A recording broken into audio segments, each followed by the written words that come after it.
Hey everybody, it's Ben and Ben. This is round 7. Yeah, it's round 7. Yeah, and Dina has, I want to say 3.5 out of 6. Even if it's wrong, I want to say it. I think it's right though. Dina won her game this morning and this afternoon, depending on what time you looked at the game. Mainly this afternoon, but somewhat in the morning too. And she was paired down against like a 2100. And what nobody knows, except me, but now I'm going to tell everybody, is that used to be my student. I used to give him lessons over the internet 5 years ago. I think he was like 10, and he was like a B player and A player. And I guess now he's like 2300 USCF and 2100 FIDE. Dina always plays E4. So before I could predict it, she did not play D4. She played knight F3 on move 1, and I guess taking her opponent out of his prep. Also, her opponent doesn't want to be on camera. So instead of not having a camera, Dina angled the camera, and then we have the chessboard over his arm. So you can see his elbow, but you don't know who it is. I mean, it could be macaroni if it's an elbow. You never know. So Dina has 3.5 out of 6, and her opponent is almost the exact same rating as she. He's like 5 points lower rated or something, FIDE. And I've played her opponent before. Let's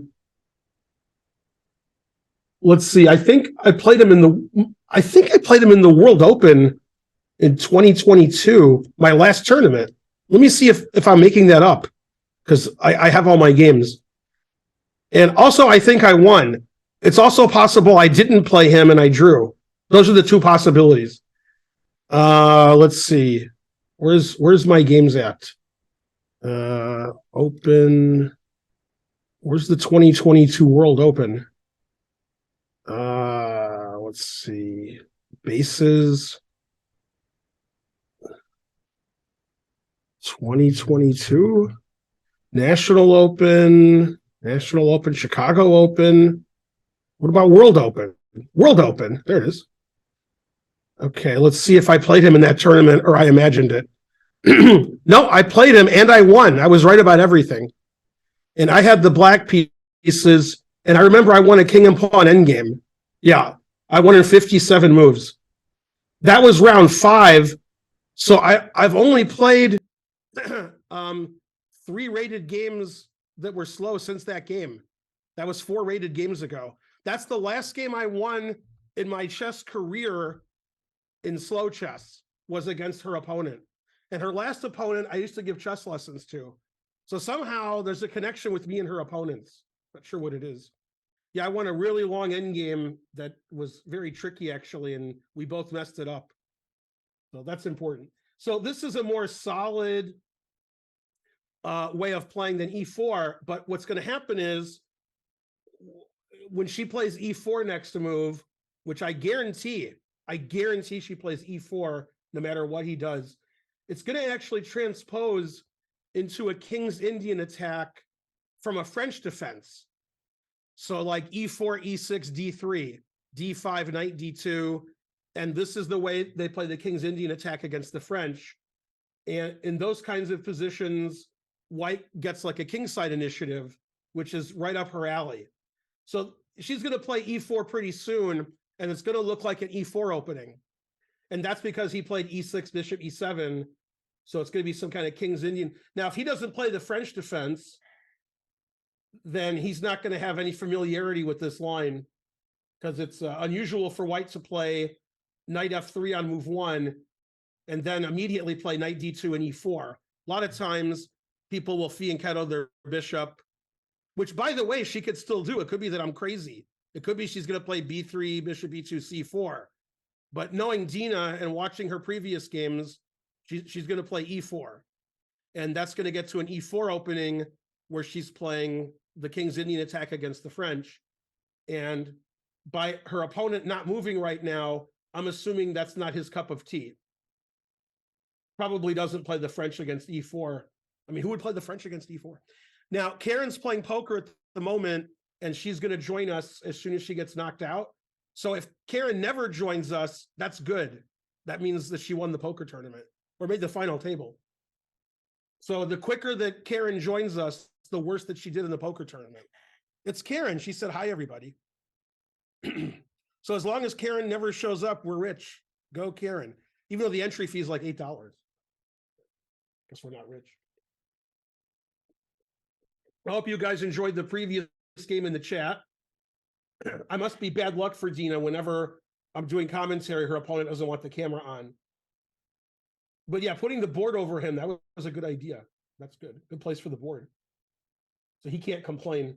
Dina has her usual tea and water. Although I can't prove it's tea. I think it's she always has tea. Let me see there. Is there a tea bag? He's putting in some kind of sugar. Oh no, that's just a stir. She tricked me. Last round, I was not impressed. And I know the guy, the director, there's like 3 or 4 directors in this tournament. One of the directors decided he would pull a chair up next to the table and sit there and watch the game. That's not smart. Arbiters shouldn't do that. They shouldn't be crowding the players. But he was interested in the game, and he's like a 2000 player, I think, the arbiter. So he was interested in her end game. But arbiters should stay away from the game and keep other people away from the game so the player can not be staring at the arbiter the whole time. Okay. Okay, black castled. Dina's going to play e4. I guarantee it. And if you don't like my guarantee, I'll guarantee you something else. There we go. E4. I've watched Dina play 3 or 4 games, so I know every move she'll make now. There's no reason for her to even play in the tournament anymore. I'll just tell her what moves she's going to make. Okay, so this is a direct transposition. Let me show you guys, and then we'll mess the position up forever, and we'll be spending the next hour trying to fix it. But I got to give the producer something to do. Okay, so in a French defense, white can play D3 and play for a King's Indian attack. And this is one of the main lines that I'm doing right now. And this is her game. This is exactly her position just by transposition. And when I click on the correct part of the game,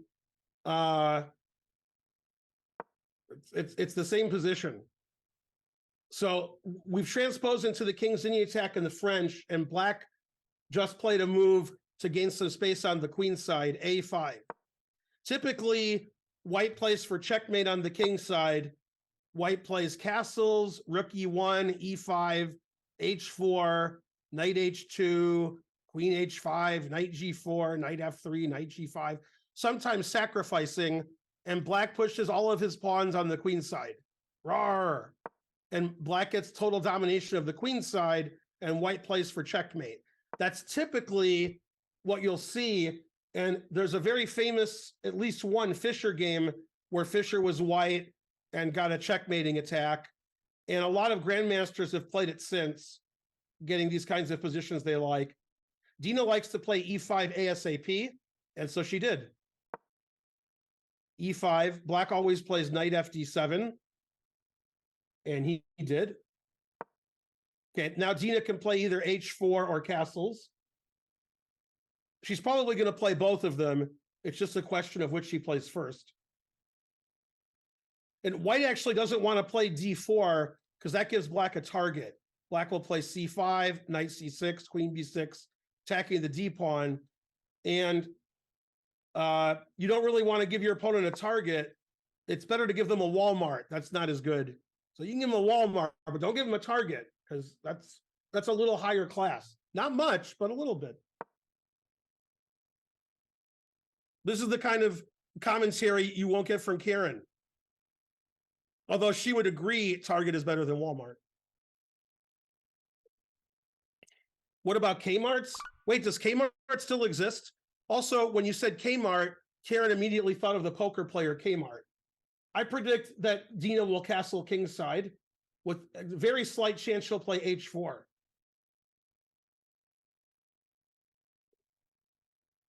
She's very impressed with her position.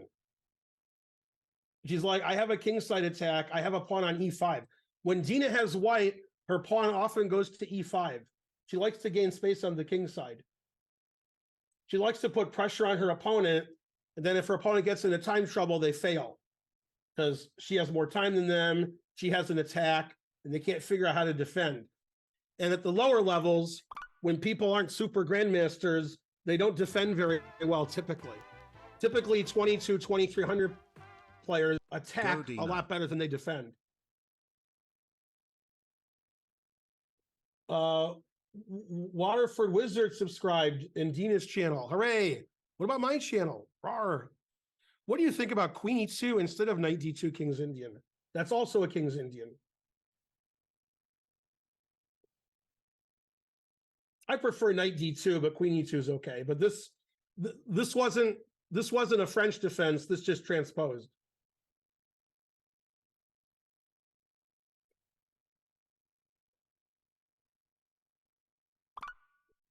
Dina looks like she's going to castle more than play H4.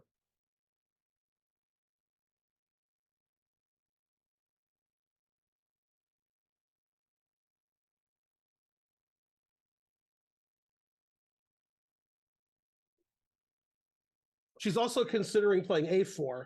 Okay, but she castled. Now her opponent might play A4, and he did.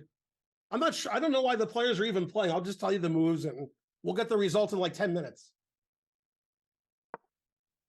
Okay, now Dina has 3 moves she's thinking of: Rook E1, H4, and A3. A3 tries to slow down Black's attack on the queen side rather than letting Black play A3. Rook E1 allows the white knight to go to F1. White wants to play knight F1 and then knight E3 to G4, or H4, knight H2, knight G4, and H4 is H4. So those are the 3 possible moves: A3, H4, and Rook E1.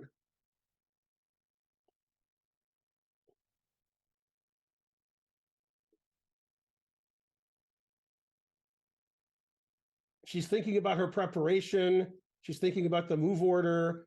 She's wondering, have I seen A5, A4 before? Am I supposed to play A3? Am I supposed to ignore it and just checkmate my opponent? Ignoring your opponent and checkmating them isn't very nice. If she plays A3, that means like, okay, I respect your counterplay, and I'm going to play on the queen side too and stop you from pushing all your pawns there. And H4 is like, you kidding me? A5, A4, I don't care about that. I'm playing for checkmate.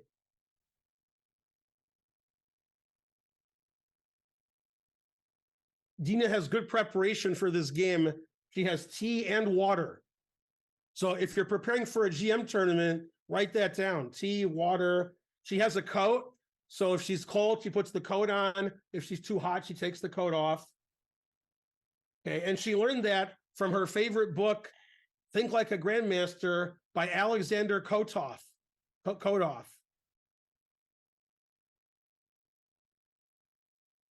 I don't think I'm getting paid enough for these jokes. She has hot and cold, right? She has a hot drink and a cold drink, and she has like a cool outfit on plus a jacket.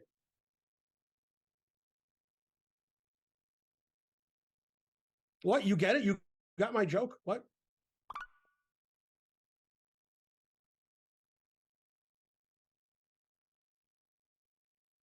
Opponents didn't want to be on camera, so she angled the camera, and you could only see his elbow for a little bit if he's sitting at the board. I'm guessing he's not at the board or he's sitting back. Okay, she played Rook E1, one of the 3 moves I expected. What Dina wants to do is play knight F1, H4, knight H2, knight G4, bishop F4, knight G5, queen H5, roar. And her opponent wants to push all these pawns here. And her opponent did play A3. And now Dina has 3 things she can do. She can take the pawn, she can play B3, or she can ignore it and just play knight F1 or H4. Okay, she immediately played b3. She wants to keep the queen side closed. And now black has a very interesting move, bishop to b4, with the idea of bishop c3, just ensconcing his bishop on c3. We can't play knight b1 and kick the bishop out because it's pinned. So bishop b4 would be like a really unusual kind of position. And what black would want to do there is play bishop c3 attacking the rook. When the rook goes to b1, black is going to get the knight to b4 and attack the a pawn. So bishop b4 is a very interesting move, trying to punish b3. Probably it would have been more circumspect if Dina had played a3 herself and stopped this counterplay. Another way for black to play is b5, c5, bishop, a6, and then c4, and try to open up the queen side before he gets checkmated. So Dina's play is just going to play on the king side, and her opponent's going to play on the queen side, but I'm not sure how. Is he going to push all of his pawns? Is he going to develop his pieces first on the queen side, or is he going to play bishop b4 to c3? The engine wants to play bishop b4, then we have a very unusual position. Dina just wants the queen side locked down so she can concentrate on the king side checkmating attack.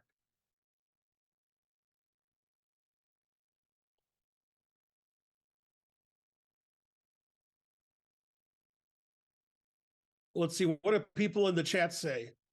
Bishop b4 is probably best. The Karpovian move. It would have been circumcised. Close. Lawful waffle, you should know that's an abomination based on Seinfeld. You can't have a bris because then Kramer will steal your baby and then fall with it. Which was funny. Man, that guy who played the Moyle, he was great. That actor should get a raise, whoever that guy was.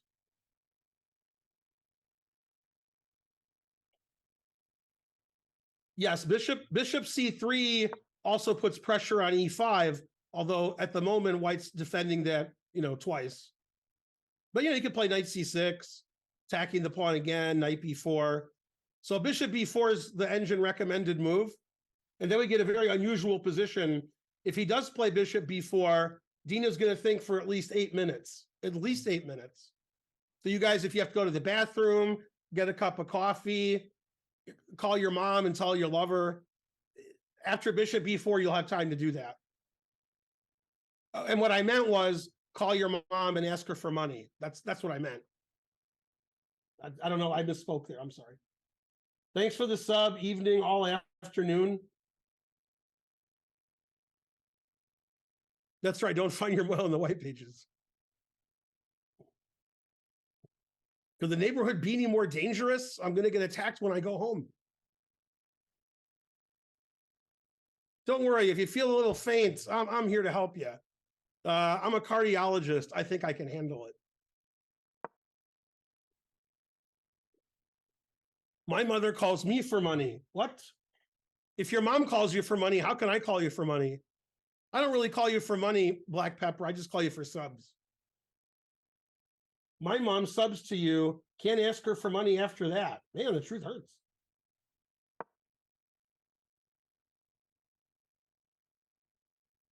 So Black's either going to push all of his queen side pawns, b5, c5, and then go rawr, or he's going to play bishop b4 to c3.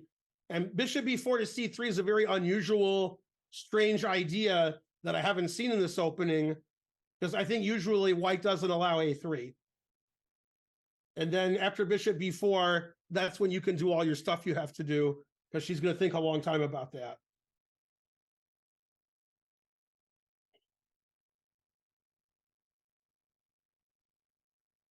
We can't even tell if he's at the board or not.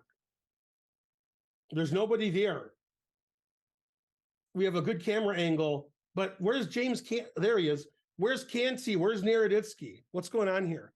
The original Black Pepper gifted 10 subs. Hooray. All right, let me see if any of the top few boards are drawn yet. Let's see, board 1. is still going. Board 2 is still going. No, there's no draws on the top boards. No draws today.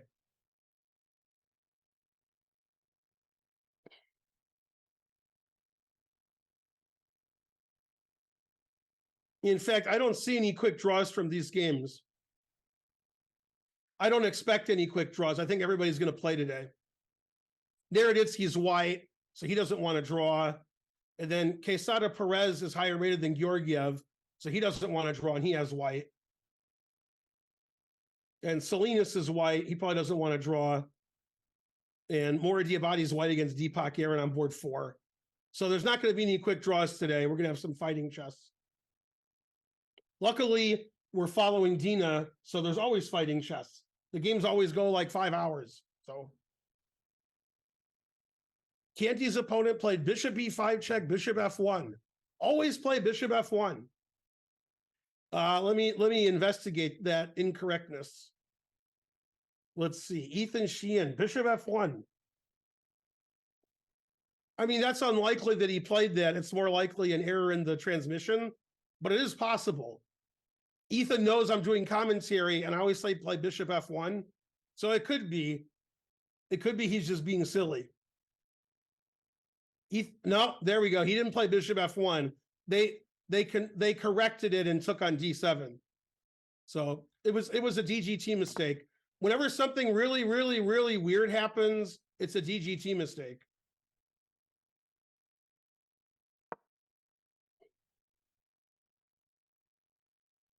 Dina's thinking, don't play Bishop B4. Don't play Bishop B4.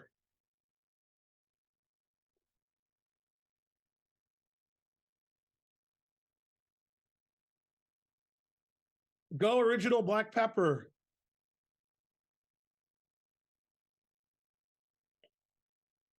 Ethan and Deepak are also from Georgia, as is Andrew Jiang. There might even be a 4th person in the tournament. Maybe I'm imagining that. There is Alonzo Zapata, Grandmaster Zapata. So there's 4 players from Metro Atlanta playing in the tournament that I know of. There could be more. I just can't think of them off the top of my head. But there's at least 4. Go Atlanta.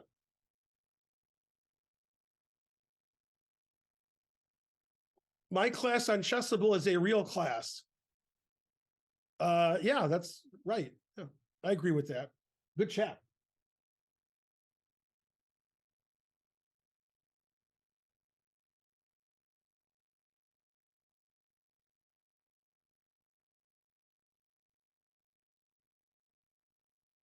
Uh-oh, Dina's spilling tea. It's too complicated.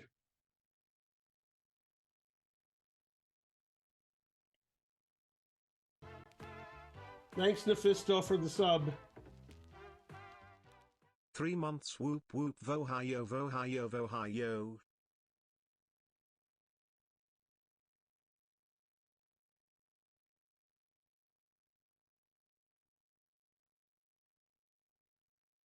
It looks like when things pop up on Dina's stream, they pop up on my stream too. I like that.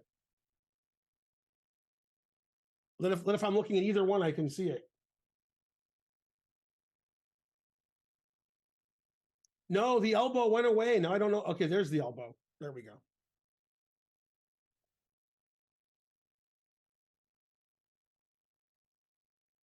I can see Gary Shankar in the background.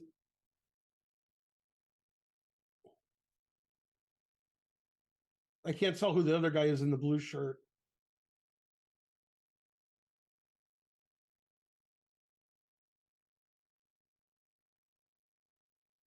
Dina's staring at her opponent, but will she stare at the camera?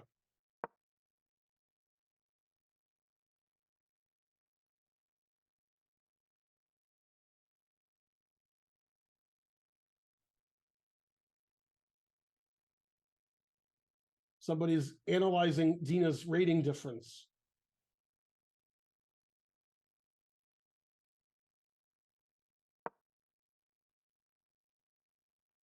What is the motivation to do tournaments like this? People enjoy competition. They like playing chess. They want to get IM and GM norms. Lots of different motivations.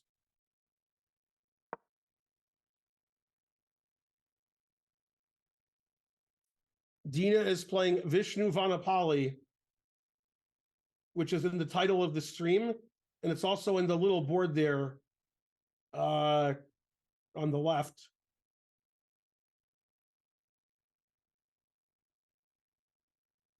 It was nice meeting you at TwitchCon in Paris, except for one thing.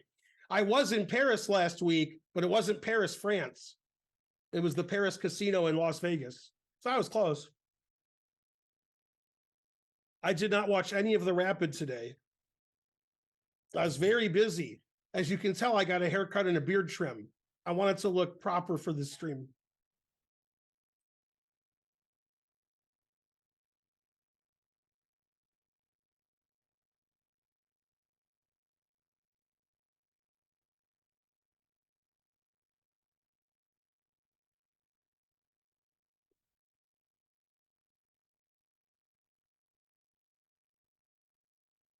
Can you DM me all the results? As long as you're not talking to me, yeah.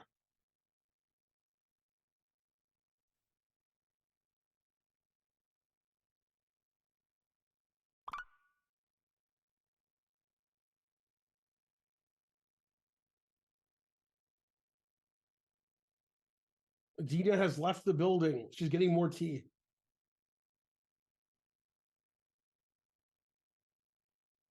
Well, Dina has a time advantage, but she probably started late.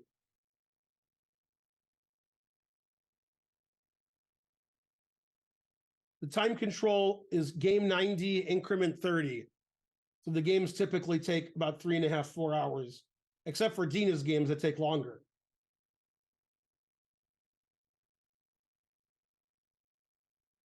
Often Dina has one of the last 2 or 3 games to go in the round. Exhausting. That looks like Vladimir Georgiev in the blue there, when I didn't know who it was. I'm pretty sure it's Vladimir Georgiev.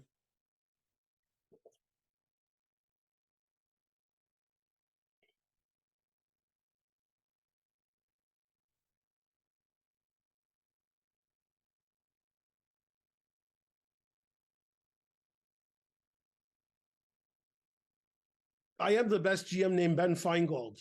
I'm only like top 5 named Ben, though.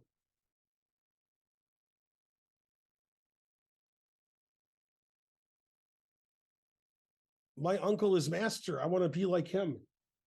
Tomorrow, I'm having a master class on Chessable at noon Eastern. You can sign up on Chessable. It's on the Queen's Gambit. It's a 2-hour master class. And you can be any rating. Like, I'm not a master, but I'm going to be there.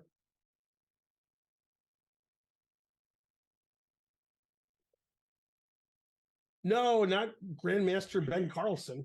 I forgot about him.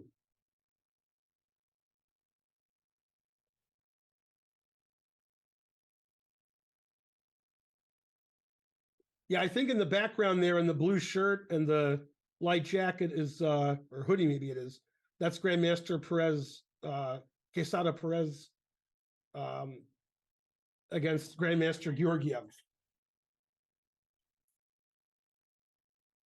I can't tell who Gowry's playing. I could look it up, but that would waste seconds.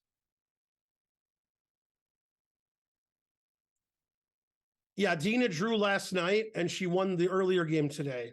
So Dina has 3.5 out of 6. Karen is correct. Dina has 4 IM norms. She just needs her FIDE rating to get to 2,400. Then she'll be an IM.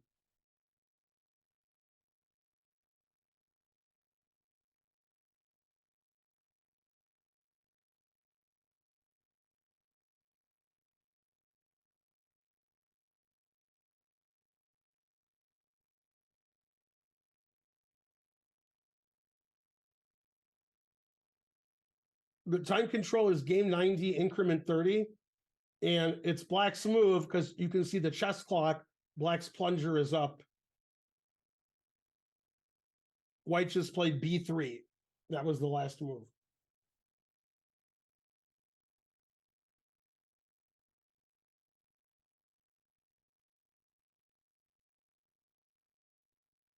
America. Sometimes we have 5 games in a day. Go America. I'm in Charlotte.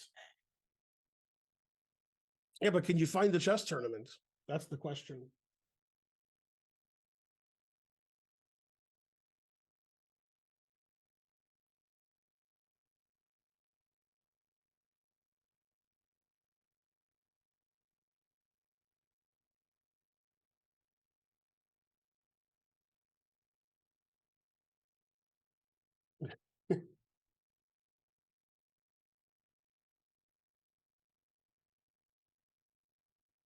I believe this is the same hotel as the Alto.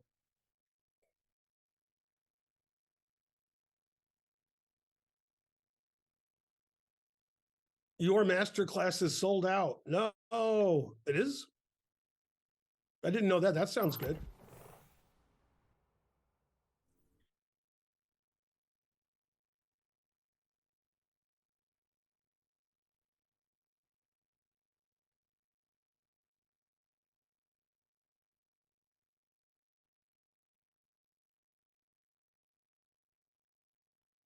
Yay, the original Black Pepper gifted a sub. Bishop B4 was played. No. Now you can take your 8-minute break.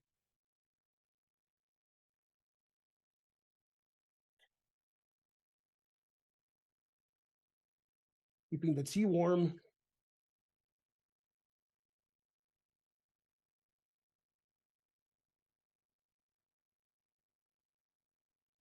There's master classes and everything.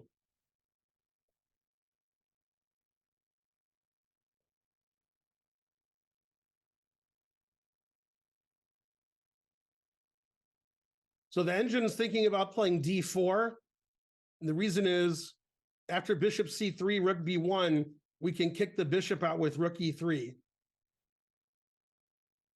And we can also play C4, and then we could try to kick the bishop out with queen C2 if it goes to C3 later.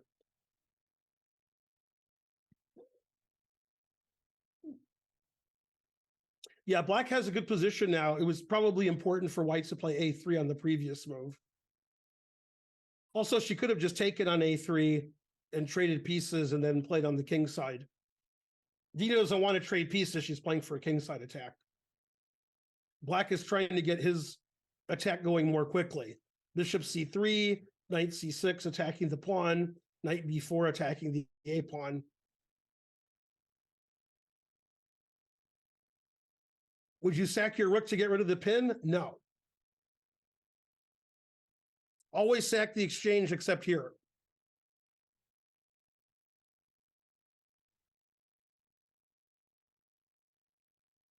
All right, I hope some of you are calling your parents for money. This is the time to do it.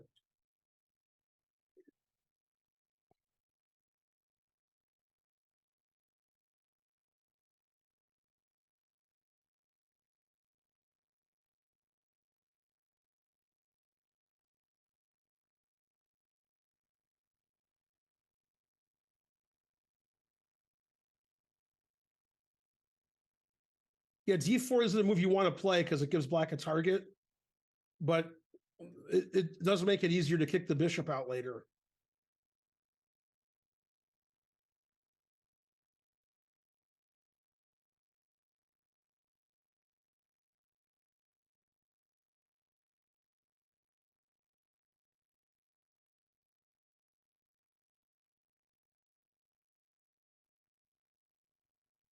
Let's see, we have a call in.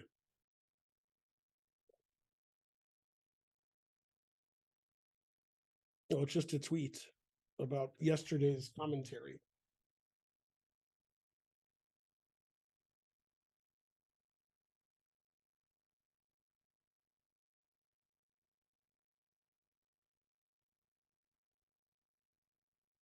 Well, rook B1's not a bad move. It's just with the bishop on C3, the A pawn's not defended. So black can try to play knight C6 to B4.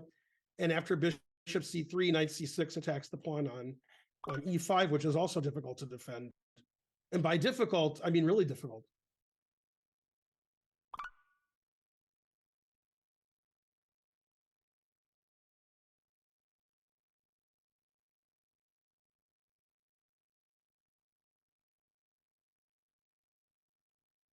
Here comes James Canty. You can always tell it's James even without seeing his head. Let's see, was that Canty? Oh no, that was somebody going live on Twitch.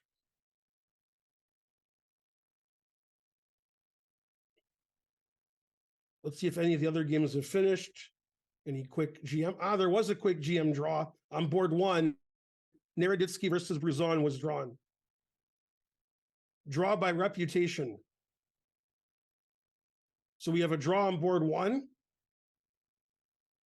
And that's the only game that's finished.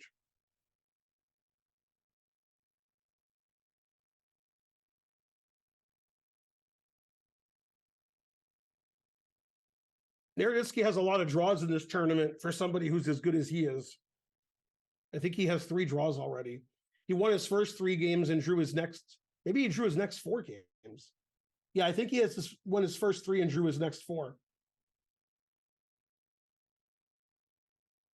The pairings get tougher when you start winning.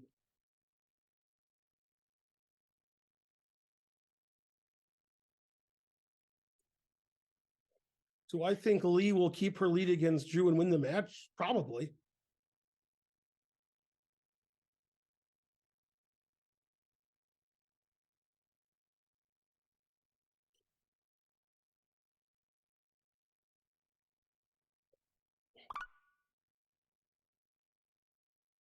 Go Naroditsky. Would you consider Janya semi-retired? I would not. You're either retired or you're not. You got to go all the way. And he's playing, so he's not retired. Let's go, Dina. Thanks for the sub in Dina's chat. What's that say? Lone Cindy? I think that's what it says.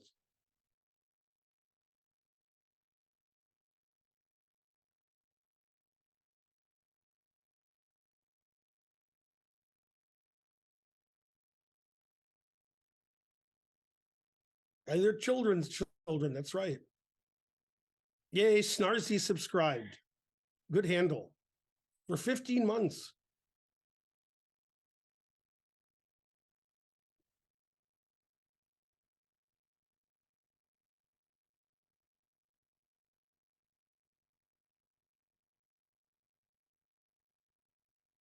So the engine thinks the white has to play either D4 or C4.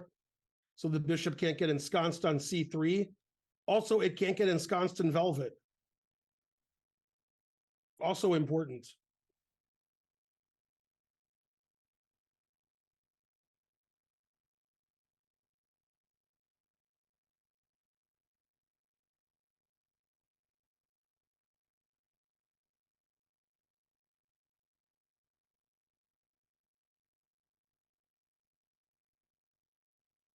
A very unusual position this game.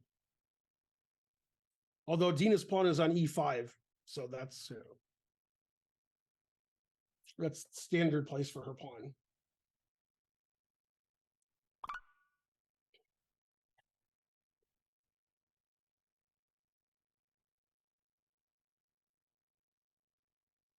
How is FM Gowrie doing? Good, good.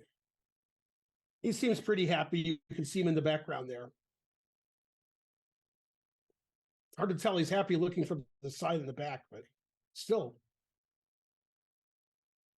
And out of focus. He must have heard me. He's looking that way.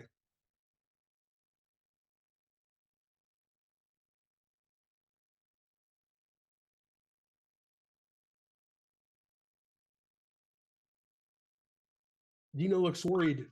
Too much counterplay for black. Must stop counterplay.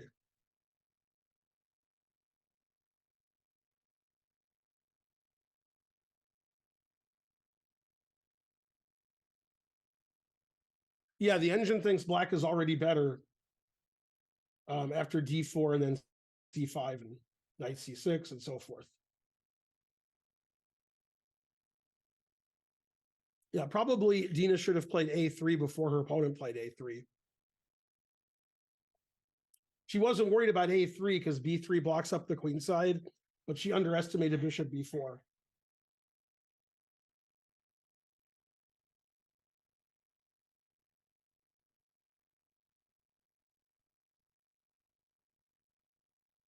Yay, everybody in my chat is banned.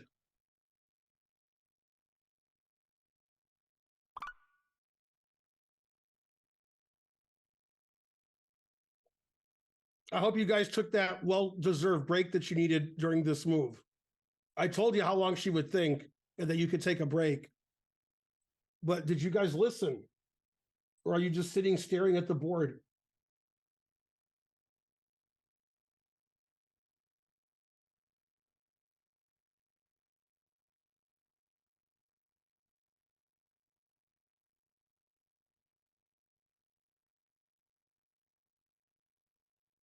No, Dina's not going to use an hour, but she's not going to move quickly.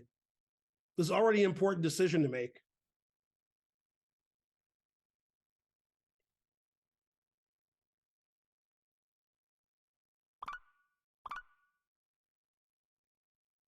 Her opponent's so confident he's showing most of his arm. Doesn't want to be on camera, but he likes his position. So he's like, look what my arm did. It made these moves.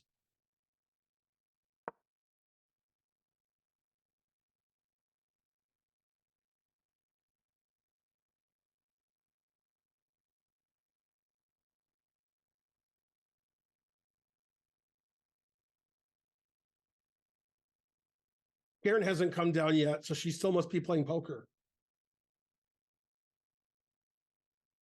Gowry's up from the board. Everybody's up from the board walking around.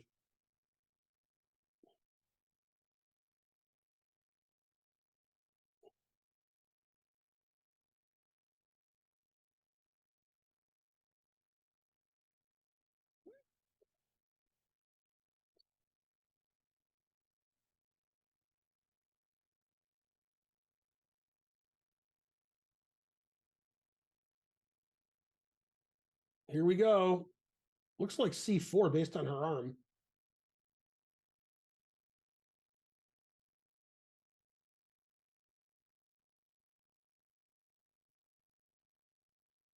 C4 is indeed explosive. She was about to move, but she tricked me. It's not a replay. This is live.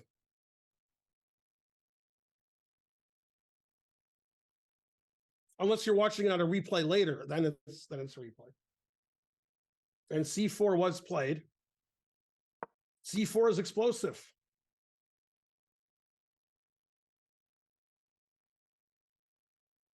Yeah, that was about 8 minutes. I'm doing well. I hope you're doing well.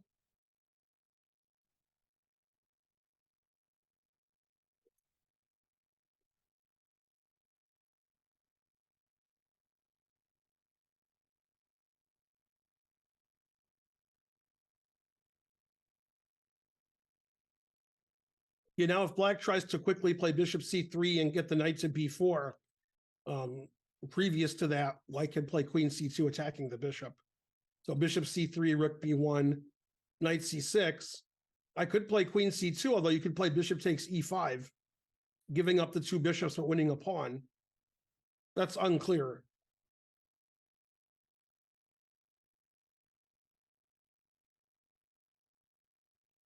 But that's probably fine for white, getting all the dark squares for the pawn.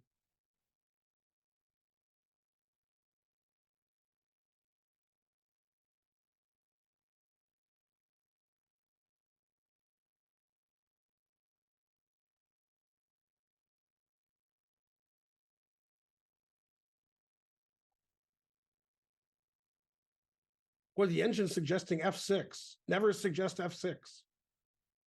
The idea is after takes, you take with the queen, threatening the rook on a1. So the rook would have to go to b1. Knight c6 is also a possible move, putting pressure on the e5 pawn.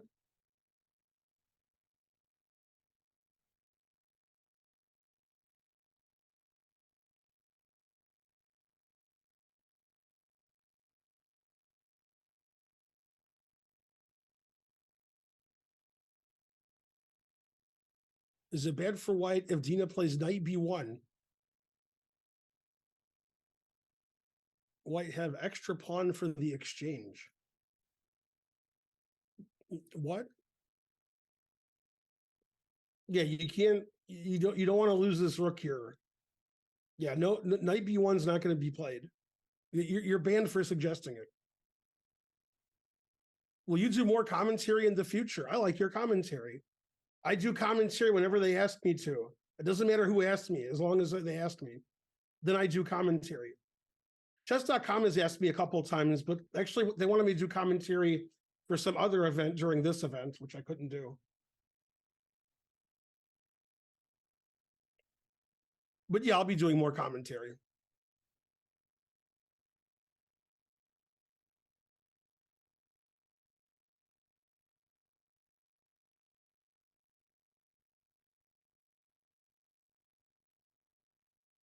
They choose not to run. Bishop c3 was played.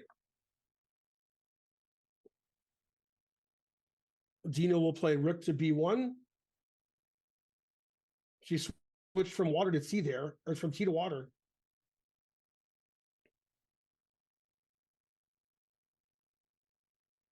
The engine's not thrilled with bishop c3.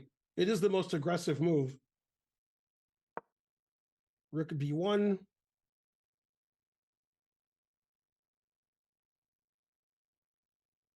I'm guessing he'll play knight c6 now. That seems to be the logical follow-up to bishop c3. Yeah, and he played knight c6. So the engine wants to play d4 here. There's some tactical justification. If you take twice on d4, I could play knight f3, and white's attacking everything on the d file. So white's going to get her pawn back. What I'm wondering is after d4, what happens on knight b4? But I guess I can play rook e3 in that case. That makes sense. So the engine wants to play d4 here, and the second move from the engine is rook e3, with the same kind of idea to play d4 and attack this bishop. If it was black's turn to move, black would take on e5, and black also has the idea of playing knight b4, knight takes a2. So d4 is the best move. Not an easy move to play because it looks like it hangs a pawn, but the idea is to play rook e3 and kick out the bishop.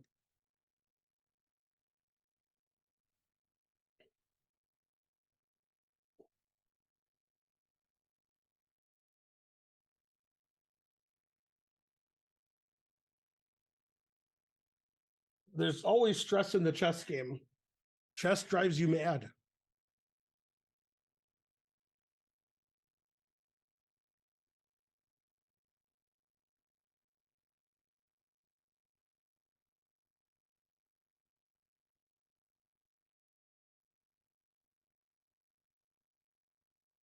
Right, a3 is currently defended by the rook, so we can't just take it.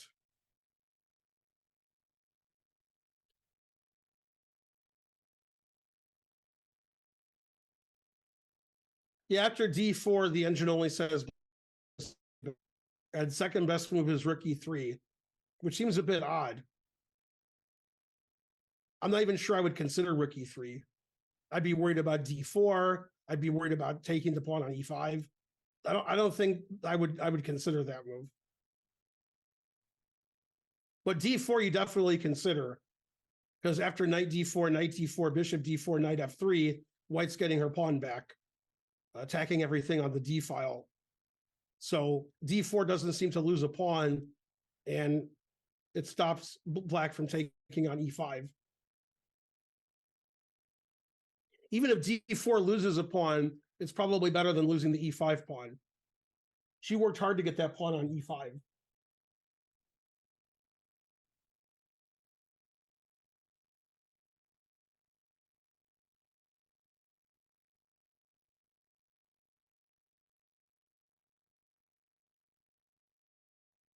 A very unique position early on in the game, making the players think early.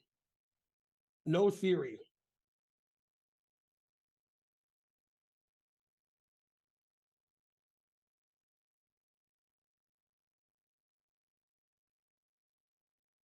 I would also consider the move queen c2, although my idea was to sack my e-pawn and get the two bishops, but I'm sort of worried he'll play d4 and then knight b4 next move.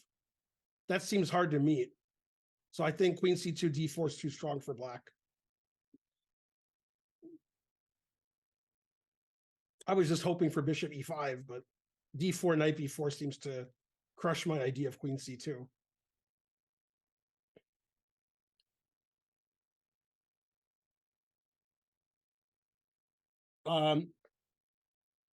Dina won her game last round against Nanda Kumar.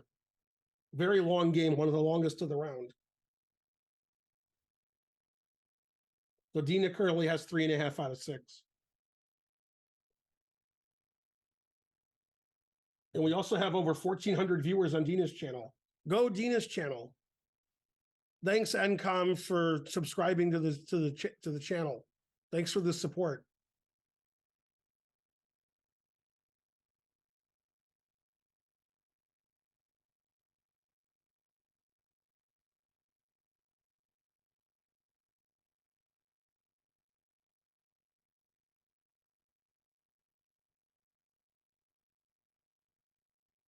If you miss me, you should watch the stream more. Always watch the stream. We have 555 subs. That's a good number. A better number is 1,555. But 555 is a cool number. Yeah, she looks like she's going to play d4 from her facial expressions and her hand movement. Looks like d4. She's not happy about it, but it's the best move.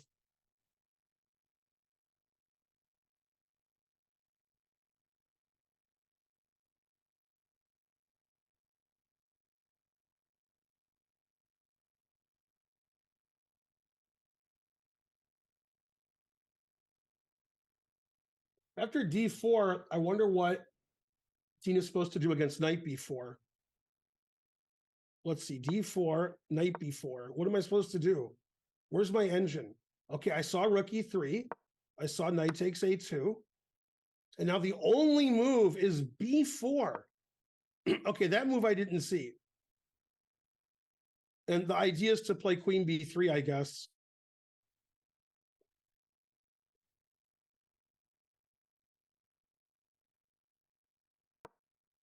Oh, she took on d5. Okay, so we'll have to promote that line.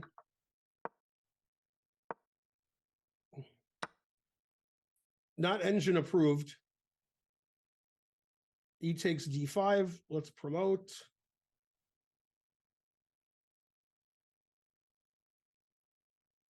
E takes d5 was played. That is correct. And now the engine already doesn't like Dina's position. It still wants her to play d4. And it says black should play knight b6 with the idea of bishop f5, and the rook is trapped on b1.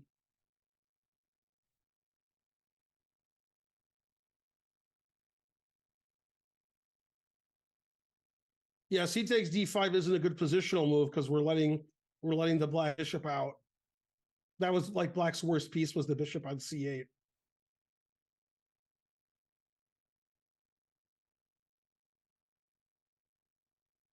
It still wants her to play d4, and secondary move is b4.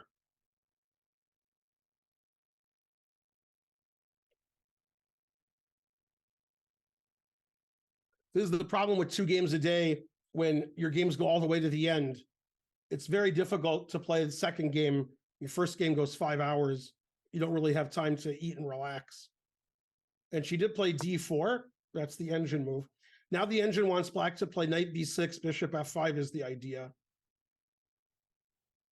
Strangely, the engine's not playing an aggressive move like knight d4 or knight b4. Those are the moves the humans look at. Knight b4 threatening the pawn, knight takes d4 winning a pawn, and the engine says, no, don't do that. Don't do anything. Knight b6, where the knight can't go anywhere, can't go to a4 or c4, and it's just to let the bishop go to f5.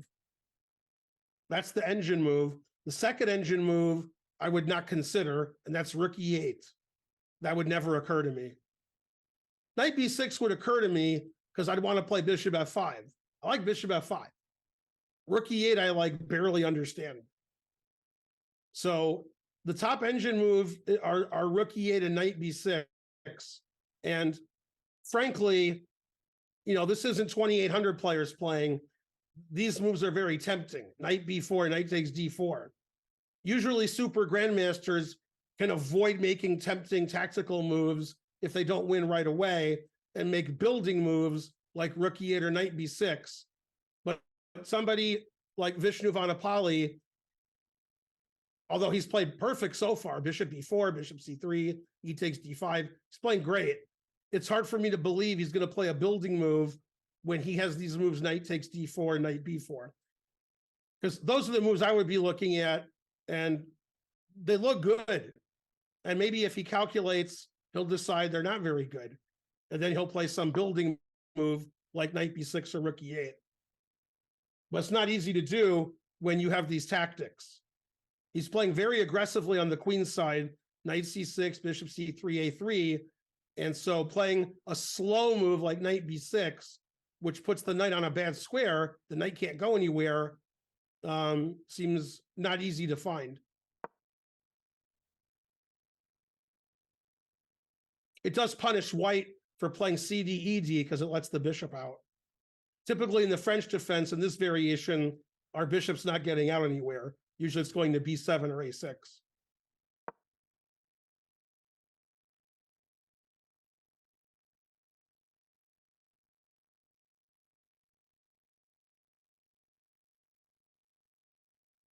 Yeah, the ratings are almost the same.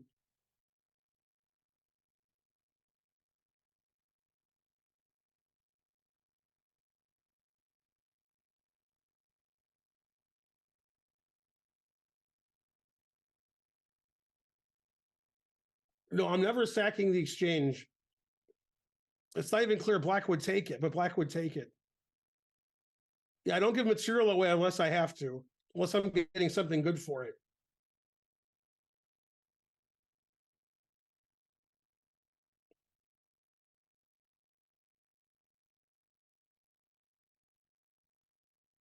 Now, it's possible she's going to be forced to sack the exchange if this bishop gets to f5.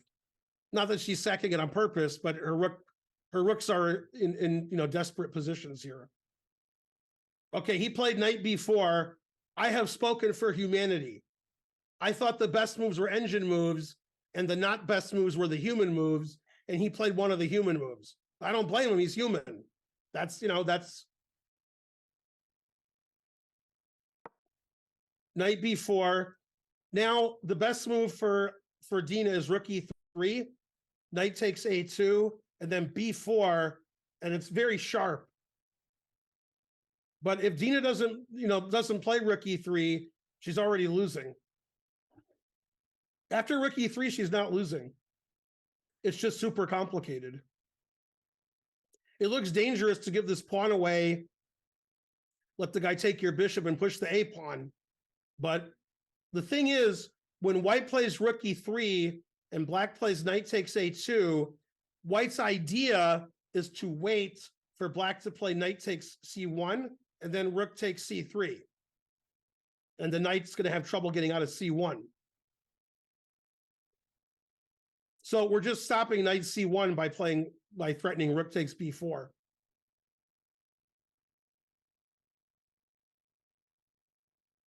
So a very sharp position if Dina finds rook e3, knight takes a2, b4. So she'll have a think here because this is a very important position. The second best move, according to the engine, is knight f1. And then everybody who said that she would sack the exchange will laugh in my face. So she better not do that. She should know that, I said she wouldn't sack the exchange and therefore play rook e3.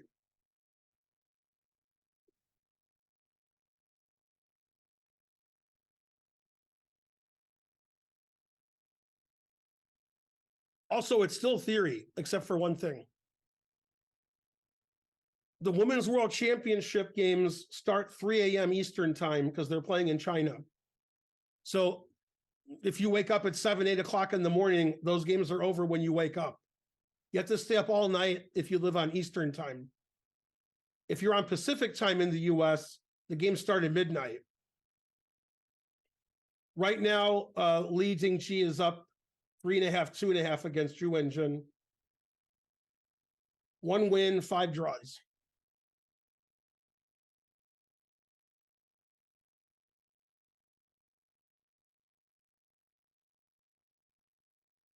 Yay, over 1,800 people watching on Dina's channel. Go Dina. I meant the Women's Shogi World Championships. What?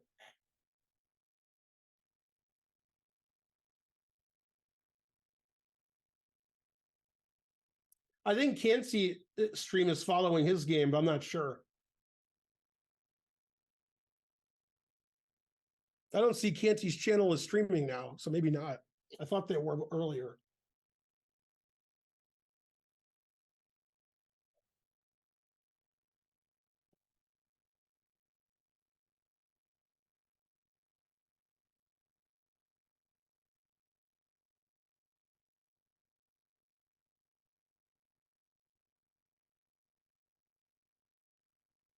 Dina has 3 wins, 2 losses, and a draw this tournament. This is round 7.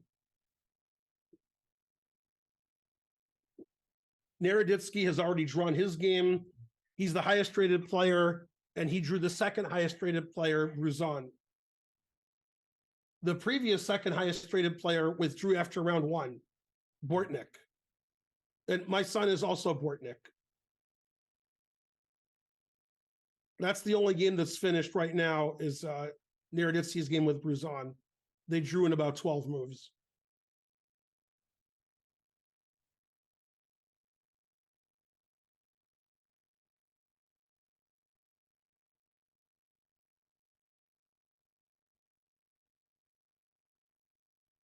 I do know why Bortnik withdrew, because this morning I texted Peter and said, why did Bortnik withdraw?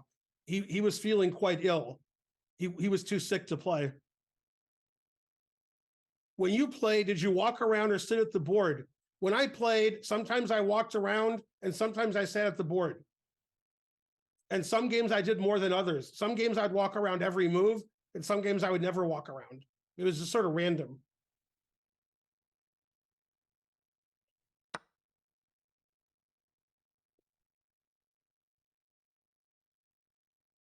Ooh, Strike It Up tried to steal my joke before I said it.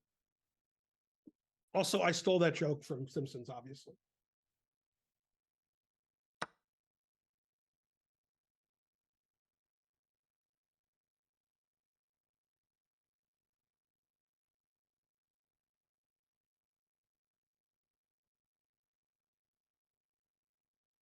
There's Cansey watching from afar and close up.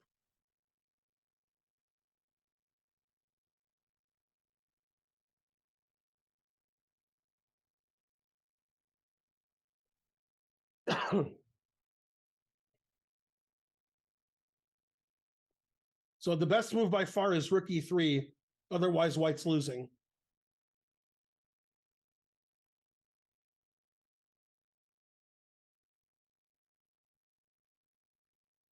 Obviously, Dina's unhappy with her position.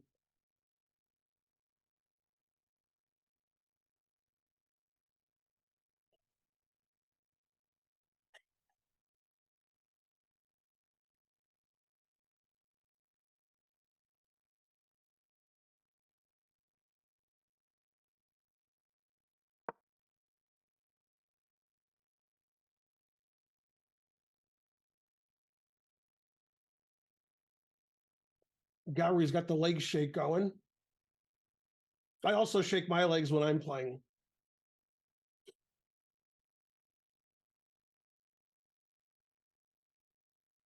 Well, he stopped as soon as I mentioned it. He's self-conscious.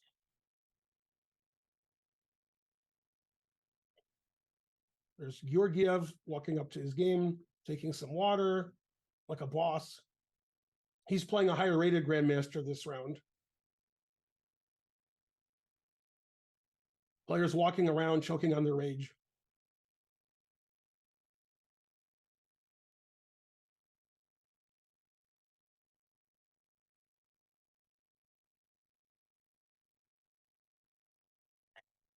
I beat a 2100 rated GM 5 years ago. 2100? What? What you talking about, Willis?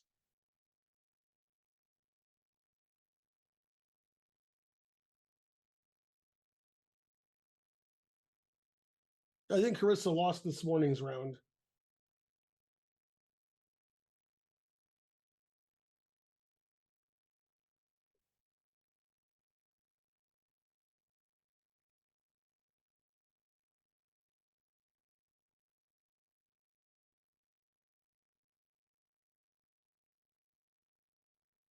I just assume that's a Ginger GM joke. The Ginger GM, yeah. That's what I figured.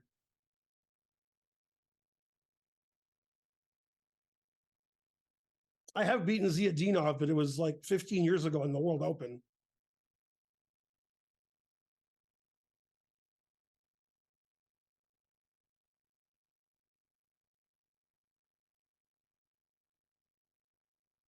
Yeah, the opponent didn't want to be on camera.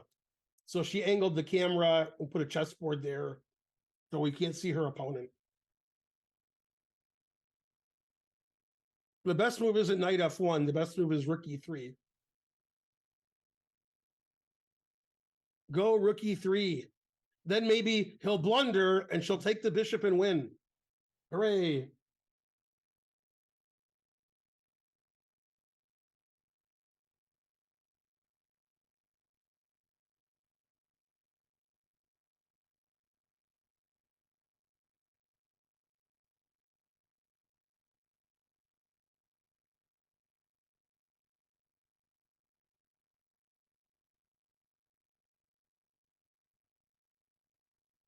Go rook e3. Play the best move. Like a boss. I can tell she's looking at rook e3 now.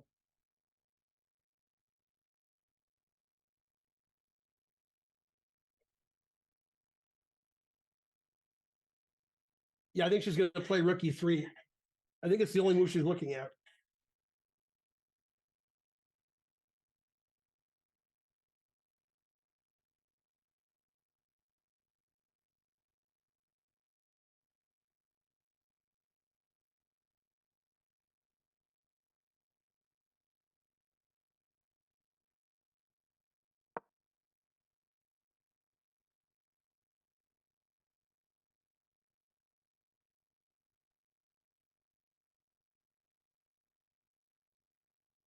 But to be honest, I don't see another move that makes sense to go to the rook e3. Can't move the rook on b1. Can't move the bishop on c1. Queen e2 makes no sense. Can't move the knight on d2. So rook e3 is the only move that makes any sense.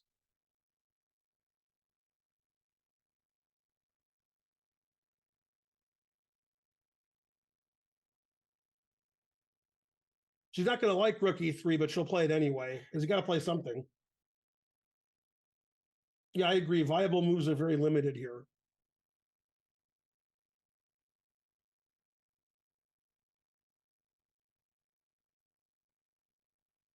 Yep, there's rook e3.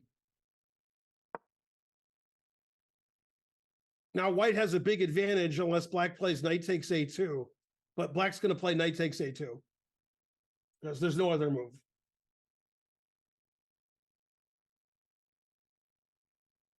And there it is.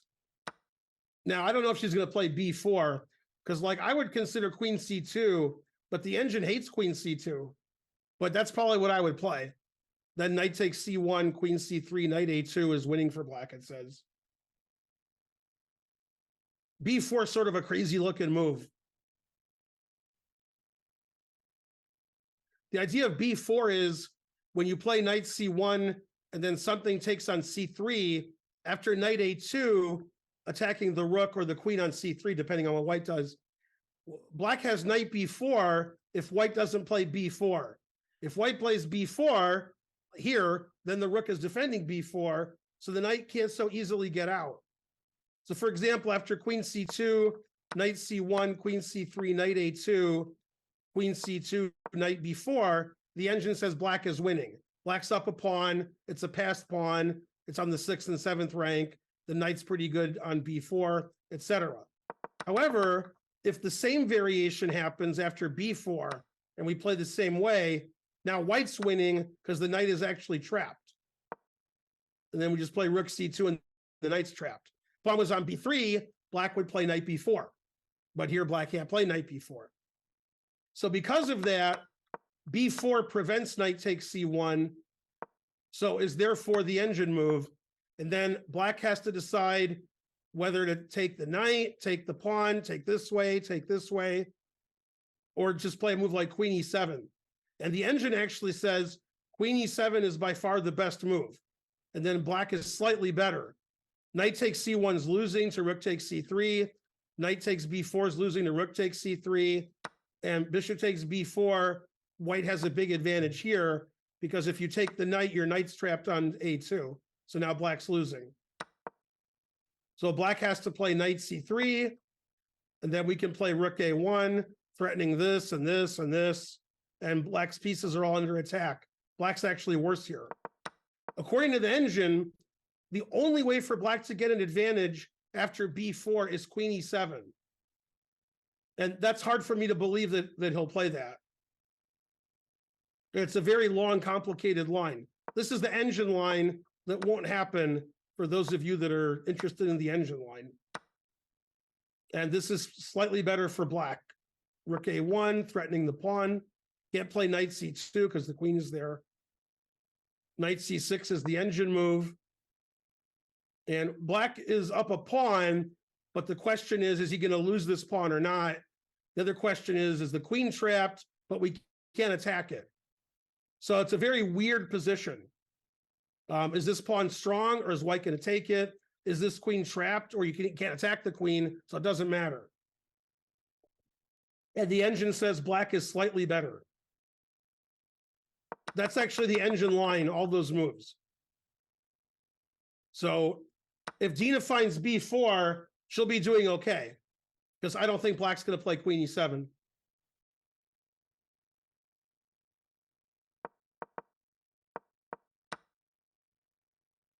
And this is the current position after knight takes a2. She's definitely looking at b4. I can tell by her eyes. And she's looking at queen c2. She's going to play one of them.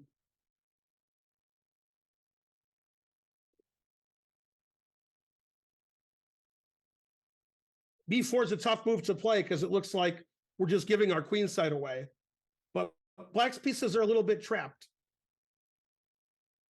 She's either going to play queen c2 or b4. I can't tell by looking at her.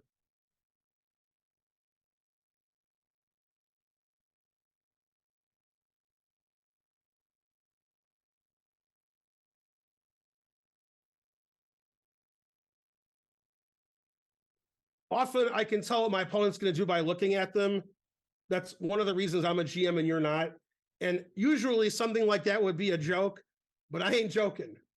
When I'm playing people, I have a good idea what they're going to play. Even on the internet, if somebody's really low rated, I know what move they're thinking about, even if it's a blunder. So I can tell Dina's looking at queen c2 and b4, and she's analyzing ahead. One thing Dina just looked at is if she plays queen c2, will she ever have the chance to play knight g5 threatening mate? Because she was looking that way. The answer is no, but you could have a chance if you can somehow get these pieces out of the way, then knight g5 would force black to weaken kingside a lot. Then after g6, we have bishop takes d5. So she's looking at queen c2, not only to attack these pieces, but potentially to threaten mate and the d pawn. But it doesn't seem like she can do that because the rook and knight are blocking the bishop. So knight g5 seems like it's not going to happen.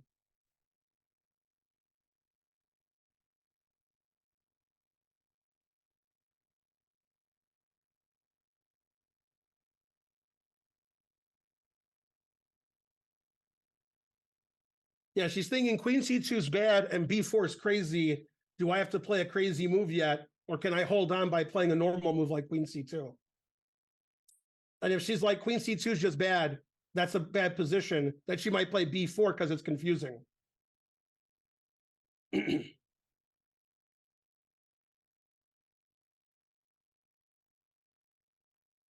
mean, queen c2 and b4 are like sort of next to each other. So I can't really tell which one she's looking at more.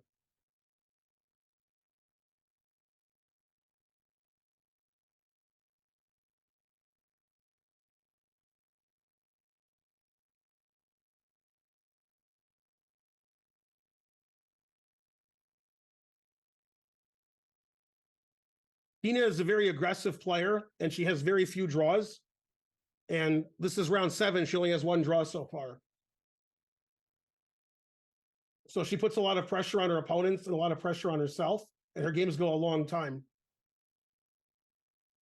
And that's what you should do if you're a chess player. You should have complicated games, interesting games, try to have as few draws as possible. It's very taxing mentally.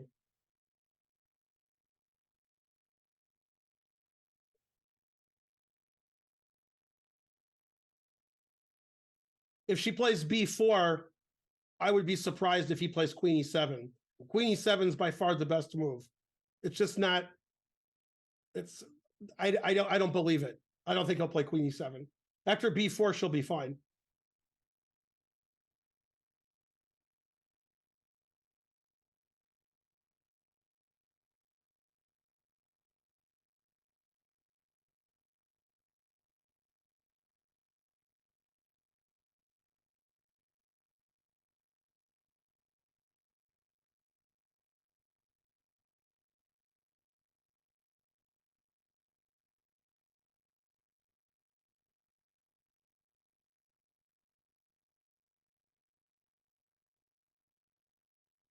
The favorite fast food chain is Gooey Cash. You got to have that gooey food.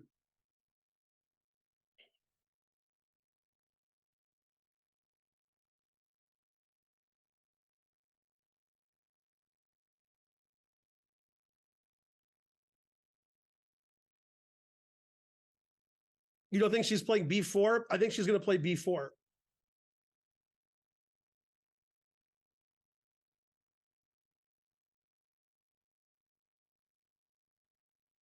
Thanks, Season Drake, for the 100 bits. Go support.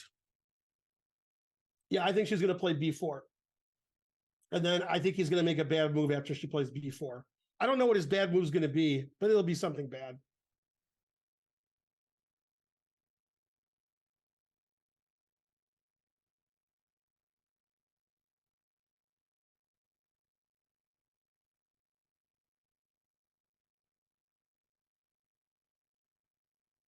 Yep, there's b4. I have spoken.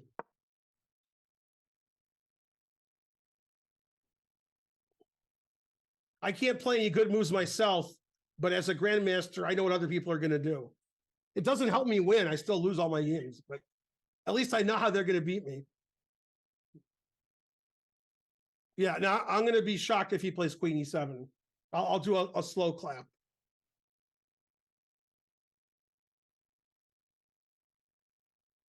Yeah, Dina beats grandmasters all the time. She's no joke. She has a plus score in this tournament. Everybody's really good. Everybody's trying to beat you. All of her games are 4 or 5 hours.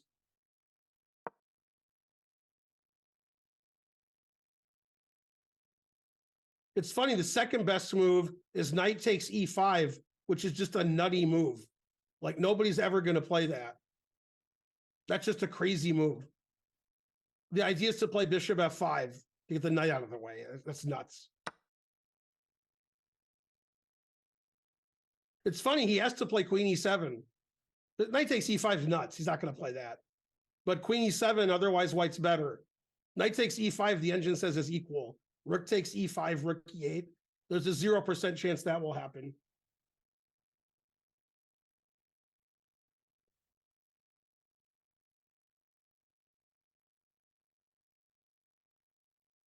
Problem with queen e7 is he's going to analyze queen b3, knight c1, queen c3, and then realize his c-pawn is hanging. And he won't like that. So he's going to, like, he'll see, I mean, that variation's forced. Queen b3, you have to take. Queen c3, you have to play knight h2, and then you take this. And he's going to be like, why did I give up my c-pawn? Why did I go here? And so he'll see that, and then they'll probably dissuade him from doing it. But he has to have a big think here. This is a tough position. If you don't play queen e7, I don't know what he's going to do. I mean, his pieces are getting trapped on the queen side. It's not so simple. Black won a pawn, but that knight's trapped. These pieces are all attacked and trapped. So this isn't so easy. And she's giving him the stare down. Yeah, you gotta drink that because your tea is too cold now. Your tea's been there for an hour and a half. Too cold. Don't do it. It's too cold. Oh, you're doing it that way. You're having iced tea. Put some lemon in there. That was a good idea.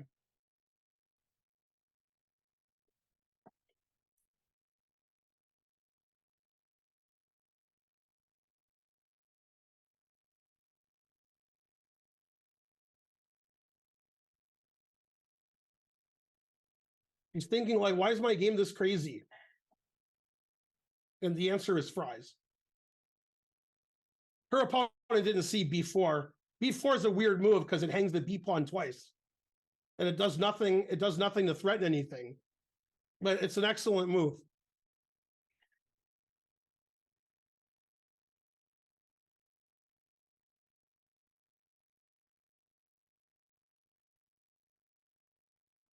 Yay, we have 2,400 people watching on Dina's channel. That's correct, Charlie. Her opponent asked not to be on camera. So she angled the camera away from him. And we have a chessboard and a black screen on top. So you can see his elbow, but he probably doesn't care about that very much. That could be anybody's elbow. I have a really good Simpsons quote for this, but I'm a commentator, so I gotta, so I can't say it. But if it was just my channel, I'd be saying it all day and then some.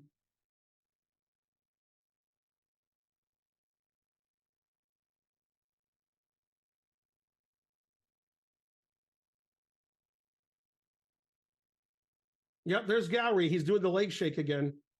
Shake, shake, shake, shake, shake, shake. Shake your checkmate.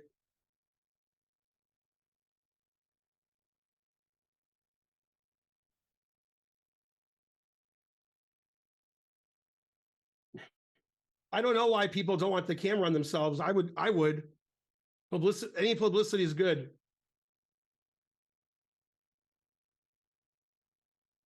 Maybe he'll think he plays differently if the camera's on him. I don't know.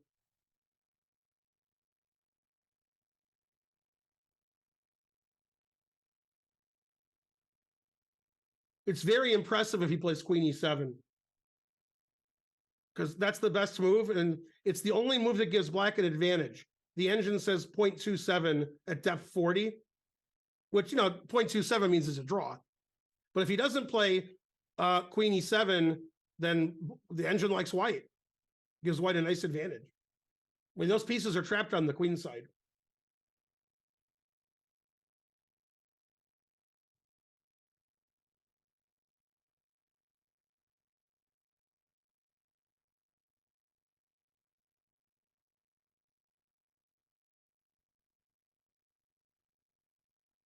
She's thinking the worst is over. Now, what do I do about my tea? All she's thinking about is what to drink. It's the number one priority. Got to keep hydrated.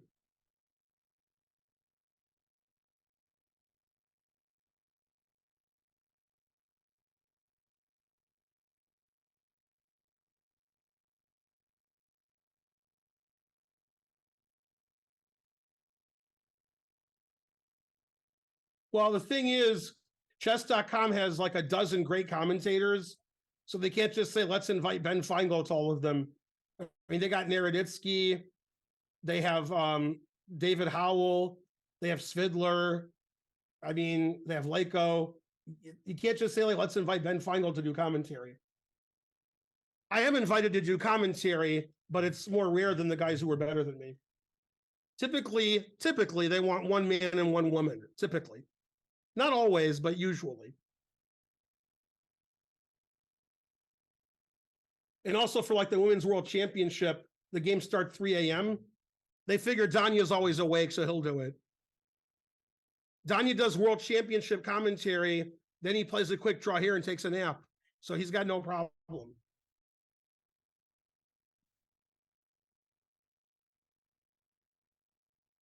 There's a grandmaster there in the background.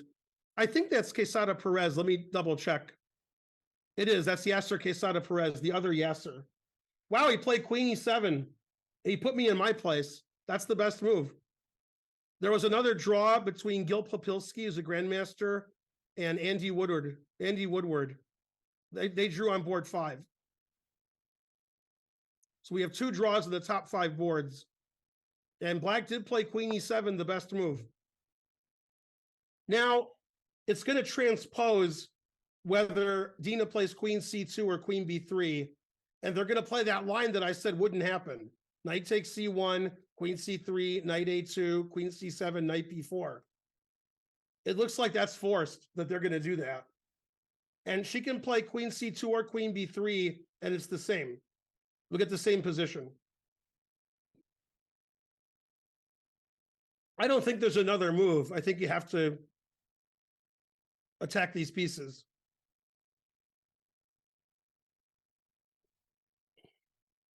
So very good play the last few moves by both players. Engine play. Yeah, she's always on board 14. Yeah.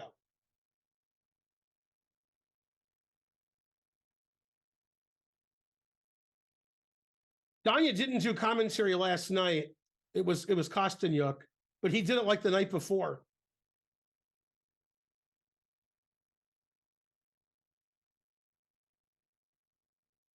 Yay, queen e7. Queen e7 puts pressure on this pawn and defends it, attacks it. That's very important. So irrespective of whether she plays queen c2 or queen b3, this is going to happen. And then the engine wants her to play rook a1. I don't know if she's going to play rook a1. She might. And it says that black is slightly better.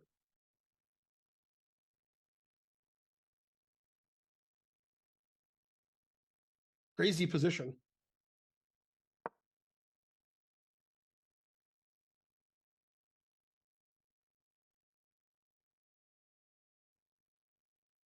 Thanks, Champ, for subscribing in Dina's channel.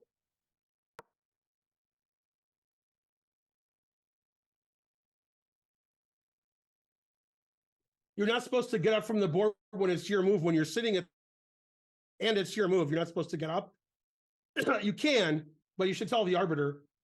But it wasn't her move when she got up. Then her opponent moved, and she doesn't know it's her move, or she's not at the board yet. So Gowrie's game is over. I can see Gowrie's opponent just got up. So let's see go what the result should be, and then I'll tell you guys. Gowrie's game is done. He's done, son. Your job's done. Get out. Let's see. Where's Gowrie's game? Gowrie, where are you?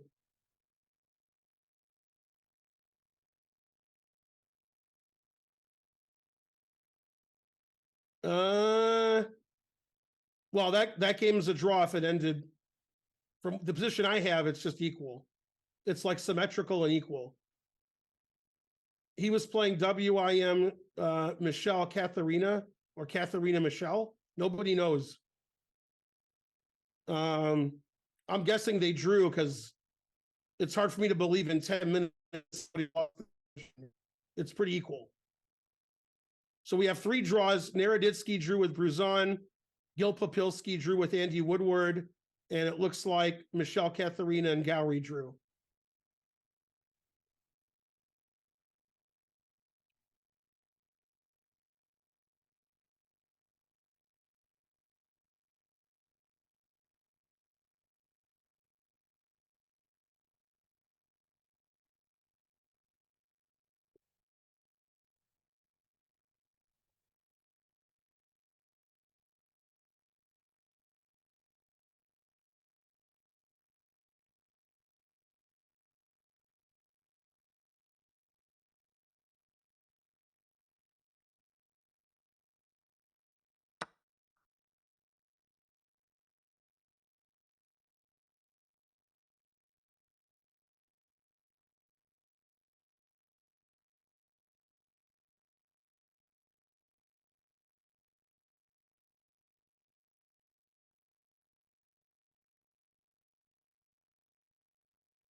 We need our producer to get rid of the moves after Queen E7 and promote Queen E7.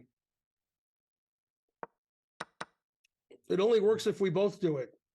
That's how chess.com works. It doesn't work very well.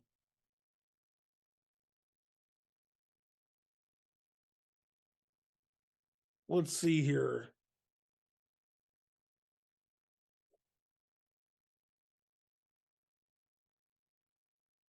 Yeah, Queen E7 instead of Knight C1. Yeah, perfect. Karen's playing a 981 player tournament. There's 161 remaining, and she's in fourth place. 117 get paid. So it looks like Karen's not going to join us because she's going to come in the top 10 or 20 in the tournament. Go, Karen. Somebody's got to make money in this family. Go, Karen. Get that poker money.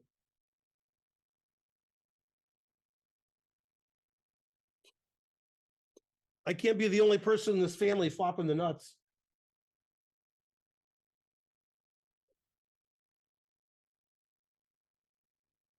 Look, when you're watching chess on the internet, all the boards and clocks are always wrong. If you say, like, why does it say it was a draw when black's in checkmate? Because it says it's a draw when somebody won. Why is the position wrong? Because it's the internet, so the position's always wrong. Every time you watch chess on the internet, everything you see is wrong. Clocks are wrong, positions wrong, whose turn it is wrong. Just remember that. Then you don't have to ask every time. How come the position doesn't match up?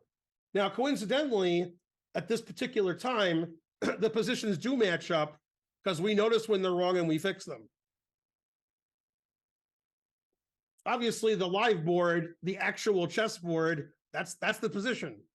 And then we're trying to make the analysis board look like that. Unfortunately, when I analyze moves on the analysis board, and then it often doesn't go back to the right position unless we're lucky.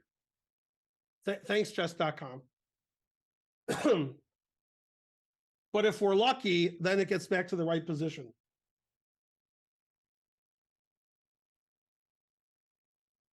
Let me give you the clock times from 15 minutes ago. Those are important clock times. Dina had 44 minutes and Vishnu has 58. But that's from 15 minutes ago. So Vishnu's about 10 minutes ahead on the clock. It doesn't matter whether she plays Queen C2 or Queen B3, we get to the same position.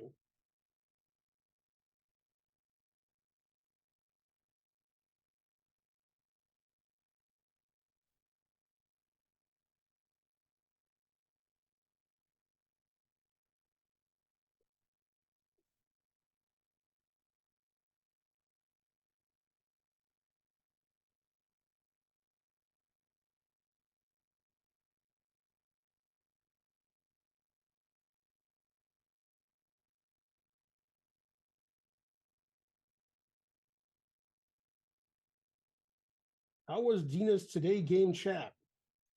I need a translator. Dina won her game earlier today against Vasi Nandakumar, and she's currently playing her second game. This is live. You're watching live.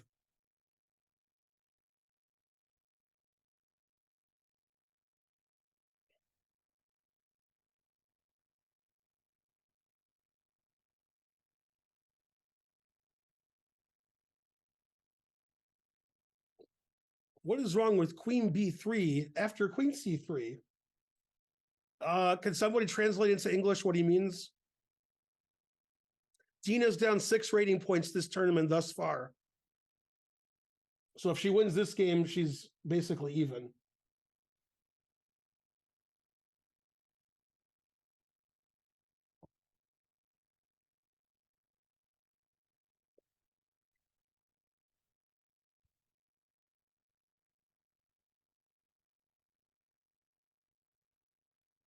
We have over 2,400 players watching, people watching on Dina's channel, and over 200 watching on my channel. Go channels. That's some number I can't even understand. Thanks, Sir Percival, for gifting a sub. Go, Sir Percival. Even better than Sir Duke. Okay, maybe not.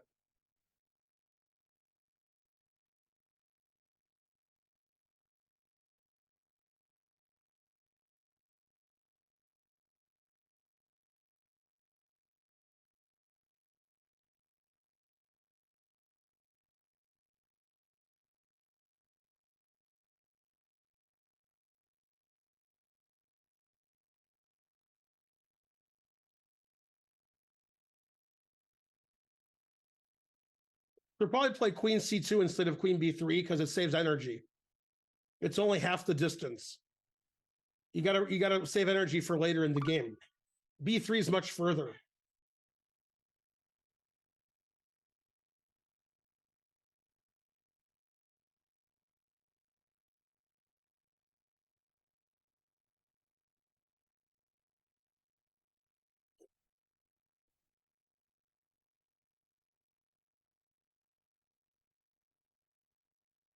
Okay, somebody's asking in my chat, after queen b3, for example, knight takes c1, queen c3, knight a2, queen b3, trapping the knight. What's wrong with that?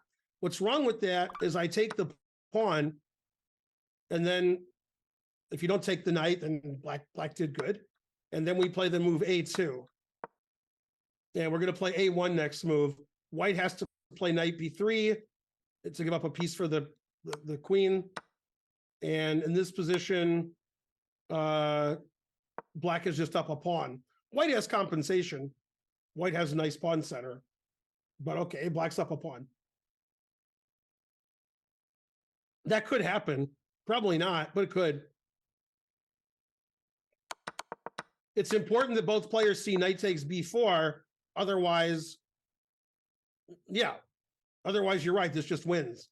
But after knight b4, my pawn's really strong.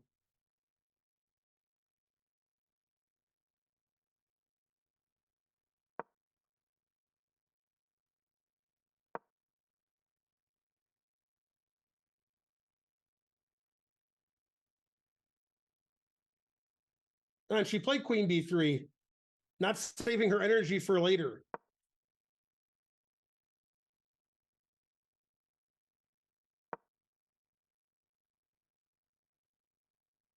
Now he has to play knight takes c1, otherwise he's completely lost.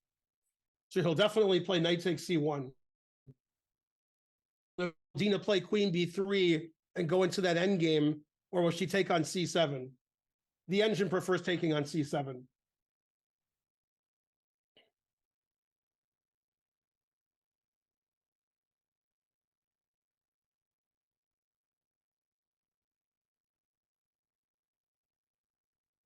A lot of tactics in this game.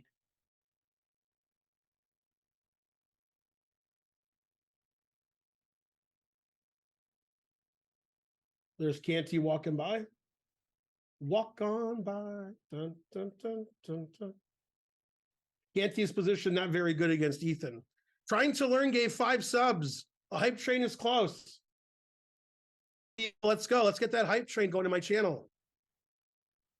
No big money, no whammies. Stop. We need about 1,000 more subs to get back to where we were pre Vegas.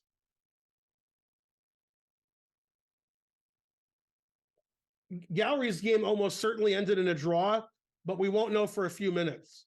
But I'm almost guaranteeing it. Almost. His position's completely equal and the game ended, but we're on a 15-minute delay. I don't see how somebody's going to lose this position in the next 4 or 5 minutes. Anonymous Gifter gifted 5 subs. The only thing better than Anonymous Gifter is Anonymous Grifter. I lost about 500 subs when I was in Vegas. Yeah, about 500. Typically, we have 1,000, 1,100 subs. Sometimes 1,200, 1,300. Okay, knight takes c1 was played. She's definitely going to play queen takes c3.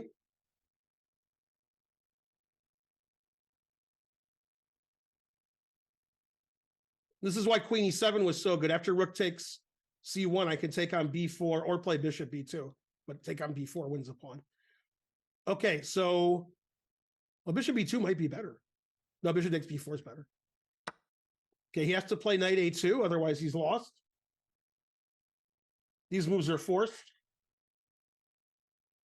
So far, they're playing engine moves every move. Every move perfect. So she can play queen b3 and go into that end game where black's a pawn up, or she can play queen takes c7, knight takes b4, and black is also a pawn up, but that seems trickier. So queen takes c7 seems better practically.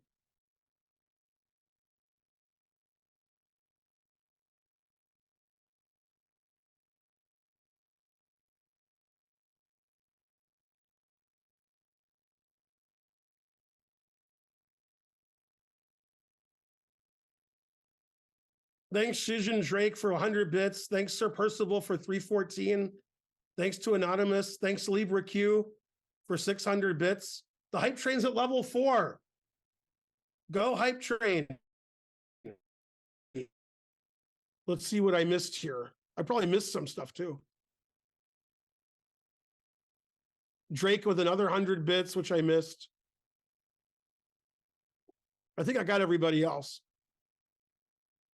All right, we're in the middle of level 4. Go hype train. People of the world, join in. She knows she'll be a pawn down, whether she takes on C7 or plays queen B3, and she's trying to figure out which one gives her better chances.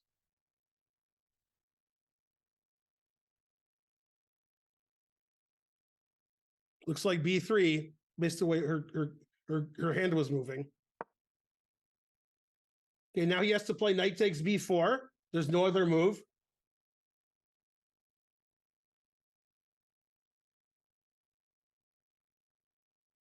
And she'll be in a pawn down ending, struggling to draw. That's what's going to end up happening.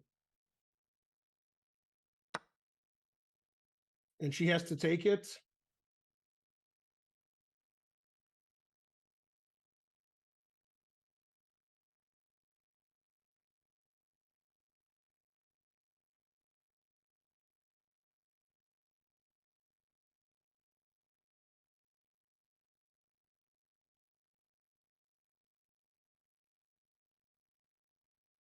It's very unlikely her opponent is finish. It's less than 0%.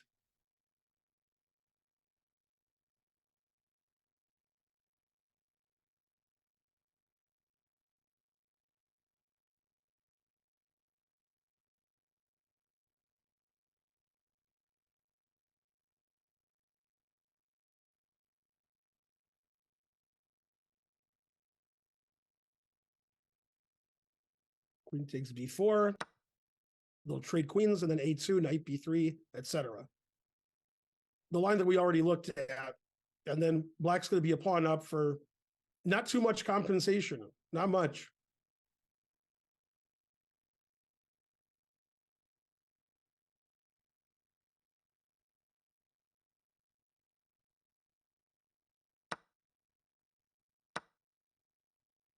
I'll play A2 before it's played. And I guess knight B3 is the only move. And then he'll have to queen.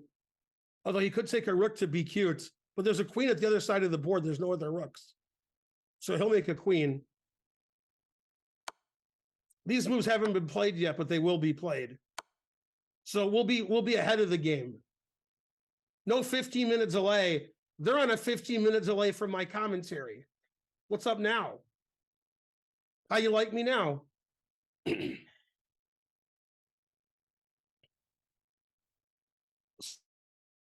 So in this position, rook E1 supposedly is a lot better than bishop F1. I guess after bishop F1, I could move my knight threatening bishop H3. So probably a good idea to trade these rooks because the black rook is so active. Yeah, it's easier to make a queen because there's two queens outside the board. If he doesn't make a queen, she can play knight A1. So he has to make a queen.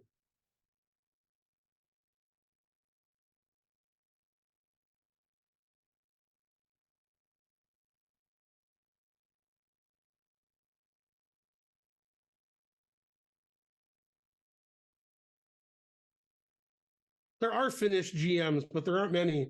Usually there's one or two. Usually. Heikki Westerinen has been a finished GM for like 55 years. I think he's still alive, but he might not be. Let's see if he's alive. There's other finished GMs too. Let's see if Heikki's still alive.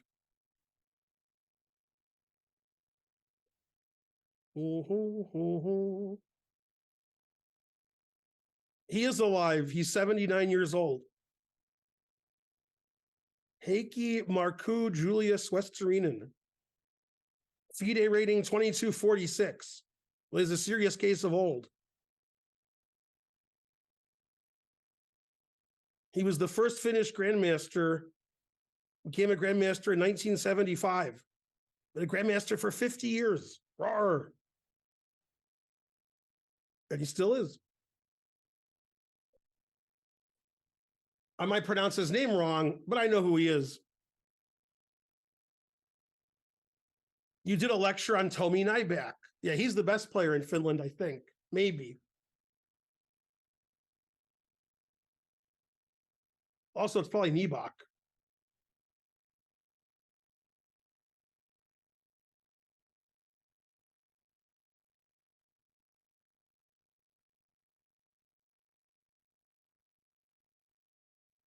Yep, there's African GMs, Finnish GMs. There's even American GMs, like me.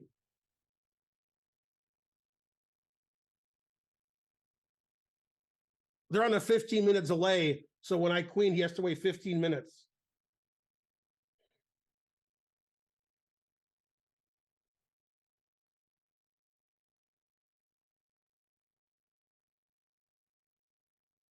So the engine wants her to play rook e1.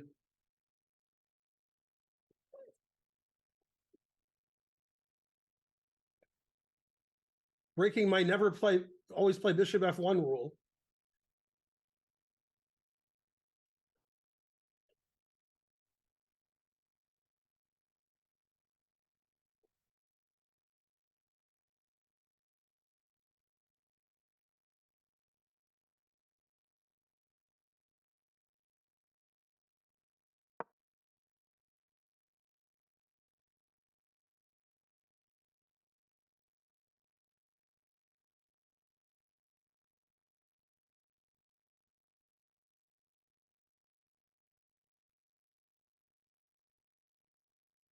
Finnish MP is GM. What?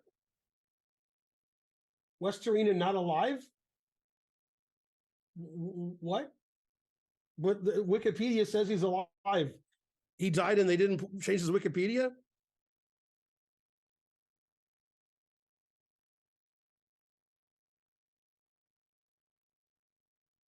That's not nice.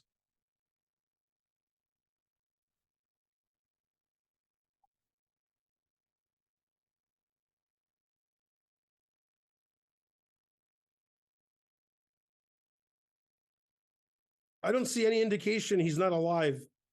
There's no obits on the web. Everything says he's alive.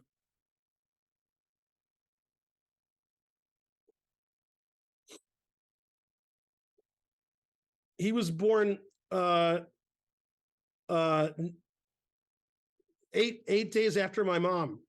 Same year, 8 days later. Well, if he's not alive, the internet doesn't know. The internet seems to think he's alive. Chat is wrong as always. That's correct. Okay, rook e1 was played. That's the engine move.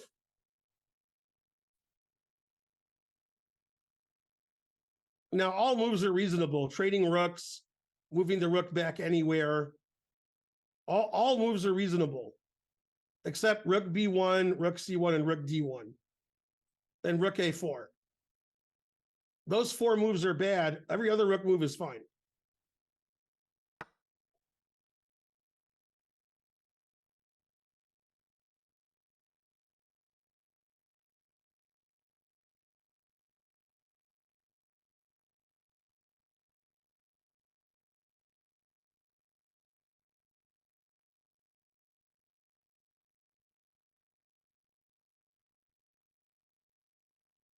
I mean, if he wasn't alive, something on the web would say he's not alive. I'd find something. I found nothing. So I'm guessing he's still alive. There was a woman who lived in Belgium when I lived in Belgium, and she used to live with him and date him and such. I know her first name is Teresa. I have no idea what her last name is. But he used to date or live with somebody named Teresa like 35 years ago.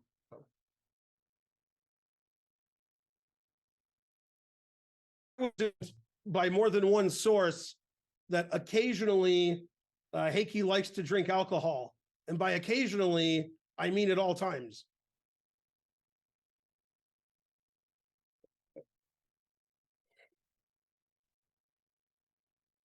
I mean, he's a grandmaster after all. And he lives in Finland. So, you got to give him a break.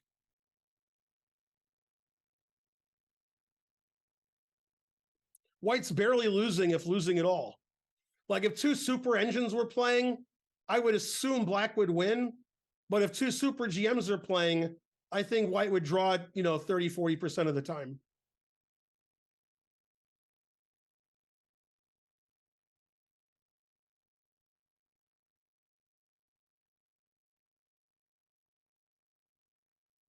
You're asking why somebody who played for Russia doesn't play for Russia anymore? Where have you been? Like 90% of people who for Russia in 2021 and 2022 don't anymore. That's a very common thing.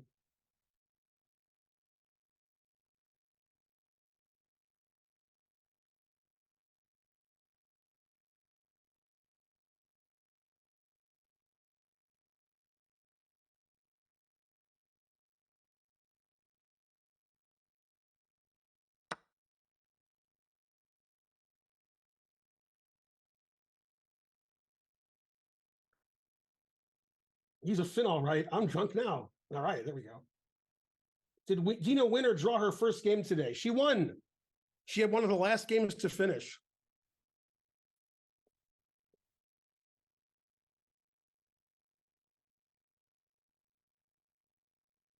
That was very polite of you, Shriner, and saying please.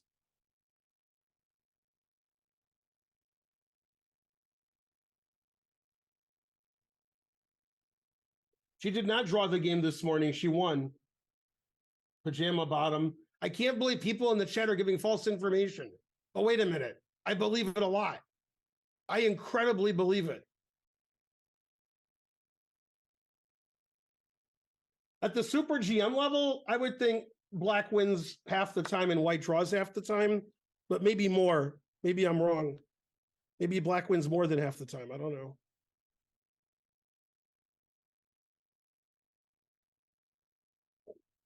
With this time control, all three results are possible. Let me see what the time was 15 minutes ago, or if there's any more results. Let's see, no results. Let's see, how's Canty doing? Oh, Canty's fighting back. He's not as bad as he was before. 55 minutes for Vanapalli, 31 minutes for Dina, and that was 15 minutes ago. So now I don't know.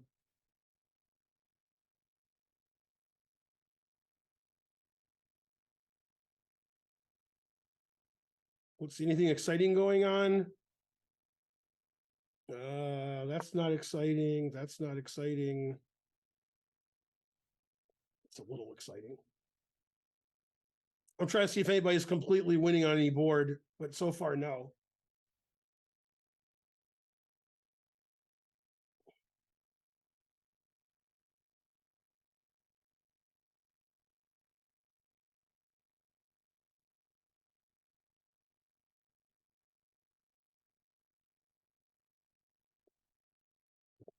I think most of the last 15 minutes has been him thinking. He thought a while about promoting to a queen, and he's been thinking about 5 minutes on this move. That's the problem when you have too many reasonable moves. All the rook moves are reasonable. And some people are perfectionists, want to play the best. And then they get in time trouble and they blunder. Truth hurts.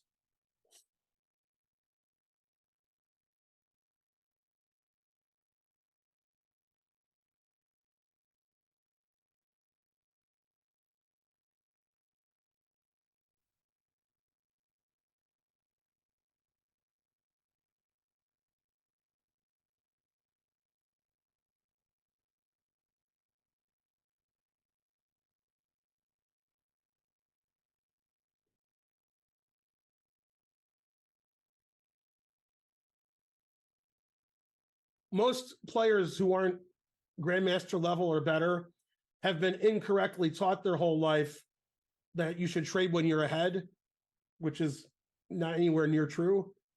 So because of that, if he's been taught that trade when you're ahead, he might trade rooks. But since he hasn't done it yet, I think he knows better. Pepper. Thanks for the sub on Dina's channel. Go simulation.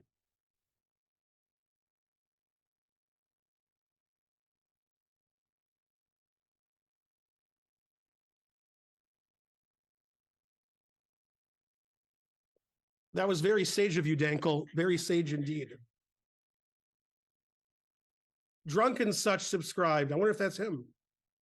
What opening should every chess player know? Like the bread and butter of openings. Only if that bread and butter is vegan. There's no openings everybody should know. You should play what you like. We'll see how Karen's doing. Nobody texts me but Karen. She's in the money. She's in 19th place right now. And there's like 110 players left. Bong Cloud it is. Now you're talking.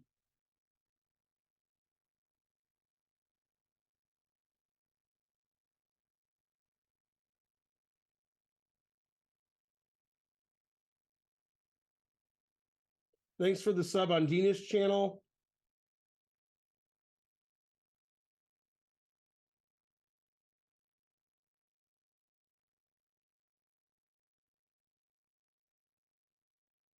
The more you sub, the more subs we have.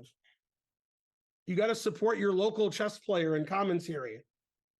So you have to subscribe to Dina's channel and give bits and so forth. Look at this beautiful channel she has. Come on. Grandmaster analysis, live, and you can see her drinking tea and water. Sometimes she has her coat on, sometimes off. She has 2 coats, one for each of you. All of her games go 5 hours. You must support the streams. Just don't cross the streams. Because I saw Ghostbusters, I know. The hype train is close on Dina's channel.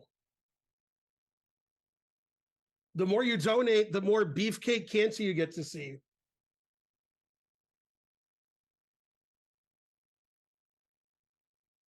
This is your local chess community, this stream. Everybody's a member. That's the director that's always standing too close. You just walk by. Walk on by. The board is a hoverboard. It is hovering over the table. That's the technology they have.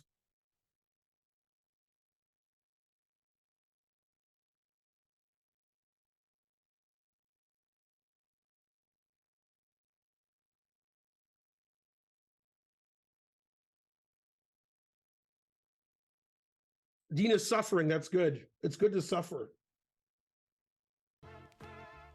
Thanks, Sir Percival, for subbing on Dina's channel. You started the hype train. Go hype train. We got hype trains on every channel.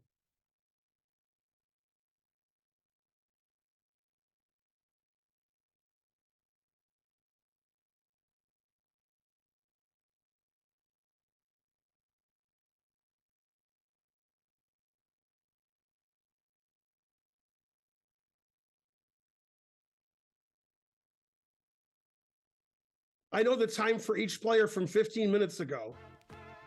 15 minutes ago, Vanapalli had 53 minutes and Dina had 31. And in those 15 minutes, most of it's been taken by Vanapalli. So he's probably had about 10, 15 minutes on the clock.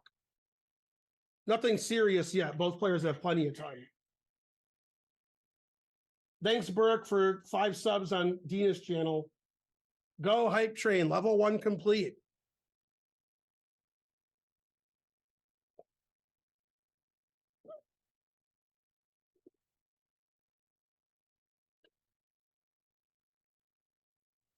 Dina can still get space on the king side. She can play knight h4, attacking the d5 pawn, and then f4, f5, knight f5, g4. She can still gain space on the queen side.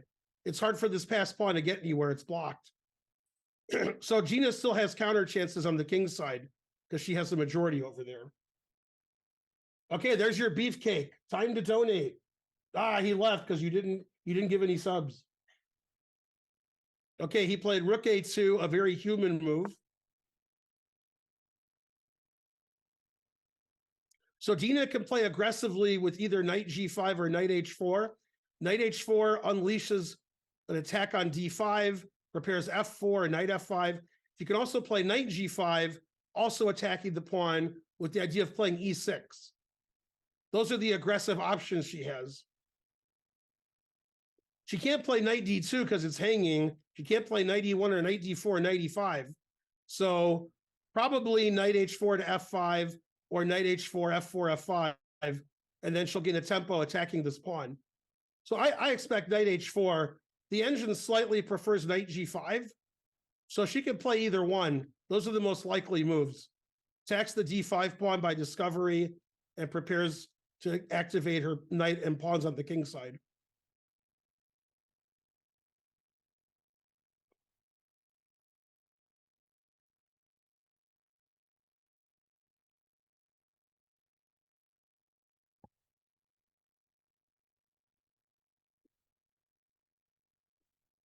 In a slow game, if Magnus is up a knight, he wins almost every game. I played Komodo about a year and a half ago at night odds in 15 minutes, and I won the first 3 games. And Magnus is about 500 points better than me. So if I can beat Komodo in a 15-minute match with night odds, then Magnus at night odds is going to do even better. Better than win. Yeah, engines can't spot a piece in a slow game to a strong grandmaster. Knight h4 was played. That I thought that was more likely than knight g5. Because knight f5 is annoying, f4, f5 is annoying, bishop takes d5 is annoying. I'm pretty annoying. Man, the engine wants to play rook a5. Let me tell you what move will not be played here. Rook a5. That will not be played. He didn't play rook a2 after thinking for 10 minutes, and then after this play rook a5. There's a 0% chance. He's either going to play knight b6 or c6. The engine prefers knight b6. But he's definitely not going to play rook a5.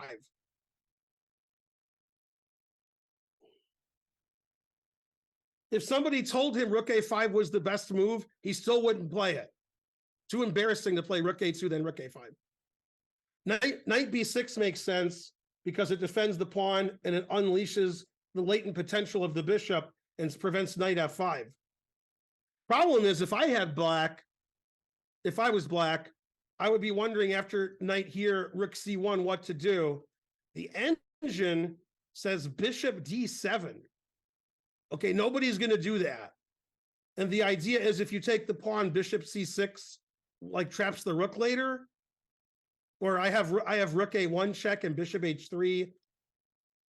I don't believe that either. So I don't think he's going to play. He's not going to play rook a5. Okay, that's 100%. I don't think he'll play knight b6 because after rook c1, he'll be annoyed.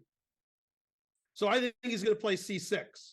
And c6 isn't good because the knight can probably hop into d6. So I would be, okay, there's no way he'll play rook a5. He plays rook a5, I'm leaving. And knight b6, rook c1, you have to understand that rook takes c7 may not be a threat, although it looks like a threat because rook a1 check, bishop f1, bishop h3, knight g2. So I still don't understand after knight b6, rook c1, why I can't take here. And if I'm black, I'm not giving away my c pawn unless I'm 1,000,000% sure they can't take it. Because then white's winning. It's even material and black has these 2 weak pawns and white's rooks dominate. So knight b6, rook c1 seems unlikely to me. Rook a5 is extremely unlikely, and c6 allows knight f5, and you can't play knight takes e5 because I have knight e7 check. And then my knight's coming in. And then white's fine. So I don't like the move rook a2. Rook a2 is not a good move.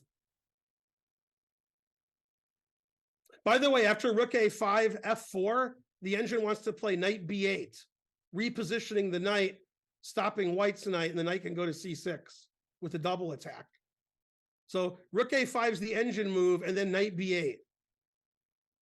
Those are just moves that humans don't play. It's too embarrassing to play rook a5. I can't believe he'll do it. But I don't know what his intention was after knight h4 attacking his pawn, because that was the most obvious move to me. Knight g5 was slightly preferred by the engine, but knight h4 seemed a lot more human. because the knight wants to come in and we want to push our F pawn and keep it defended. So this move seemed weird to me, knight G5. Knight H4 seemed completely normal. And the guy thought a long time on rook A2. Then after knight H4, another long think. This leads me to believe black will not win. White's position is improving. Black's getting more confused. And white's getting more confident, especially if her opponent plays rook A5, which is the best move, but it's silly to play rook A2 then rook A5. So white has real compensation here for a pawn. If you asked me 3 or 4 moves ago, I thought it was more likely than not Dina would lose, but now I think it's more likely that it'll be a draw. Wouldn't be surprised if Dina wins. You know, there's a flow. Do you think chess is the first priority for Magnus? I don't know. He seems to like chess.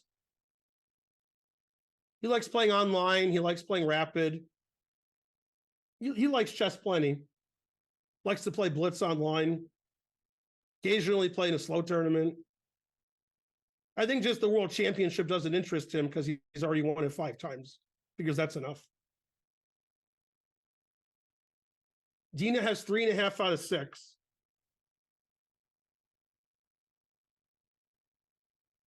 I have no idea what he's going to do. Rook A5 is the best move, which would shock me because he just played rook A2. Knight B6, rook C1 looks bad, and the engine says it's not. But if I was a human, which I am, I wouldn't know what to do after knight B6, rook C1. And then C6 allows knight F5, and the knight comes into D6 or E7. So I don't like any move for black. I don't know what he's going to do. I know that after rook A2, which he thought about 10 minutes on, now he's going to think another 10 minutes. So the flow of the game is going in Dina's direction. Black knows he's a pawn up, knows he should have a big or winning advantage, and doesn't know what to do now. And now he's questioning his rook A2. And he's going to get even on time. I played against Hammer once in a blitz tournament in St. Louis, and I lost. That's the only time I've ever played him. It was about 13 years ago. There's actually a video on the internet, which you can easily find on YouTube, of me playing Hikaru a 5-minute game where I was white in a Dutch and I lost. I played Hammer the next round. So I was 4-0. I beat Robson and Sarawan and 2 people you haven't heard of. And then I lost to Hikaru, then I lost to Hammer, and then I lost to Elvest. So I was 4-0 and I finished 4-3. That was the US Championship Blitz tournament, which was an open tournament. Anybody could play, but a lot of the US Championship players played. But I did beat Robson and Sarawan the first 4 rounds. I beat somebody else who's pretty good, but I forgot who, like some IM. But if you see my game with Hikaru where I lost with white in the Dutch, I played Hammer the very next game. And in fact, you can see Hammer in the Hikaru video. He's playing somebody else a blitz game while I'm playing Hikaru. You can actually see Hammer.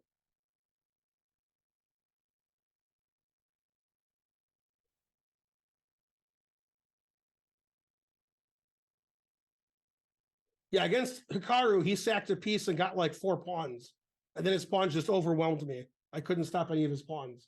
Then I sacked a piece and went into a pawn down or 2 pawn down ending, and I had no chance. We know the time on the clock's from 15 minutes ago.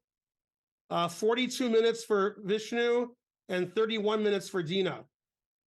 And so it's going to be more in Dina's favor because the last 3 moves, he's been thinking a lot. So they're probably very close to both having 31 minutes now. Very close. And there's a 30-second increment. No, I'm going to do the slow clap again if he plays rook A5. To realize you've made a mistake with rook A2 and then play rook A5, that's very mature. It's really hard to do. I do it all the time because I make a lot of mistakes. So I'm like, that was a dumb move, and then I correct it. That happens to me all the time. But for a low-rated player, playing rook A5 is embarrassing. You think 10 minutes on rook A2, then you're like, oh, okay, rook A5 defending my pawn. It's It's not easy to do. The thing is, c6 and knight b6 have their faults. So he might do it. But she's probably caught up on time by now. He's thinking a long time the last two moves. Uh-oh, she's getting the stare down.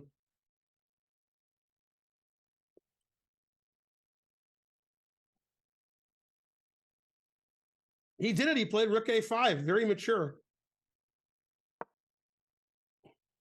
So he played rook a2, which was not good, and then rook a5, which is good. Yeah, I mean, c6 and knight b6 both had their issues. So now she can play rook c1, and then he'll probably play c6, or she can play f4, f5, etc., mainly etc. You don't really want your rook to defend this pawn on d5. That's not what your rook is used for typically. She'll probably play f4. That's the most likely.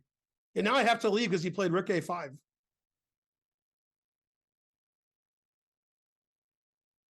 Did I leave yet? Not yet.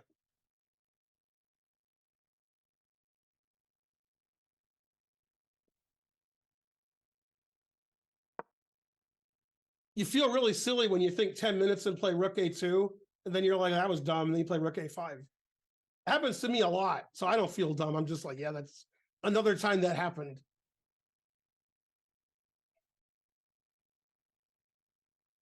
The rook looks good on a2, but it doesn't really do anything. At least on a5, it's defending something.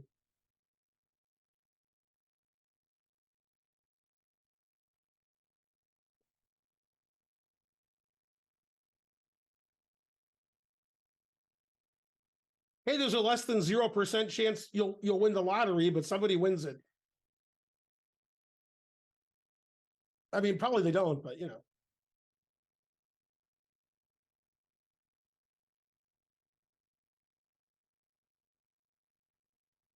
Well, the problem with c6 is the knight gets to go to d6. So if black's going to play c6, black should wait. Now, possible Dina will play rook c1, and then thinking black will play c6, then she'll play knight f5 to d6. However, after rook c1, the engine does not play c6, it plays knight b8. And the idea is if rook takes c7, there's knight a6 forking the rooks. And knight b8, if you do nothing, I'll play knight c6. And my bishop is finally doing something. So f4 is probably the best move, but if she thinks after rook c1, if she misses knight b8, which is easy to miss, that's the strange move. If she thinks he'll play c6, then she might play rook c1.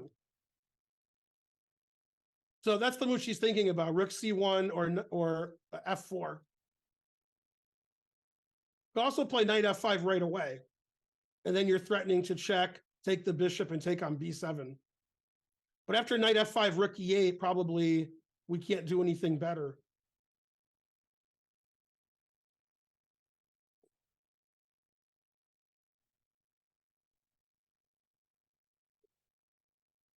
It looked to me like she was going to play rook c1. That's what I thought based on her hand movement.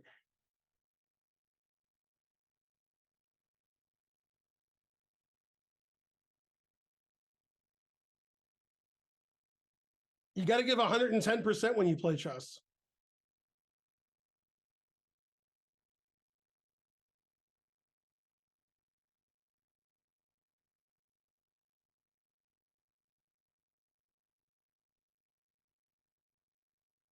Hikaru will be the next world champion, although that's for the birds, but he'll still do it. He'll build a nest. It'll be better than anybody else's nest. Okay, she played f4, engine approved.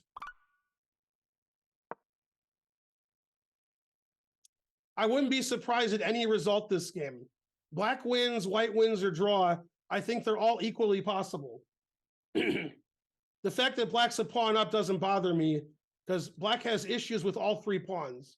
This pawn's under pressure. This pawn's under pressure. This pawn could be under pressure. There's no passed pawns that are queening. This is the passed pawn. It can't move anywhere good. White has a nice majority and space advantage on the king side. White has knife f5 coming in. The bishop is attacking the pawn, the rook's defending it. Even though the engine likes black and the engine plays knight b8 here, I wouldn't be surprised if anything happened. All three results will happen. Not sure how, just they will.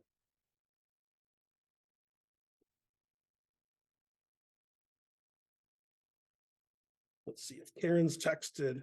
There's 90 players left. Karen's in 16th.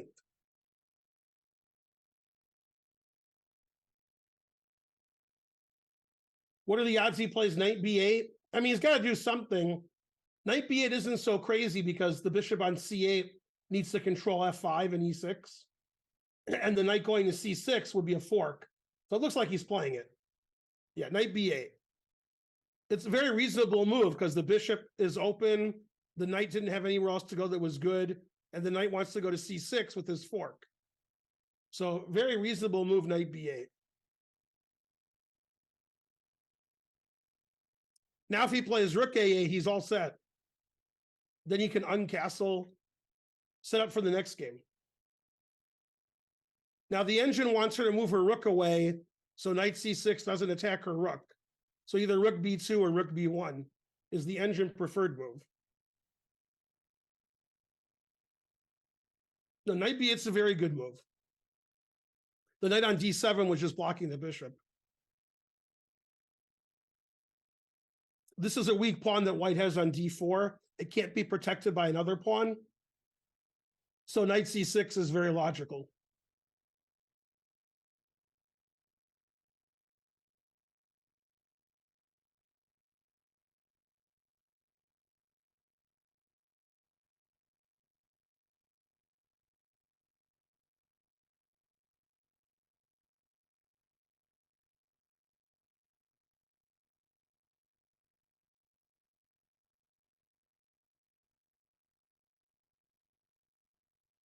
Well, if you ignore me, I'm going to play knight c6. Somebody said, what about f5? Knight c6 is a fork. Okay, so she played rook b2, controlling the 7th rank, so black can't go back. Now the engine wants him to play c6 because she can't play knight f5 because it's knight f5 is prevented. c6 is a tough move to play because she just played knight b8. That blocks this knight. So the engine wants to play that, but now the engine's saying g6, stopping all of white's play over here. That also makes sense.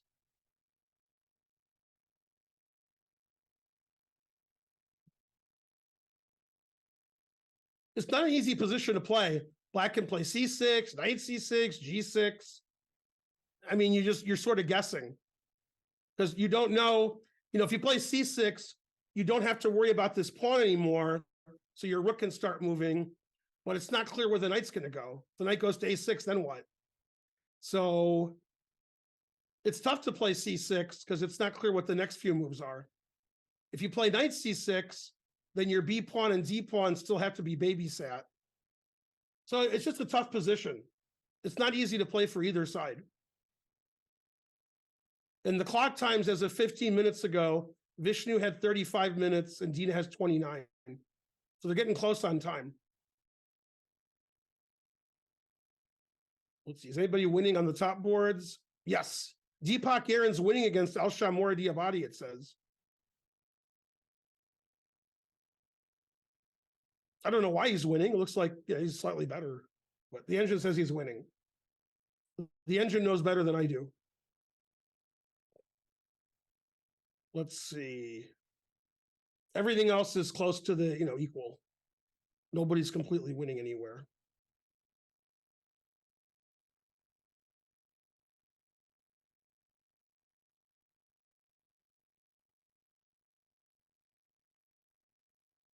So I would say she's caught up on time by now because they're 15 minutes behind the clock. There's the arbiter who stands too close. He has a name tag. It says, I stand too close. He wants to be on camera. Not sure why. Yeah, knight c6 is a very human move, putting pressure on d4. So she can defend the pawn with either rook or play knight f3, or she can play aggressively and play rook c1. And then if he takes the pawn on d4, she could take the pawn on c7, which is what the engine prefers right now. Black wants to play knight e7 and blockade here on the white squares and then play c6. Maybe knight f5, maybe bishop e6. Then eventually say I'm up a pawn, so I should be winning eventually. Because she played rook c1, this prevents black from playing knight e7 and c6. Then black is sort of solidifying the position. Now if knight e7, I take on c7. So he can't move his b pawn because he hangs his knight. Can't move his c pawn because it's illegal. Can't move his bishop because his b pawn's hanging. Can't move his d pawn because it's illegal. I'm just highlighting all the pieces he can't move. He can't move his rook because his rook is defending a5. So there's not a lot of moves black can play here. Black can play g6 to try to stop white from pushing, or black can play rook d8, which defends the pawn. Then this rook can actually move somewhere like a4, putting pressure on d4. That seems like the most logical to me. Rook d8 defending the pawn, then rook a4 attacking the d pawn. On the other hand, he may be worried after rook d8 that f5 is coming, although I'm not really that worried about that. e6 is prevented. If he's really worried about f5, he can play g6. Then he has lift for his king also. So the most logical moves are rook d8 and g6. And if I was a betting man, I would say that Dina has more time now than her opponent. Just because the last 5 or 6 moves, she's been playing relatively quickly and he hasn't.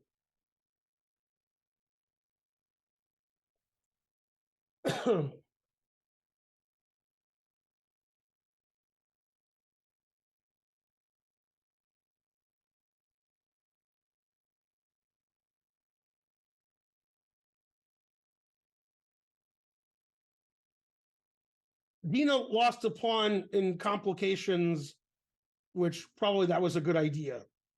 She didn't really blunder or lose a pawn. Just, sometimes you're down a pawn. It happens.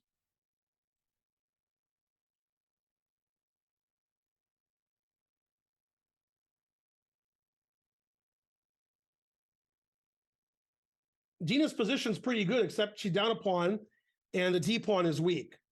Otherwise, the rooks are good, bishop's good, knight's good, pawn structure's good. Everything is good. But d pawn is a little weak and she's down a pawn to start with. But all this pressure she has on black's position, very aggressive, very hard to play black, figure out what the right sequence is.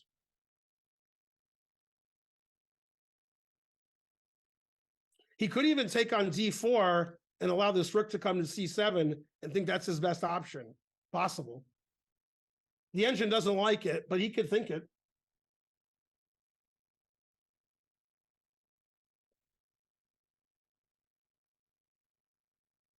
As usual, all the games are ending except for Dina's.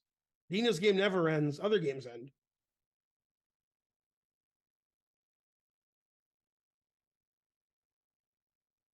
Board 2 is pretty equal. Board 3 is pretty equal. Now it says Deepak's position is equal against more Diabati. Board 6 is about equal. Board 7 is about equal. Looks like we'll have some games decided in time trouble. When I say equal, I mean they're engine equal. They're not drawn. Very complicated.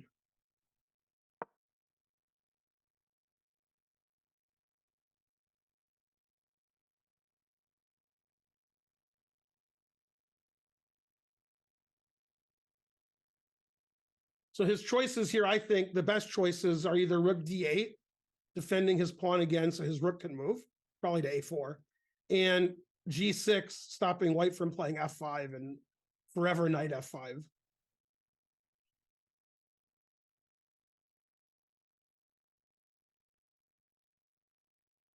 Dina has to have more time now than her opponent. Even if she doesn't, she has to.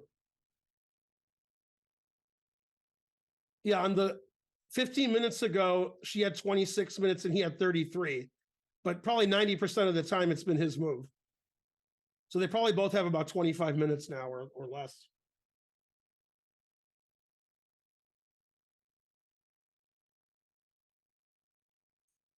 But yeah, her pieces are very active, so she has great compensation for a pawn.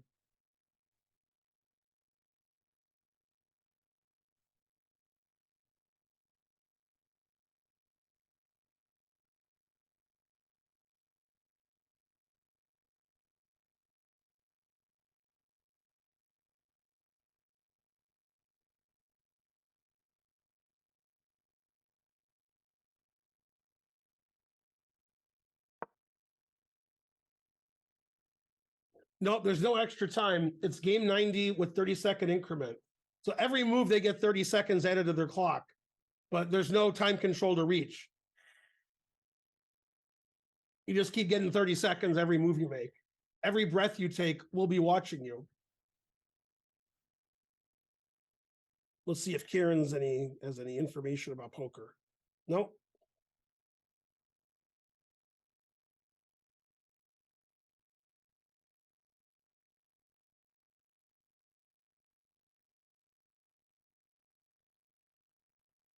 Vasily Smyslov, his nickname was the Hand.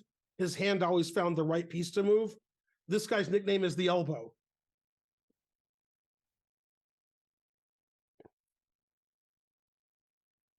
That sounds like Kieran. Nobody else texts me. There's 78 players left. Kieran's in 22nd.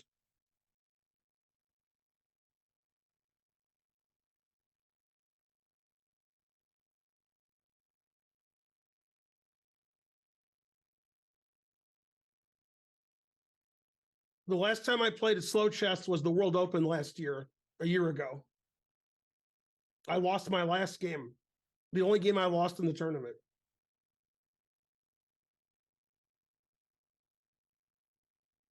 Three wins, three draws, and a loss. I think that's right.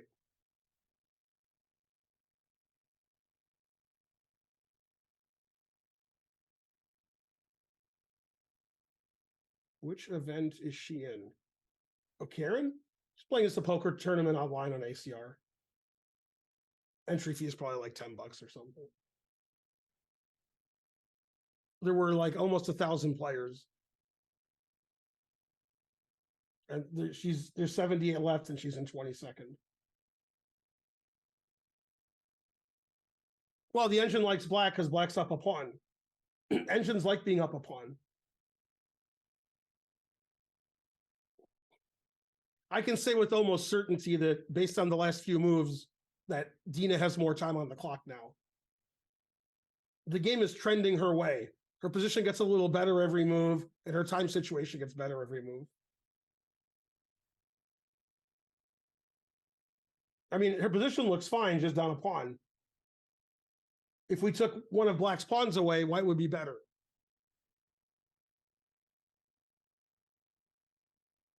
See, with no pawns on the queen's side, white has more open files. I'm reading both chats. There's a chat on my left, chat on my right. There's a chat to the left of me, shattered and sundered, stormed at with chat and shell, I that had analyzed so well. It's the charge of the chats. I think I'm getting too complicated for my people watching on the stream. I got to do more Simpsons quotes and less Charge of the Light Brigade.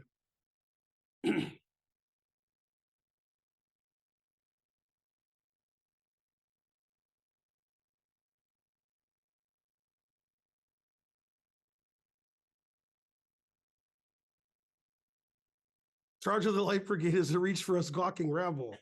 That's correct. Nevermore, that's different. That's Poe. That's a different thing I could quote. Who's that knocking on my chamber door? It's Karen. Come on in, Karen. Quoth the Raven, nevermore. You can also learn about the Raven from Simpsons. There's an episode where Homer does that.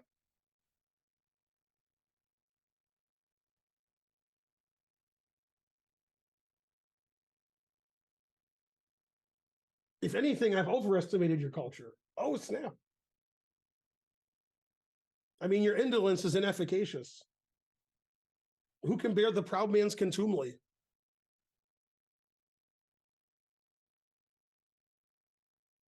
Halloween episodes are pretty good. But definitely Dina has more time now. Her opponent never moves.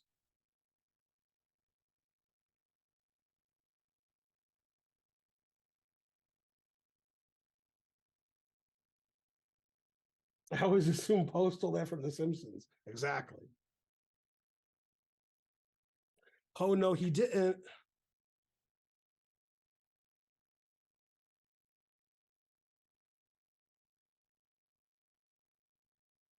Also a good song, Stuck in the Middle with You.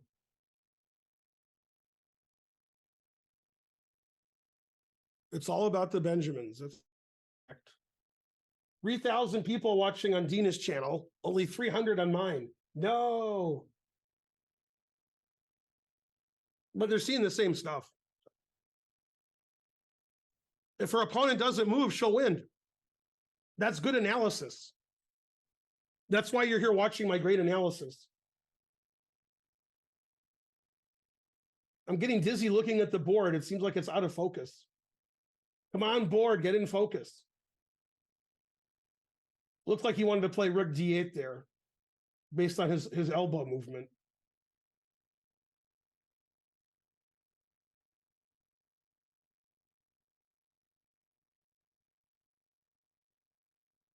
Dina has more tea. She put some hot water in that cup. Rook E8. That's a tale told by an idiot full of sound and fury, signifying nothing. Rook E8. All right. I mean, Rook D8 defends the pawn, so we could play Rook A4. Now we still can't move any of these things.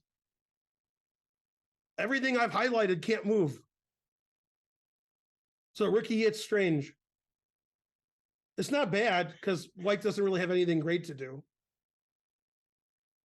White could play King F2 because there's no Rook A2 check, just to get the king a little more active. But she might think the king's dangerous walking out here.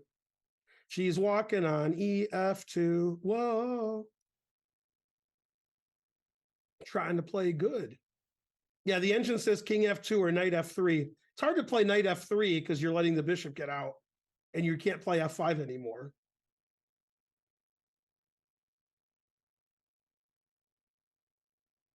F5 is a little weakening because these pawns are not defended so much then.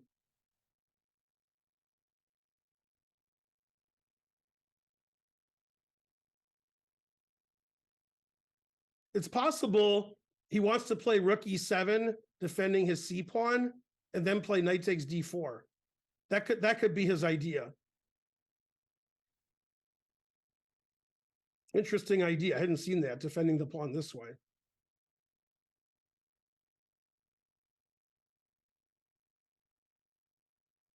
Let's see what they say about the time situation. This says their time is about the same. They both have about 25 minutes. That was 15 minutes ago. So that means that she has more time now because he's been thinking a lot. No, Knight F3 is a good move. I thought she'd leave her knight on H4 for F5 and Knight F5 reasons. But this is a weak pawn. So if Black can't move any of these things here, that's good. Oh yeah, Karen's telling me about poker.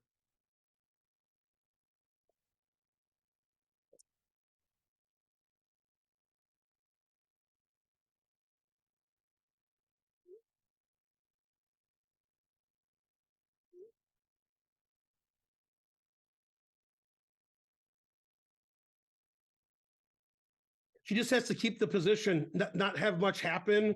And then when her opponent has less than 5 minutes, then she can blitz them. It's ballroom blitz. Or she can go get more hot water for her tea. Unclear. It's not clear what the most important is.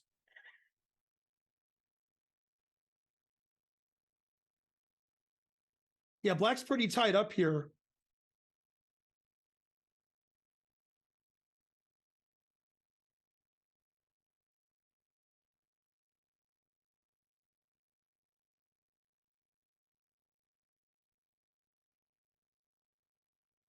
Yeah, he did play rook e7, so I did figure out his idea. But he can't play knight takes d4 now because the knight's defending it. So she can just play king f2 and say, what are you going to do? What you gonna do when I play king f2? What you gonna do when your rook is gone? You guys don't know that song. That song's older than you. It's by a group you've never heard of, Pablo Cruz.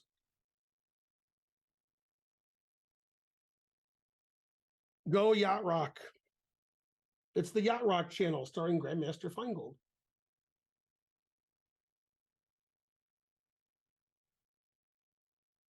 I think she'll play king f2 because there's not much to do here. So king f2, then if rook a4, she can play king e3. Then how's he going to attack d4 again? The answer is fries.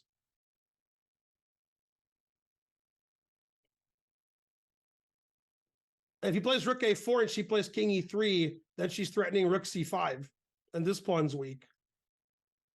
And again, it's hard to move any of these things because they're all delicately balanced, defending everything.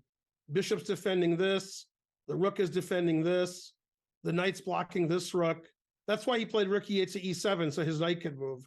But she pre-defended the pawn. You could play bishop g4 to take and take, but that's hanging this pawn, and then this pawn, then mate. So he may want to make Luft first before he does anything active. Got to watch out for the back rank always. Yeah, finally, on the 15-minute delay site, it says that Dina has more time, which I suspected all along. Board 2 was a draw, Yasser Quesada Perez and Vladimir Georgiev. So we have draws on boards 1, 2, and 5. Boards 3 and 4 and 6 are about equal, and 7, and 8, and 9. Nobody has a winning position in any of the top games. Chess is too tough. It's hard to win. Your opponent doesn't let you.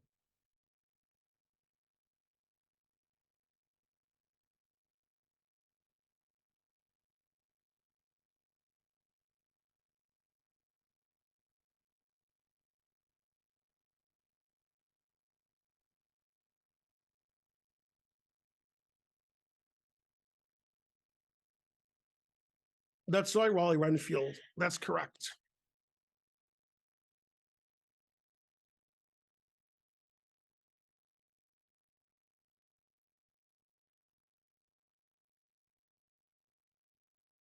Almost 3,000 viewers on Dina's channel watching her suffer. Go suffer. The more you suffer, the better you do. You're in the wrong chat, Kingpin. You're in Dina's chat.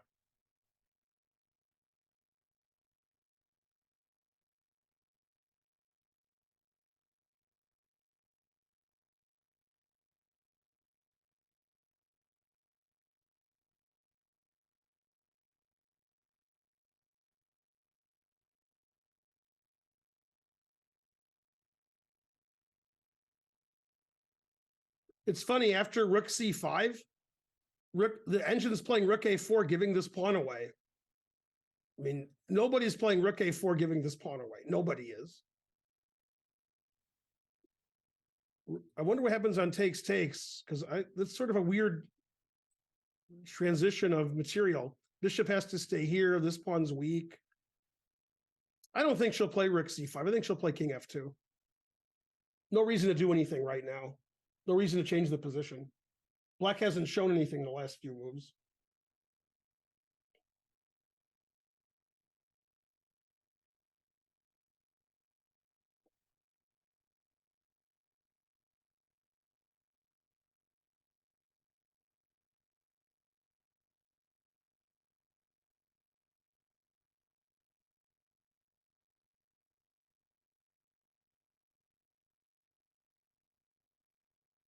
Yeah, she played king f2.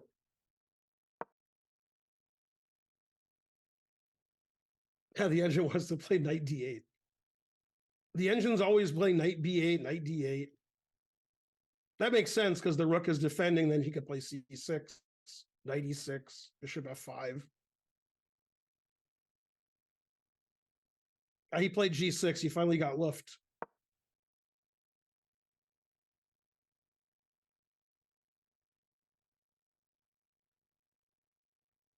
Yeah, the engine really wants to play rook c5 now, because after the rook trade, I can play king here and knight here, and white's doing fine. After rook c5, the engine only gives black 0.3 advantage. She can also play h3, g4. That's the other way of playing.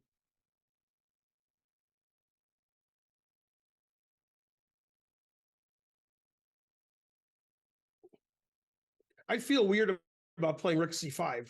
I mean, I see the engine likes it, but if I was playing the game, that would be tough for me to play. Changing the position like this when black isn't doing anything.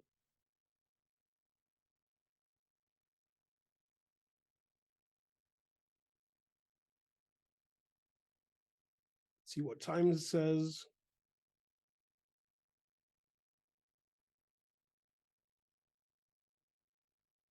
So 15 minutes ago, Dina had 25 minutes and Vishnu had 20. That's a nice time advantage, considering she was behind on the clock the whole game. Canty's game was a draw with Ethan. It's the former Atlanta player versus the current Atlanta player.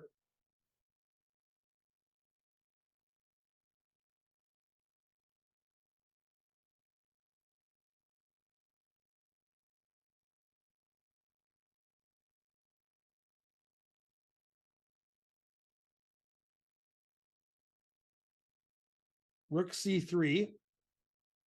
So she wants to play king e3 and doesn't want to be checked. That was the reason for that move.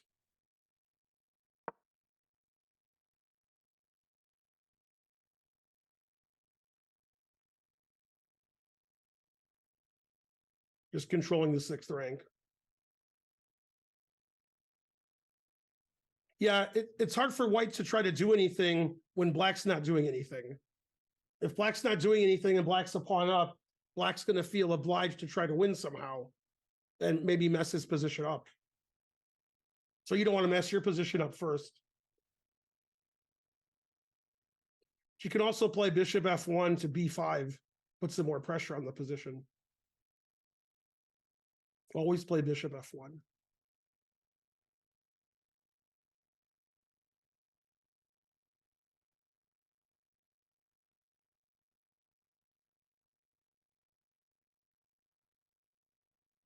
See what the clock time says. 24 minutes for Dina, 20 minutes for Vishnu. That was 15 minutes ago. We have draws on boards 1, 2, and 5. And the games on boards 3, 4, and 6 all seem, and 7 all seem about equal. The engine isn't giving anybody a plus. So we're gonna have a lot of draws at the top, probably.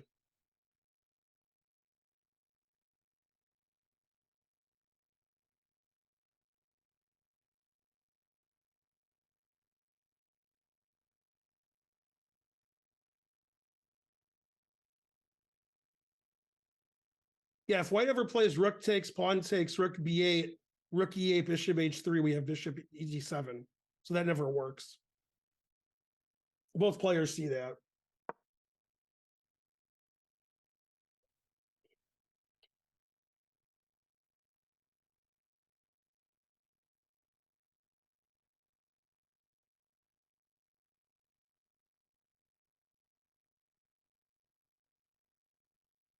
It's not easy for black to untangle those pieces on the queen side. And even after untangling them, what do you do? Because the rook on e7 has trouble getting into the game somehow.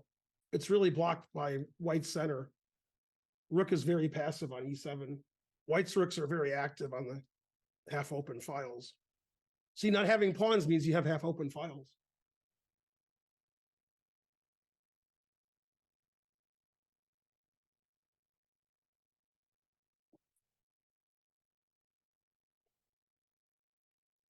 See, the clock times 23.5 minutes for Dina, 19 minutes for Vishnu. Again, that's 15 minutes ago. It seems like it would be more in her favor now. King g7 is a good move. Get the king off the back rank. Put it on dark square. And she did play king e3.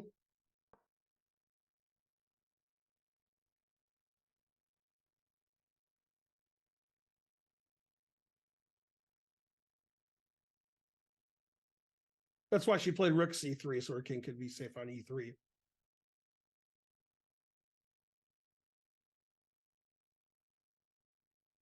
The engine wants black to play rook a4, but he's not going to play that because looks like it just weakens the d pawn.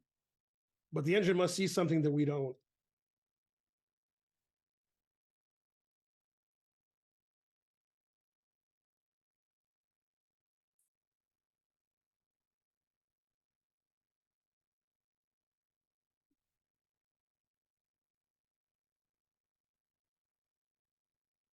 Well, it's not 1:30 a.m. where she is. It's 8:30 p.m.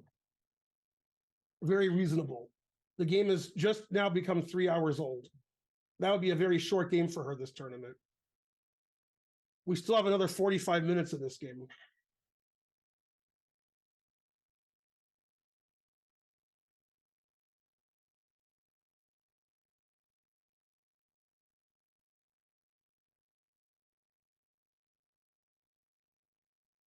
I said he'll definitely play rook a5.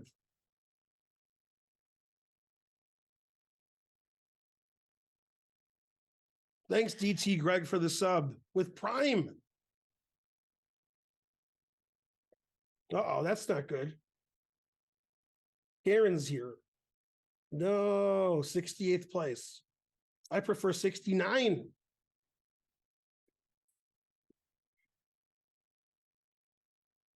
Yeah, that's. She's been down a pawn for like 20 moves, but she has reasonable compensation, and she was way behind on the clock, and now she's ahead on the clock. So it's, turning in her favor. I hadn't gotten to see much of it. Me in here.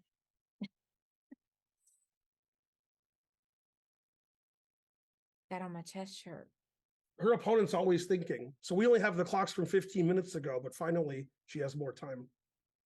So black's up a pawn, but black has to sort of untangle because white has a lot of space and open files.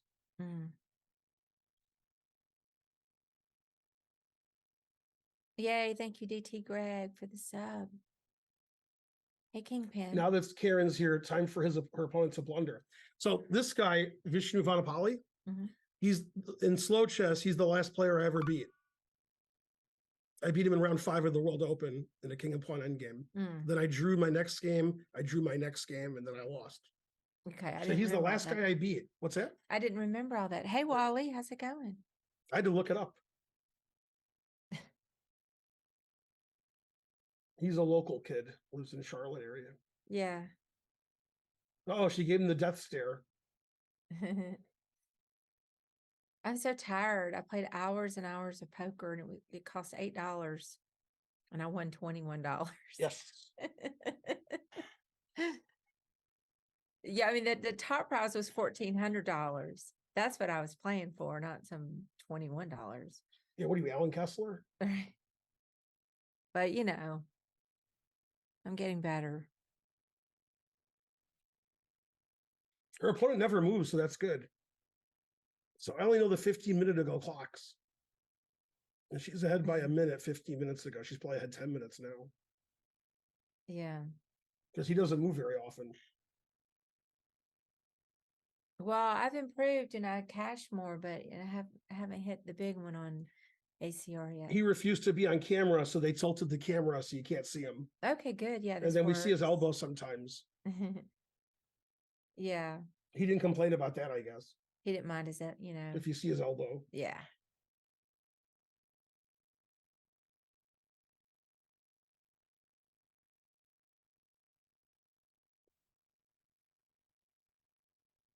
They're wanting to know what's your record against Seth Homa? Me? I've played Seth Homa a million times. He beat me once.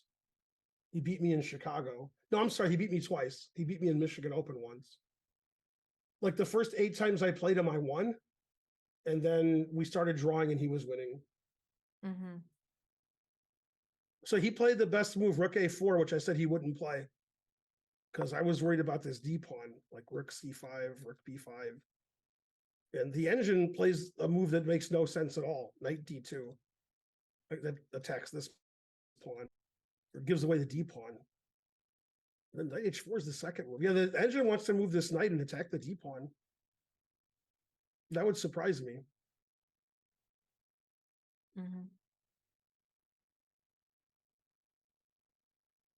I would just play rook b5 here, and then I would lose, I guess, because the engine's not playing rook b5. Oh, now the engine plays rook b5. Yes. Then it says knight b4, defending the pawn and semi-trapping the rook.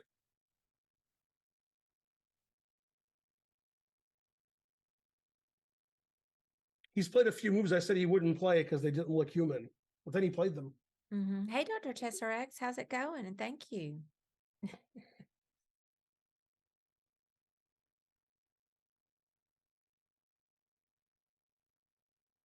Canty drew and Gowrie also drew. Everybody drew. Naroditsky drew.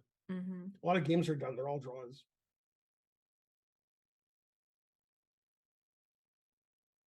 Yeah. But and who did you say what Deepak's game was? Deepak is unclear position against Mora Diabati. Okay. Let's see, where is it? Oh, they drew. Deepak and Mora Diabati drew. They drew. Okay. So boards 1, 2, 4, and 5 were drawn.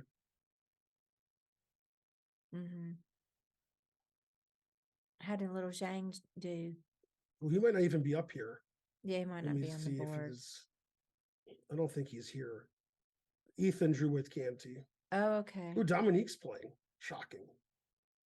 His position makes no sense. Now that's not shocking. Hey, Starson. You know, I won some money, but I did not win any money in the main event. But I did win. I did really well in 3 different tournaments. So I'm pleased. It was fun. I went to day 2 in the women's event and I cashed there. And then I cashed in a bounty tournament. I got a bounty too for knocking somebody out. The bounty tournament was really competitive. I saw some pros walking around like Landon Tice and Berkey. I don't know if Berkey was playing, but he was over there. I'd find it hard to believe if he played in it, but maybe he did. But I had a good time. Always play bishop f1.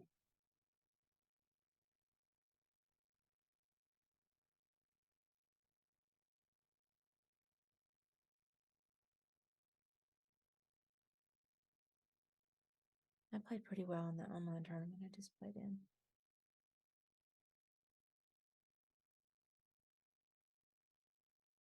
How is Mike the Mouth? Yeah, we played at the same table. You know, we probably, he got moved to my second table on day 2.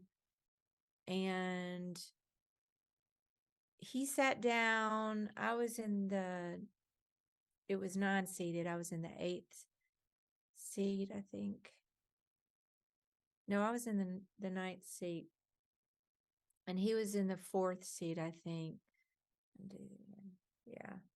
And then so when he sat down, I said to the guy next to me, is that Mike Matisow? And he said, no. And I said, looks, and I Googled and it was Mike Matisow. So then I asked him and he said, yes. But it was hard, hard for me to really talk to him. He was across the table and I didn't get any pots with him really. She tricked us. She was about to move and she tricked us. Yeah. He was complaining he'd been card dead all day. Bishop f1. Always play bishop f1.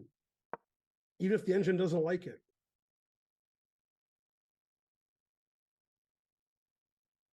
Because bishop b5 is the idea. Yeah, I see that idea. But what didn't the engine like? It says black should play knight a5 or rook a1, but knight a5 mainly.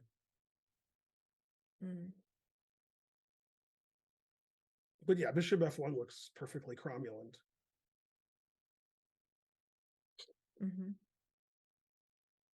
Well, he's going to move quickly. Then he thought better of it.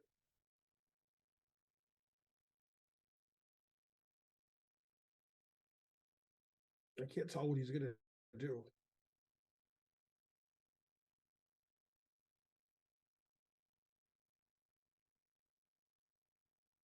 He played the best move. Boo, boo.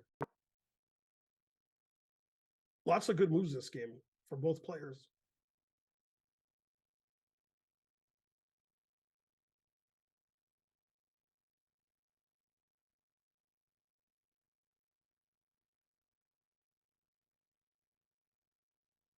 Yeah, he's trying to untangle himself. Play c6 and move his bishop somewhere.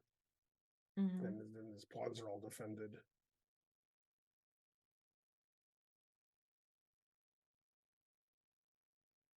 It's the elbow attack. Recommended by macaroni lovers everywhere.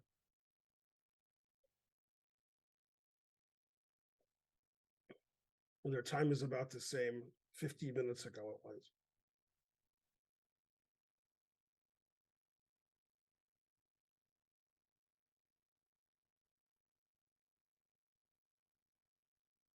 Yeah, Dina's pawns are all nice long chain there. Mhm. We're rooting for Dina. Go Dina.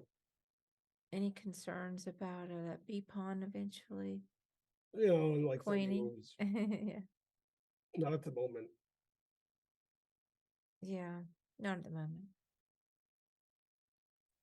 We just have to see who plays better when they both have less than 5 minutes, which will be very soon.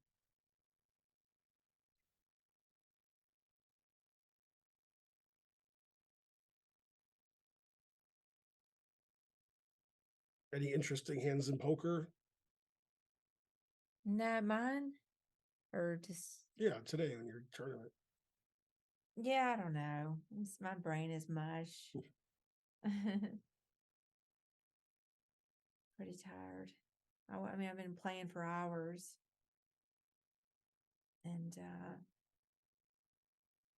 I got some decent hands, but nothing great. I think the highest pair I got jacks, and ended up having to fold those. Because the board was just too many overcards. So I'm like, no, never mind. An ace, king. And he was betting. I'm like, all right, let me just get out of here. But I made some other hands work. I had some lower pairs.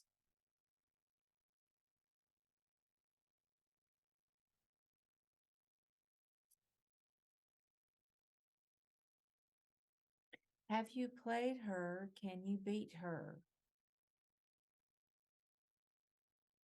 Wait, you mean Dina has been played Dina, or have I played? I can't beat anybody.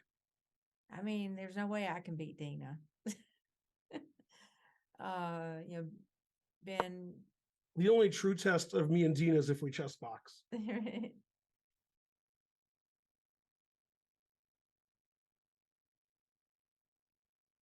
It's the first fatality in chess boxing. Ben dies in the ring. Yeah, Dana's pretty good. Dina wins.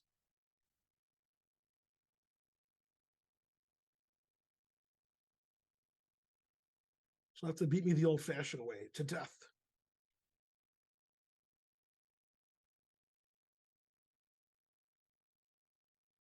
And she's acting like she's not in time trouble, but we know differently. Let's see, what are the times? We only know from 15 minutes ago. Oh, okay. They both have 60 minutes, so 15 minutes ago. So I don't know what they have now, but not too much. Mm-hmm. See if any other games ended.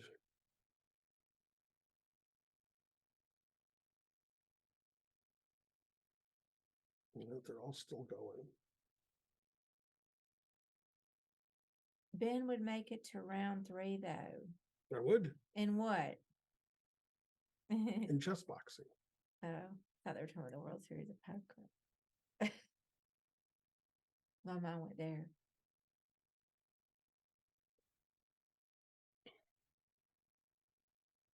Ben, you would win via KO. Yeah, that was funny, the boxing portion of that match. Dana was running, and Andrea is pretty fierce.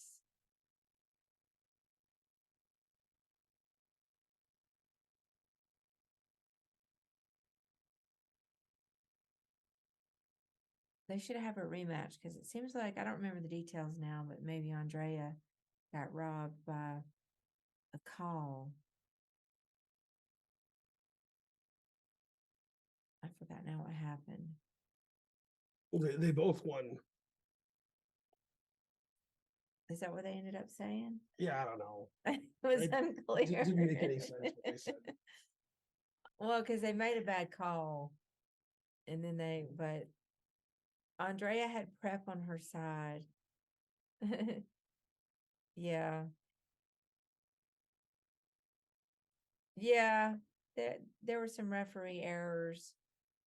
Obviously, Dina dominated in the What? chest. Somebody texted me and it wasn't you? Oh, it was CVS. Okay, I was thinking nobody texted me. Not nobody know how. Hey, for the first time ever, 2 days ago, Iram drove. Oh, okay. She's taking driving lessons. Nice. Now she can kill us all.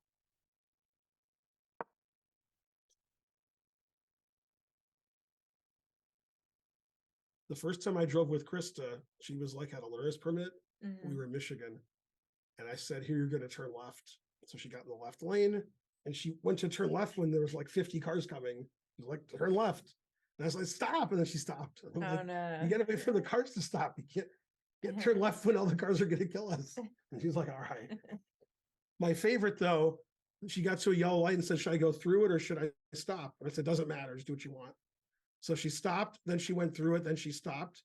And then when she stopped the second time, it was red, then she went through it. She started going when it was red. It was funny. Well, it's hard to learn. I said, whatever you want, doesn't matter. And then she changed her mind like 4 times. Now she drives like a maniac now that she knows how to drive. Knight to D2, very solid. Jack is almost C6 is always a correct. 3-bet hand. Rarely do a flat pre-flop with it. True. Does she look like a woman who'd be beaten by jacks? That's a paraphrase from Rounders, which Karen still hasn't seen.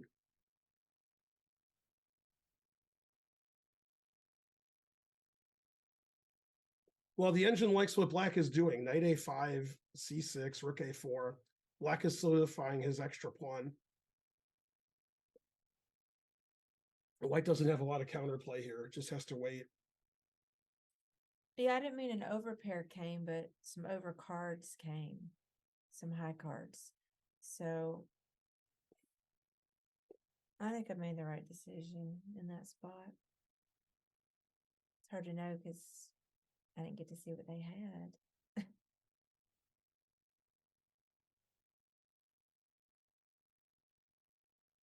Rook B6.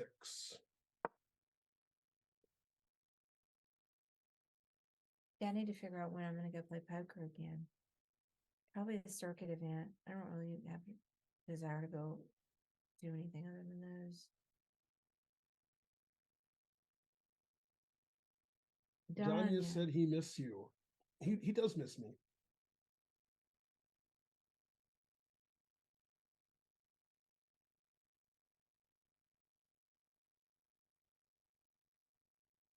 Okay.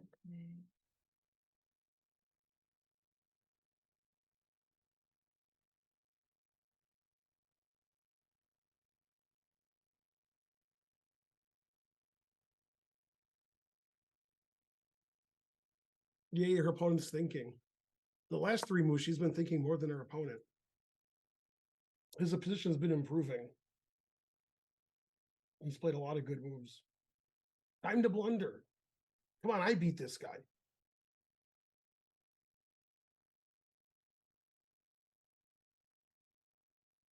Yeah, now what's going on here with the rook move? Just stopping the pawns from Yeah. moving. Okay, that's what I thought. Strange square for the rook, but it can't be attacked so easily. Right.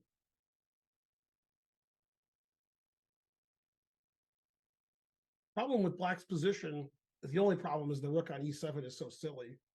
The Black rook on E7 is not doing anything. So the engine wants to play F6, attacking the center pawns. But he might not feel inclined to do that. He still has to untangle a little bit.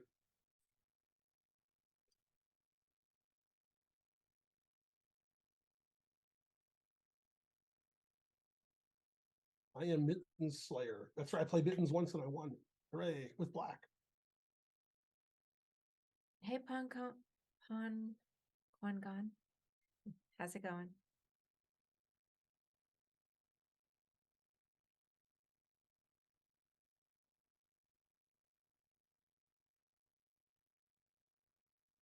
Where's the best place to see how Dina has played this tournament?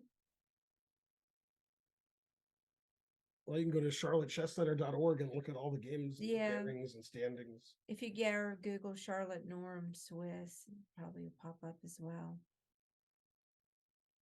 He played King F8, which I was thinking about that he would want to like run his king over here to C7. Oh, they have a command tournament Mm-hmm. organized. She'll play knight B3 probably. She'll probably play this.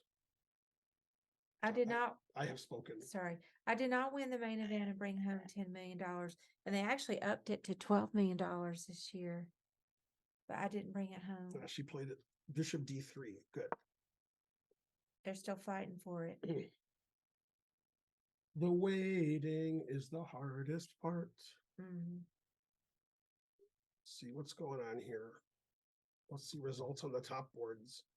Another draw on board 3. So boards 1, 2, 3, 4, and 5 were drawn. And then board 9 was drawn, board 11 was drawn, board 13 was drawn. Man, a lot of draws. Top 13 boards, we have 8 draws. Bishop E2? Oh yeah, I thought it went to D3. What's wrong with me? I can't see. You're correct. Yeah, good catch. And then King E8.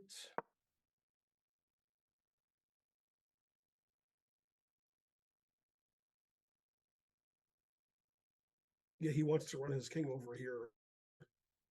I don't know if it's a good plan, but that's his plan. G4.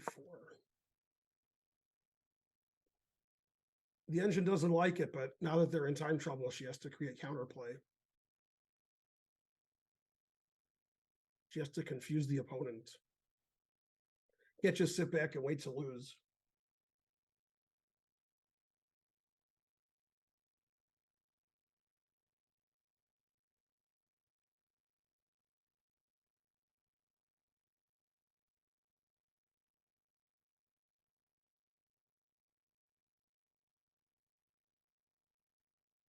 See what the time says. Yay, thank you, Magic Ninja.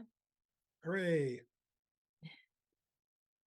Well, I thought he gave millions of dollars. Instead, he said he loves the commentary. Also good. Mhm. Dina 13 minutes and her opponent 12, and that's 15 minutes ago. So they both have 5 minutes. All 3 results will happen.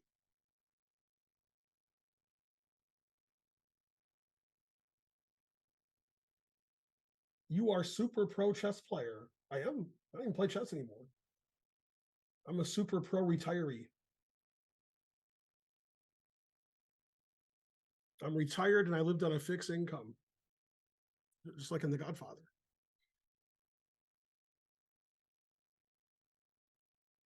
Never play F6, even when the engine says it's the best move.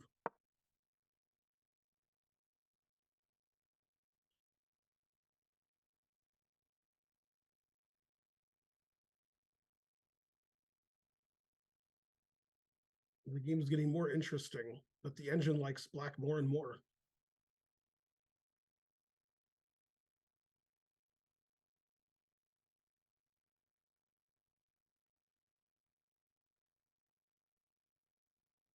Yeah, it's 90 minutes for the whole game and 30-second increment every move. So there's no time control to get to. You just keep playing on 30-second increment.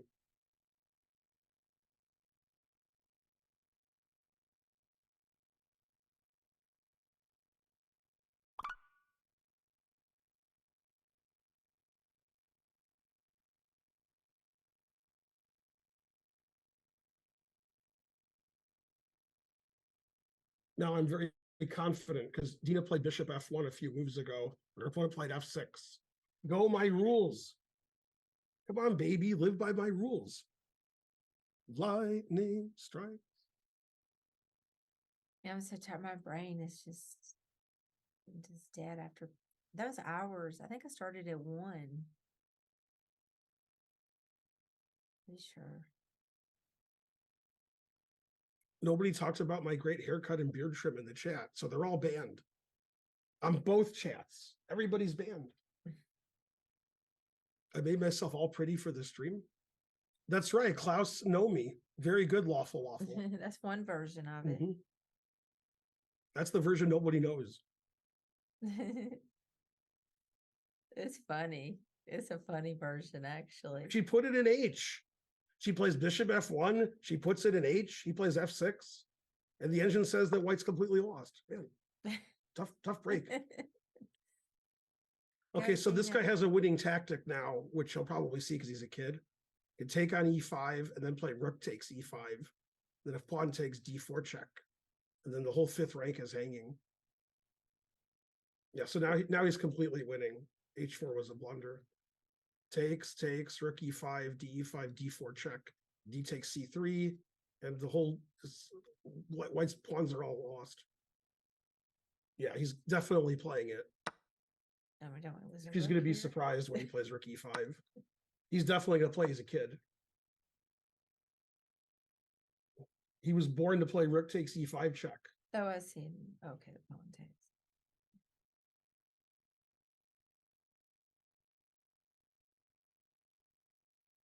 Okay. Yep. Yeah, this is why I retire. I hate playing kids.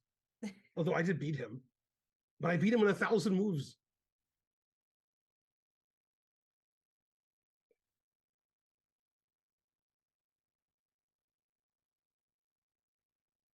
Yeah, now it says he's +4.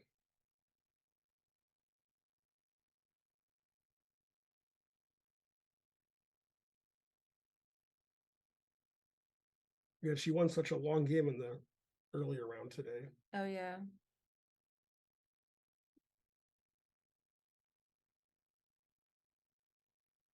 Darn.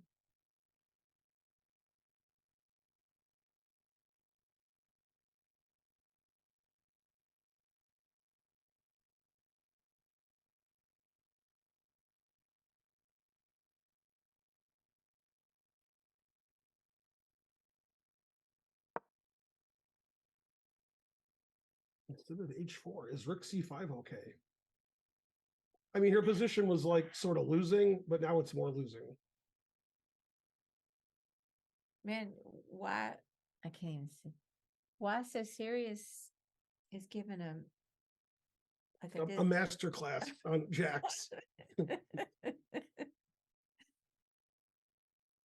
Yeah, but what do I do if I flop quads? Then what do I do? Check fold.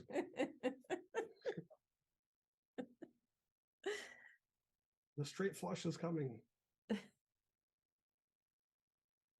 No, I like the enthusiasm. Why so serious?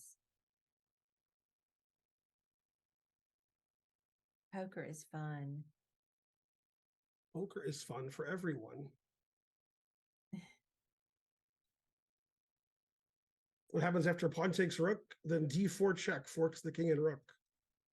And then white's pawns are all hanging and lost.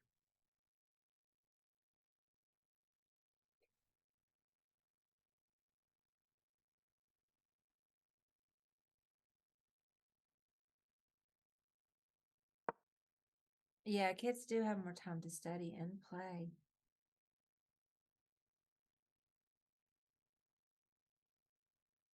Isn't it close to even? Well, your last move hung your rook, so no. There's a knight on A5 defending B7. Who's the most famous chess player you've played against? Yes, Carlsen and Anand are the two most famous. Yes. Smyslov, but probably not as famous as Carlsen or Anand.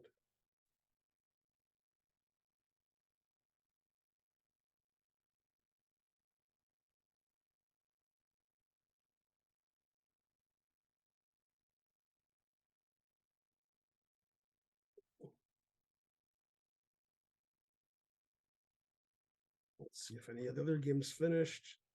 Top 5 boards were drawn. And board 6 looks like might be an upset. White's a grandmaster and he might lose. Might not. A lot of draws this round.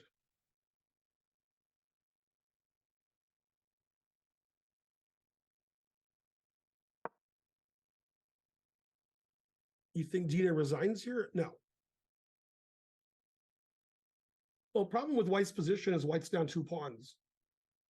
So, and the D4 pawn is weak. All of White's pawns are weak.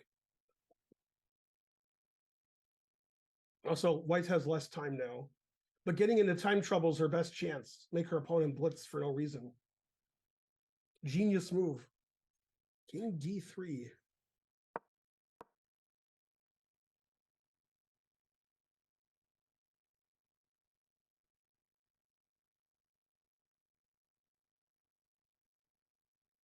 He's playing rook E7. Should I play it before him? That way there's a delay. I knew I should have played it before him.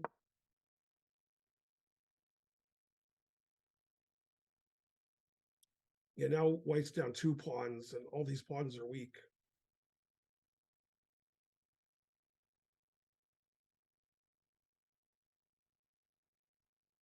How did Zapata do? He was still playing Carissa Yip when I last looked. Let's see. She's slightly better, it says. But Alonso has 2 minutes and she has 14. And that was 15 minutes ago. So Alonso has no time at all.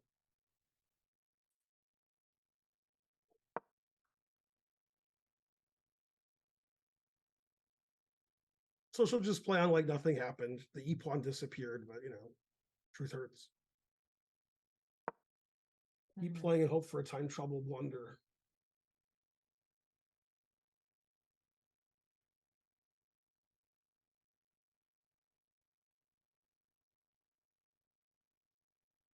I told somebody about my Chessable masterclass tomorrow, Yeah. and I said, you should sign up.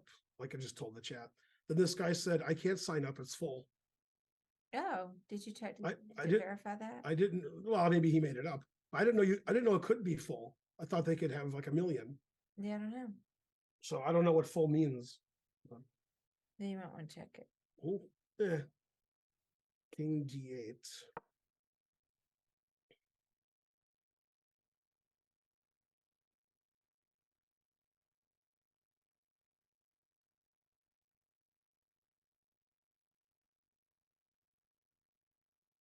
Go Dina, trick your opponent. Not sure how exactly. Just do it. Yeah.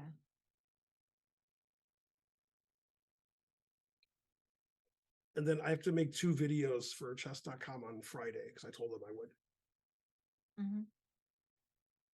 Short videos. Not about Nigel. She's going to play Bishop D1. I guarantee it. See this move? That's what she's going to play. I have spoken. Mm-hmm. I was trying to say who was walking in the background there. This is why I get paid the big bucks. See? I can always tell the way they have moved their hand and they look what they're going to do. Yeah. I can't see what he's going to do because I only see his elbow. So I got no clues. I mean, he's going to play either rook A2 or rook A1. Rook A1 makes more sense because it's a dark square so that it can't be attacked by the bishop. Also, it threatens something. So the engine says they're the same, but rook A1's more human. Mm-hmm. Yeah, that's true. If this was poker, Dina needs runner cards.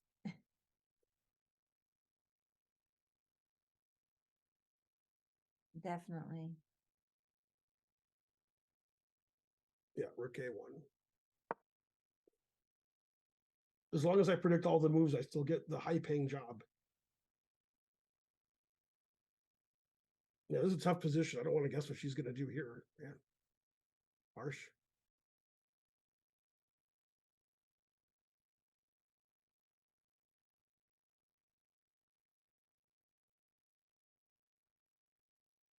There's just nothing good here to do.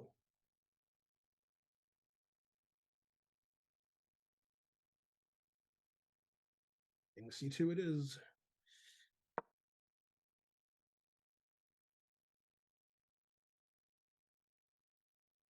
He'll play King C7. Just gonna go here.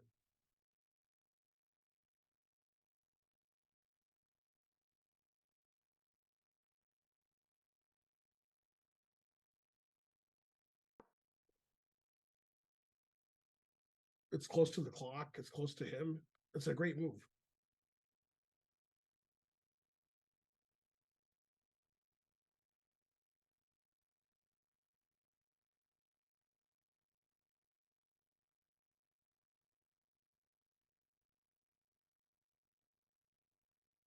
See what the time situation was.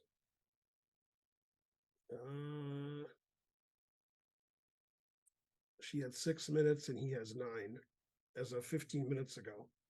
So they both have no time. Top 5 boards were drawn. Board 9 was draw. Board 11 was draw. Board 13 was draw. Lots of draws. I don't know why it takes so long to play King C7. I already said he was going to play it. There's no other move he can play.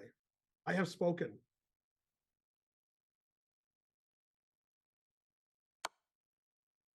He didn't play King D8 not to play King C7.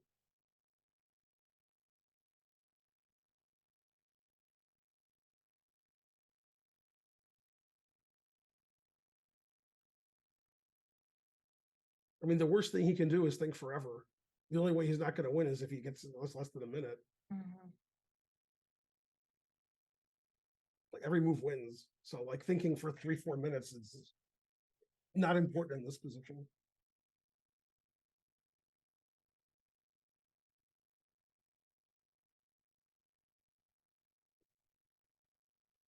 But you get nervous at the end. Knows he's winning, doesn't want to mess it up. Trying to find the most accurate move when most accurate move isn't necessary. And let's see, that's his rating 2318. Yeah, their ratings are almost exactly the same. He's 23-22.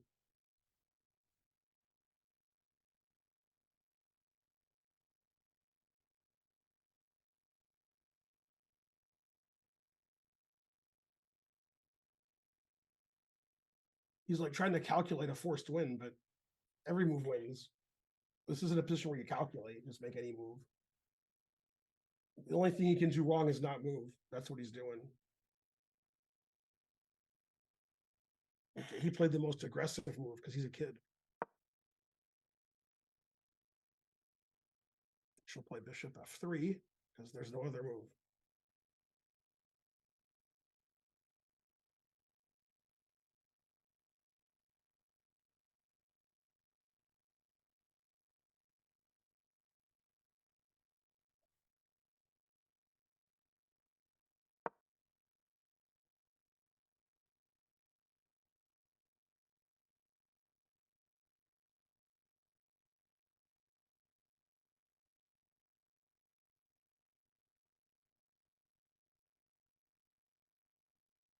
He's looking for something forced, but there's not really a forced win. Just have to keep building. See what the clock says. 4 minutes for Dina, 9 minutes for Vishnu. They probably both have less than 3 minutes now.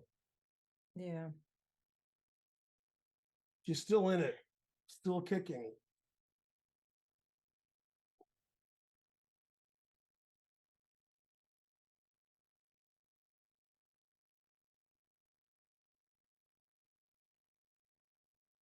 Oh, that's interesting. The percentage of women in the main event was actually down from last year, but the overall Mhm. field was up. Well, you hope the percentage of women, Yeah. you help bring it up. Hey, Pancake Gremlin. I was playing poker earlier. I busted out, but I did win to a whopping $21. It was an $8 buy-in. I played for hours and hours and hours. It was fun. Fight against the dying of the light. I thought, I was trying to win $1,400. So it was like 900 and something players.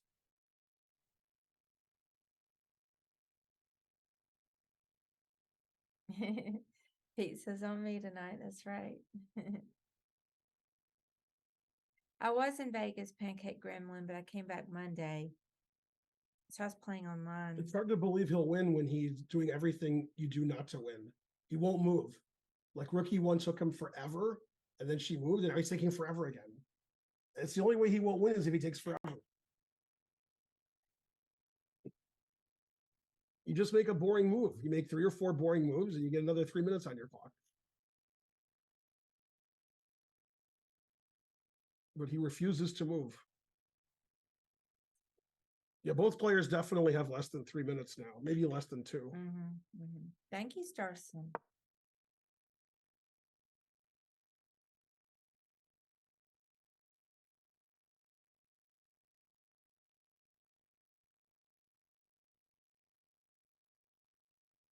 That sounds so biblical. I knew he was going to play H5 because H5, then if you take it, Bishop F5 check. He had to play like the most aggressive move. So if you take it, you have Bishop F5 check, which is fine. I can play King B2, and there's no continuation that wins. But he had to do something aggressive. He couldn't just win slowly and boring. Like the engine would just take back, but he's going to play Bishop F5 check.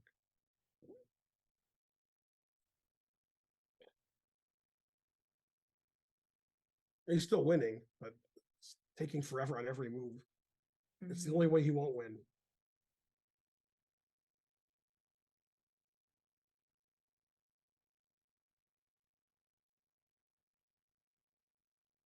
Yep. I knew he played Bishop F5 check. Can't help himself.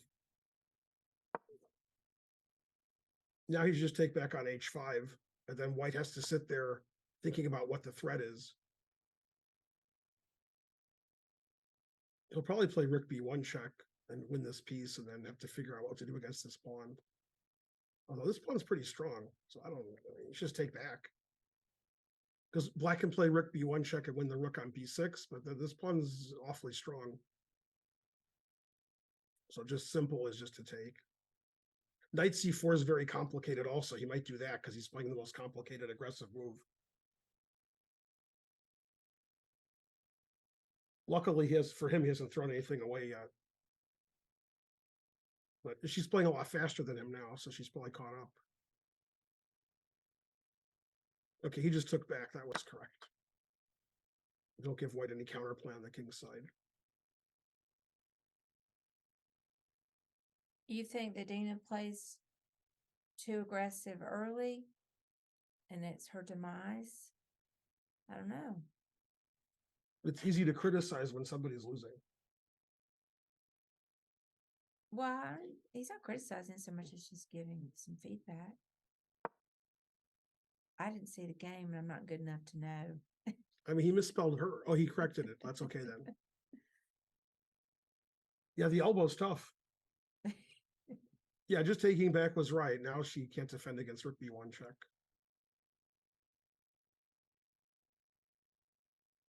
He gets to play Rook B4, so that if he checks, he can take and play King A3. The Knight C4 check wins.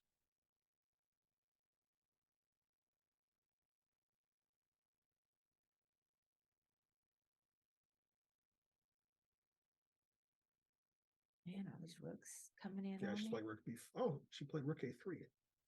Also legal. And not just Rook B1. Oh, then the knight's hanging here, so that's the idea.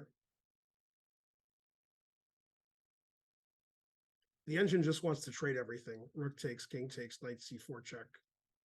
I can't see him doing that. He's not going to do that. He'll play something complicated.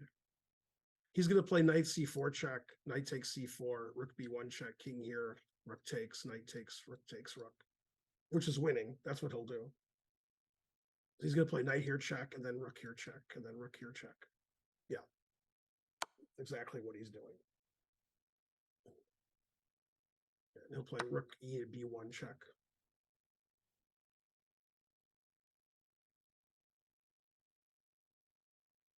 And she has one legal move. Then he'll play rook takes rook check, and she might resign.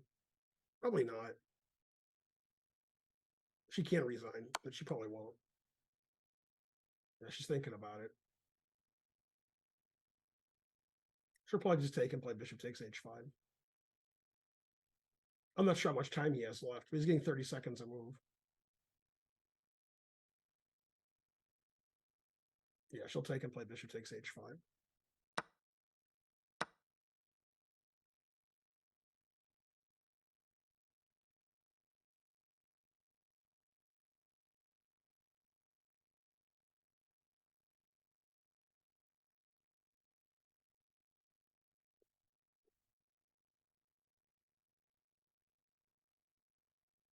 Bishop e2. Trapping the rook. Yeah, I mean, it looks like her game is one of the last to finish. As per usual. And that guy's always hovering and sitting next to her board and stuff. Who That is it? director. He's the director from New York who directs all of his tournaments. Nobody knows his name. What does he look like? He's early 60s. Gray hair? Uh-huh. Rudy? Rudy. It's Rudy, yeah. I knew. Yeah, Rudy. I could tell by. He pulled up last year, he his- pulled up a chair and sat there. Oh, really? You know, come on. Yeah, he can be. Exactly. I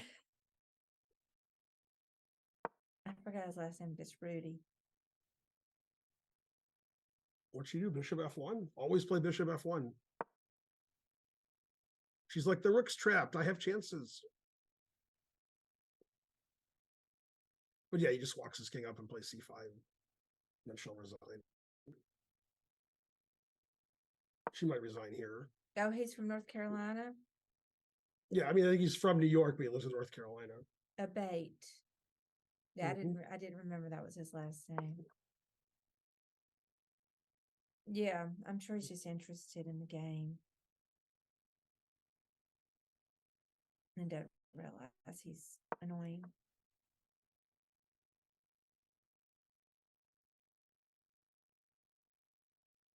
Always play bishop f1. Good job.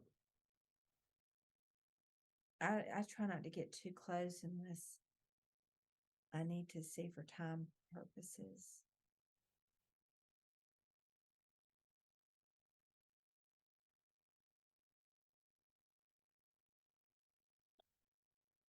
Go, Dina. Fight.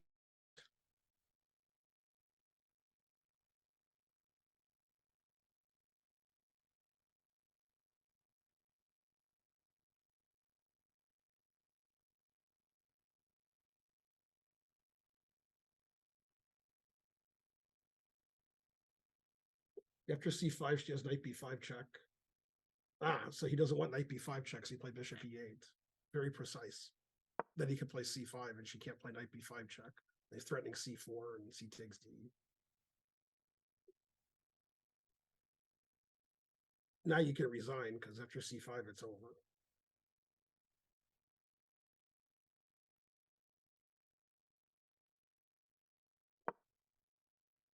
Large wager, he plays c5. Very large wager.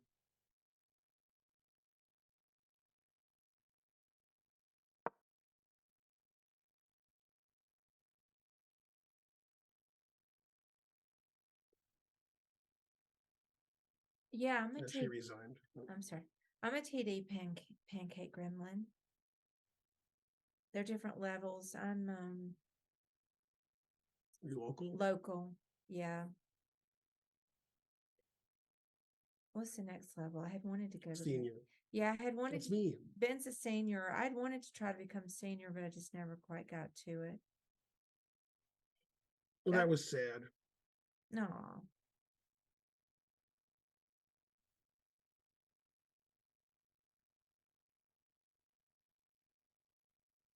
That was a short game for her. It was only 3 hours and 45 minutes. Mm-hmm. Well, darn.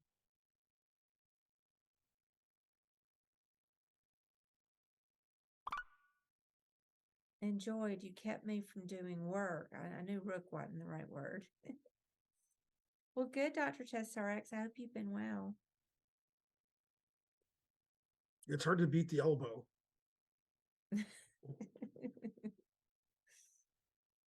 So Ehrenberg's going down. Although it's super sharp, but engine says he's going down. Man, I don't want to be so big on the screen. You're big time, like Peter Gabriel. Chris Yip's beating Alonso. Oh yeah.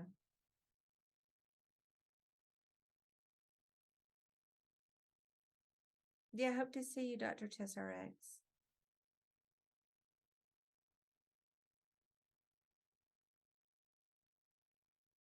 Mhm.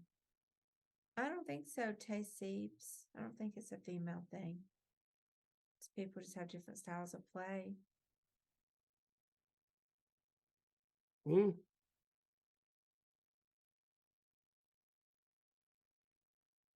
What's this game? You know, they're not having to overcompensate for little penises like men. So I don't think she's overcompensating for anything.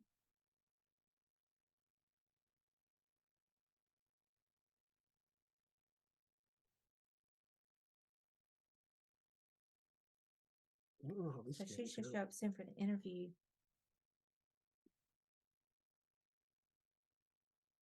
Gee, they both played 100 now. So with the game almost over, but it's on a delay, it says white played 93.1 and black played 97.9.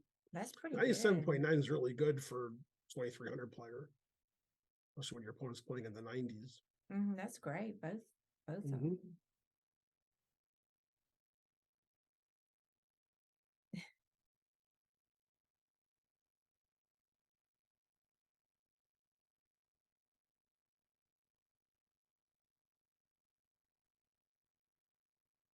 Why did they not shake hands? I didn't even notice.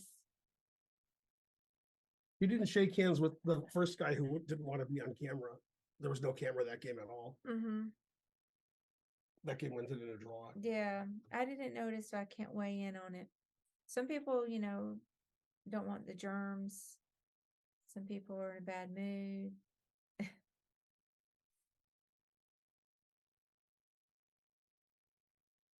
Go Dina.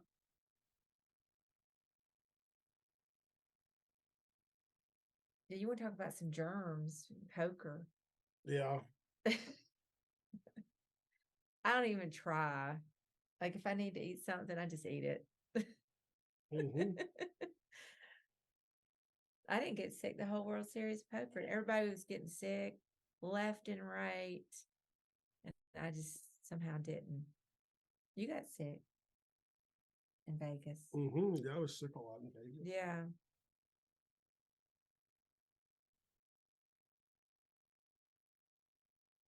Levy looked so dejected when his wife refused to kiss him on stream. Aw. Well, maybe she was in a bad mood or something. And you didn't allow that, so nobody knows he said it. Oh. I don't know why it's not allowing it. No, I mean, I just got lucky. That's why I didn't get You sick. allowed the term kiss him. That's good. Right. Oh, darn, I'm sorry she didn't win.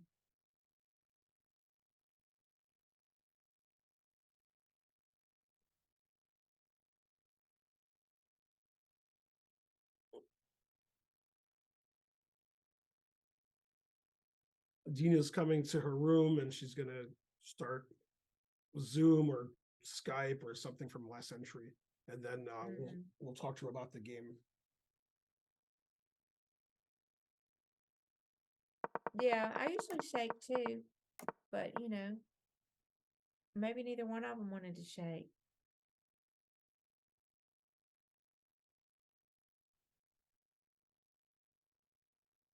Let's talk about the game. We will talk about the game with Dina. Yeah, we're just waiting on Dina to get here. I hadn't even seen the game, so I look forward to watching you go through it with her a little bit. Or she goes through it.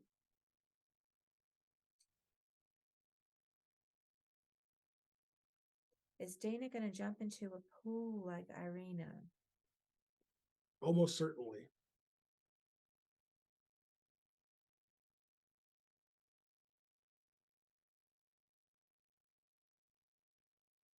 I mean, I've lost track of who's still in the main event.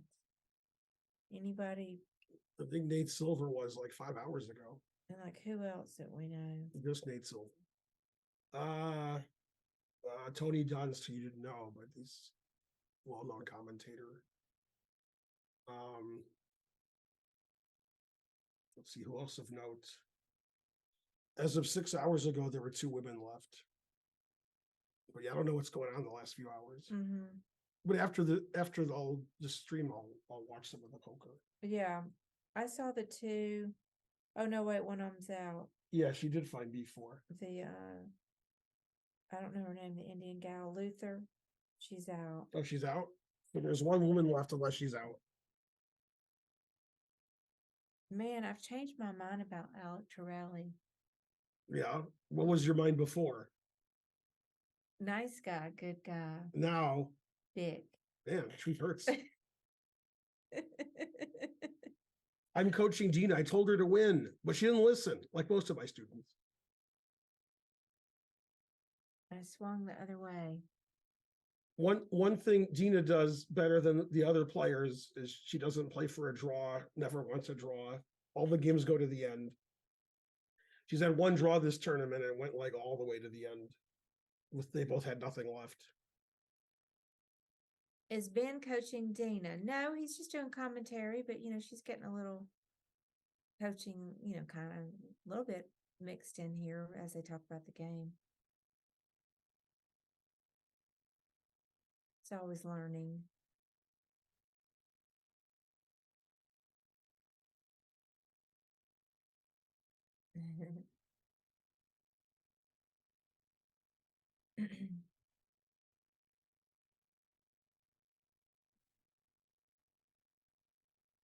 I can't believe Dina played Bishop F1 and her opponent played F6 and she lost. No, she did everything right.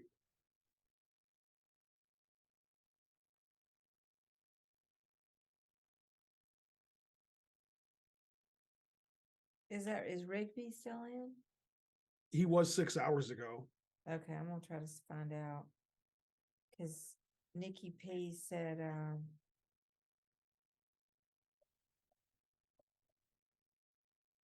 he's calling him a slob.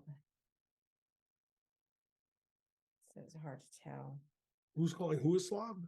Nikki P's calling what's his name, Rigby? Is it Rigby. You're calling him a slob. A slob? Seems like a normal guy. I'm just reporting facts. Why would you call somebody a slob? Like, what's wrong with these people? Nikki calls everybody names. Oh. Let me see. In fact, did you see Caitlin's latest? Mm-hmm. Yeah, Nikki's features in it. Mm-hmm. This might be him here. GTO diaper. Mm-hmm. Is that him? Yeah, that's him. Yeah, Rigby. I'd never heard of him. He invented the dirty diaper. Hello, hello. Hey, it's Dina. It's Sideways Dina. Sideways? Oh, wait. That's the best. Yeah. I blame the producer. No, it's wait. It should be good now. Right? I don't know what's happening now. They got a monkey working the spotlight here. Yeah. I was so sure this M game with a pawn down was totally fine for white. Mm-hmm. But I also did not understand anything what he did in the opening. It looked like so like against all the principles. Like he was playing with 1-2 pieces and everything undeveloped. And I can't believe it worked out for him. Yeah, the engine likes his game after Bishop B4 for basically the rest of the game. Yeah, it didn't like when you played B3. It thought you should play either A3 to stop A3 or when he plays A3 to either ignore it or take it. Because Bishop B4 is pretty strong. It's a weird idea, but it seems like it's a strong idea. It's so weird. Like really, I couldn't understand what he was doing. Yeah. Yeah, the engine just wants you to take on A3 and then start attacking on the king side. Yeah, if I go d4 instead of, is it better d4 instead of takes on d5? Instead of take on d5. Oh yeah, taking on d5 is bad. That was b3 is not good, but taking on d5 was worse. Yeah. Because like I realized that like if he takes, then he opens my rook, but I thought that like I thought that here he can like, okay, my rook is open, but he's like a pawn up and he goes back with a bishop. And okay, it looked fine. But after bishop b6, it looked fine, but Are you but I looking at thought what I d4 like or b4? b4. I don't know if you give me the permission. Let me see. Oh, I don't know if I can give you permission. Producer can. Yeah. Yeah, I don't know if I that's what can. I meant. Yeah, I can't do Kurgan, anything. can you give me the permission, please? Normally you should see my moves soon. Right? Go producer. Is it producer Hikaru? No. No. Oh, I'm not in the classroom. Wait, I thought I was there. Classroom. Oh, no. Yeah, I don't see you in the classroom sorry, either. I wasn't. Now I see you in the classroom. Yeah, sorry. Okay, so here I thought, yeah, I thought that, okay, Yeah, the if I engine go wanted you to play d4, d4. Yeah. he No, takes. this is fine for you. So yeah, I thought like I knew that it was fine. Like I could feel it was fine, but I thought with the like in the other line I would just have advantage, because if I take and now he takes. Yeah, in this So it's right. Yeah, he shouldn't take that. That's right. Yeah, this is fine for I you. thought this was just better because I get the pawn back. Better than the other line, because the other one, like in both cases, he's not developed, but here at least. Yeah, but when you trade on d5, you're opening up his bishop. So the engine actually wants him to play knight b6 when he played knight b4. After knight b6 instead of knight b4, because then he's threatening bishop f5. But it's so weird. I mean, this bishop, it's not supposed to be working. I really don't understand how such things can work. Really don't understand. Like this is not how you're supposed to play chess. I don't know. Didn't look. And Knight this, b4, okay, it's still like his position. All these moves were great. Rook e3, b4. Yeah, and it wanted you to take on c7 instead of going to this endgame. oh no, but this, it looked so. Yeah, and then play rook a1 and then rook a1. Yeah, I was looking at it, but it's not natural. Like these two pawns. Yeah, the queen's weird. Yeah, it's a weird position. It's just the other position, you didn't have a lot of prospects, and then this one is sort of weird. Yeah, but I was so sure that the endgame was totally fine. Like I was so sure. Like I was like he cannot develop, and I felt like somewhere maybe like knight f5, but I think It liked the way you played f4. It liked. Yeah, f4, and here maybe like knight b8. Yeah. It liked all these moves. It liked knight f3. It didn't like when you played rook c3, which obviously later in the game didn't work out for you because of the tricks that happened. Rook c5, I was looking. I wasn't sure like how. Yeah, it's hard to play rook c5 and change the position, but yeah, it was. Yeah, because like he can still play. I mean, yeah, in all the ways. Obviously, I have idea where to attack, but I mean where to annoy him, but just I wasn't sure that I should make this d5 pawn stronger. And I felt like he couldn't develop. I think there was this move somewhere. I was considering. Oh, maybe here. Oh yeah, here rook. Wait, somewhere. I was looking at. Oh, here I was looking at rook here. Rook c1, and I wasn't sure of this. I thought, yeah, after rook c1, he still plays knight b8, which is a weird move. No, he still plays the same. On c7 oh, really? Yeah, Knight that's a B8. weird move.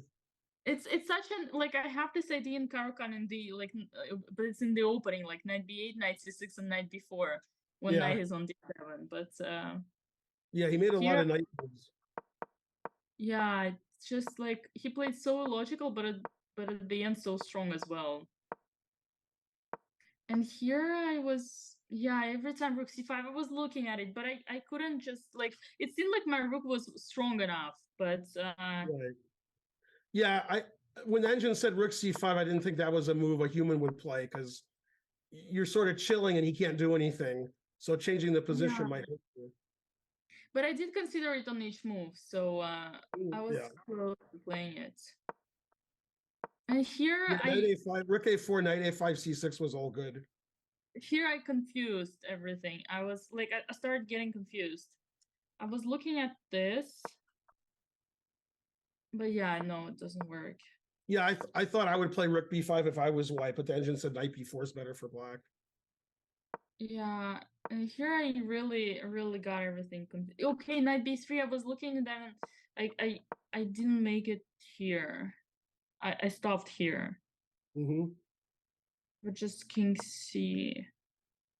Oh, it's still complicated, no? Yeah, but I mean, if could king's feel if coming I to changed it. c7, then you're just down a pawn, I think.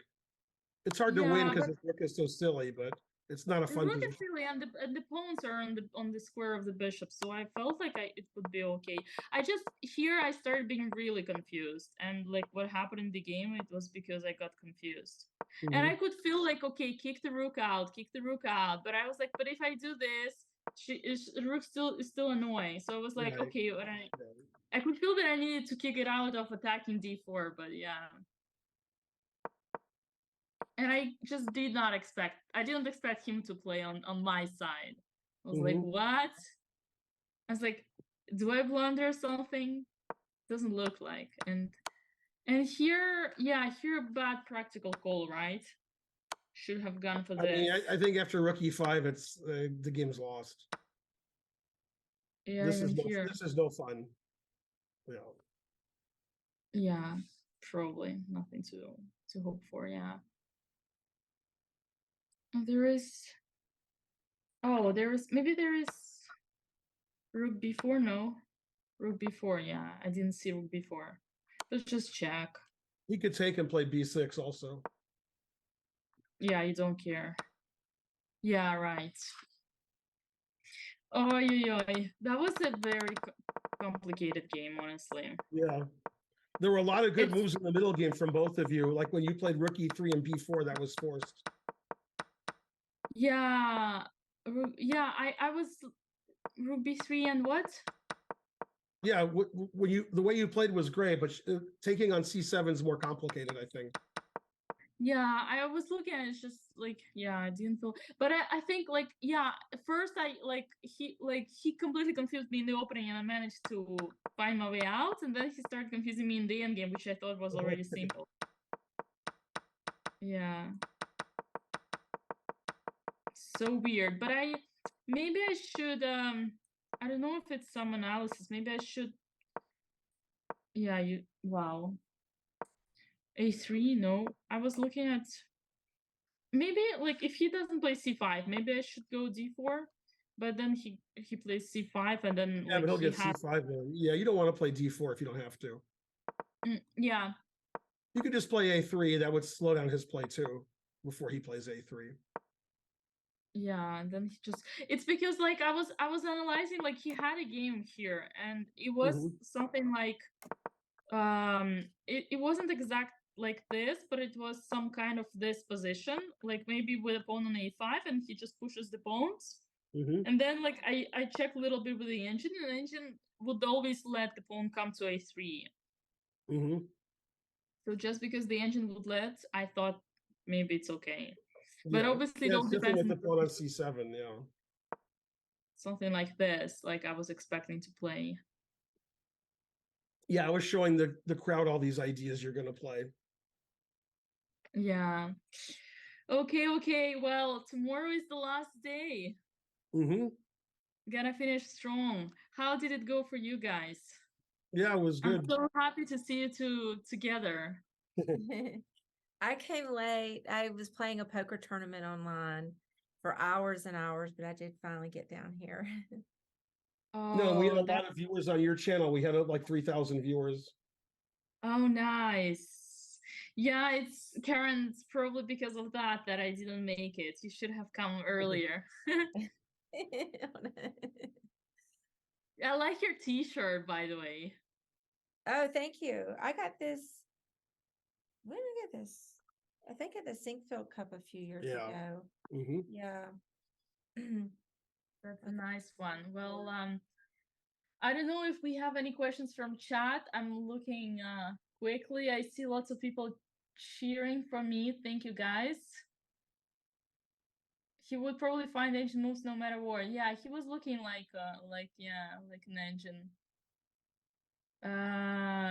Was tough. Yeah, but okay. But I don't know what else. Okay. Seems like crazy high accuracy from you both. I Yeah, also it said he felt played so. 97.9. Wow. Really? You played well too. What was your number? Yeah, you played like 93.5, something like that. Pretty good game. Oh wow. Yeah, that's impressive. Actually. Wow. Yeah, I guess that definitely cheers me up. Okay, well, listen, I won't be keeping you too long. All my games last almost 4 hours, so I guess it's time to rest. And Yeah, good luck tomorrow. thank you. Crush them. I was Yeah. watching your game in the morning. Oh, what did you think of I it? saw you win the end game. That was nice. I was always thinking you were going to win the end game. Yeah, I no, thought no, the eventually end game you'll was win. easy job. Yeah. The end I game used was to an easy. coach him like 5 or 6 years ago. Vasi. Really? Yeah. I used to coach him on the internet. I never met him in person. Well, maybe I have, but not coaching. Maybe I've seen him. Oh, interesting. Yeah, he seemed to be serious. He's like what, 2007, so he's only what, Mhm. 15, 14? Yeah, something like that. Yeah. Hmm. All right. Good luck Right. tomorrow. Good luck And we'll see you tomorrow night. And good luck in the morning round. Yeah, good Go, luck. Dina. No draws. Yeah. Fight. Okay, thank you so much, guys. Let's raid. You're not continuing to stream, right? No. No. Yeah. Okay, I'm gonna send the raid to Hunter. Okay, see you. See you guys. Bye, Thank everybody. you, guys. Bye bye. Bye.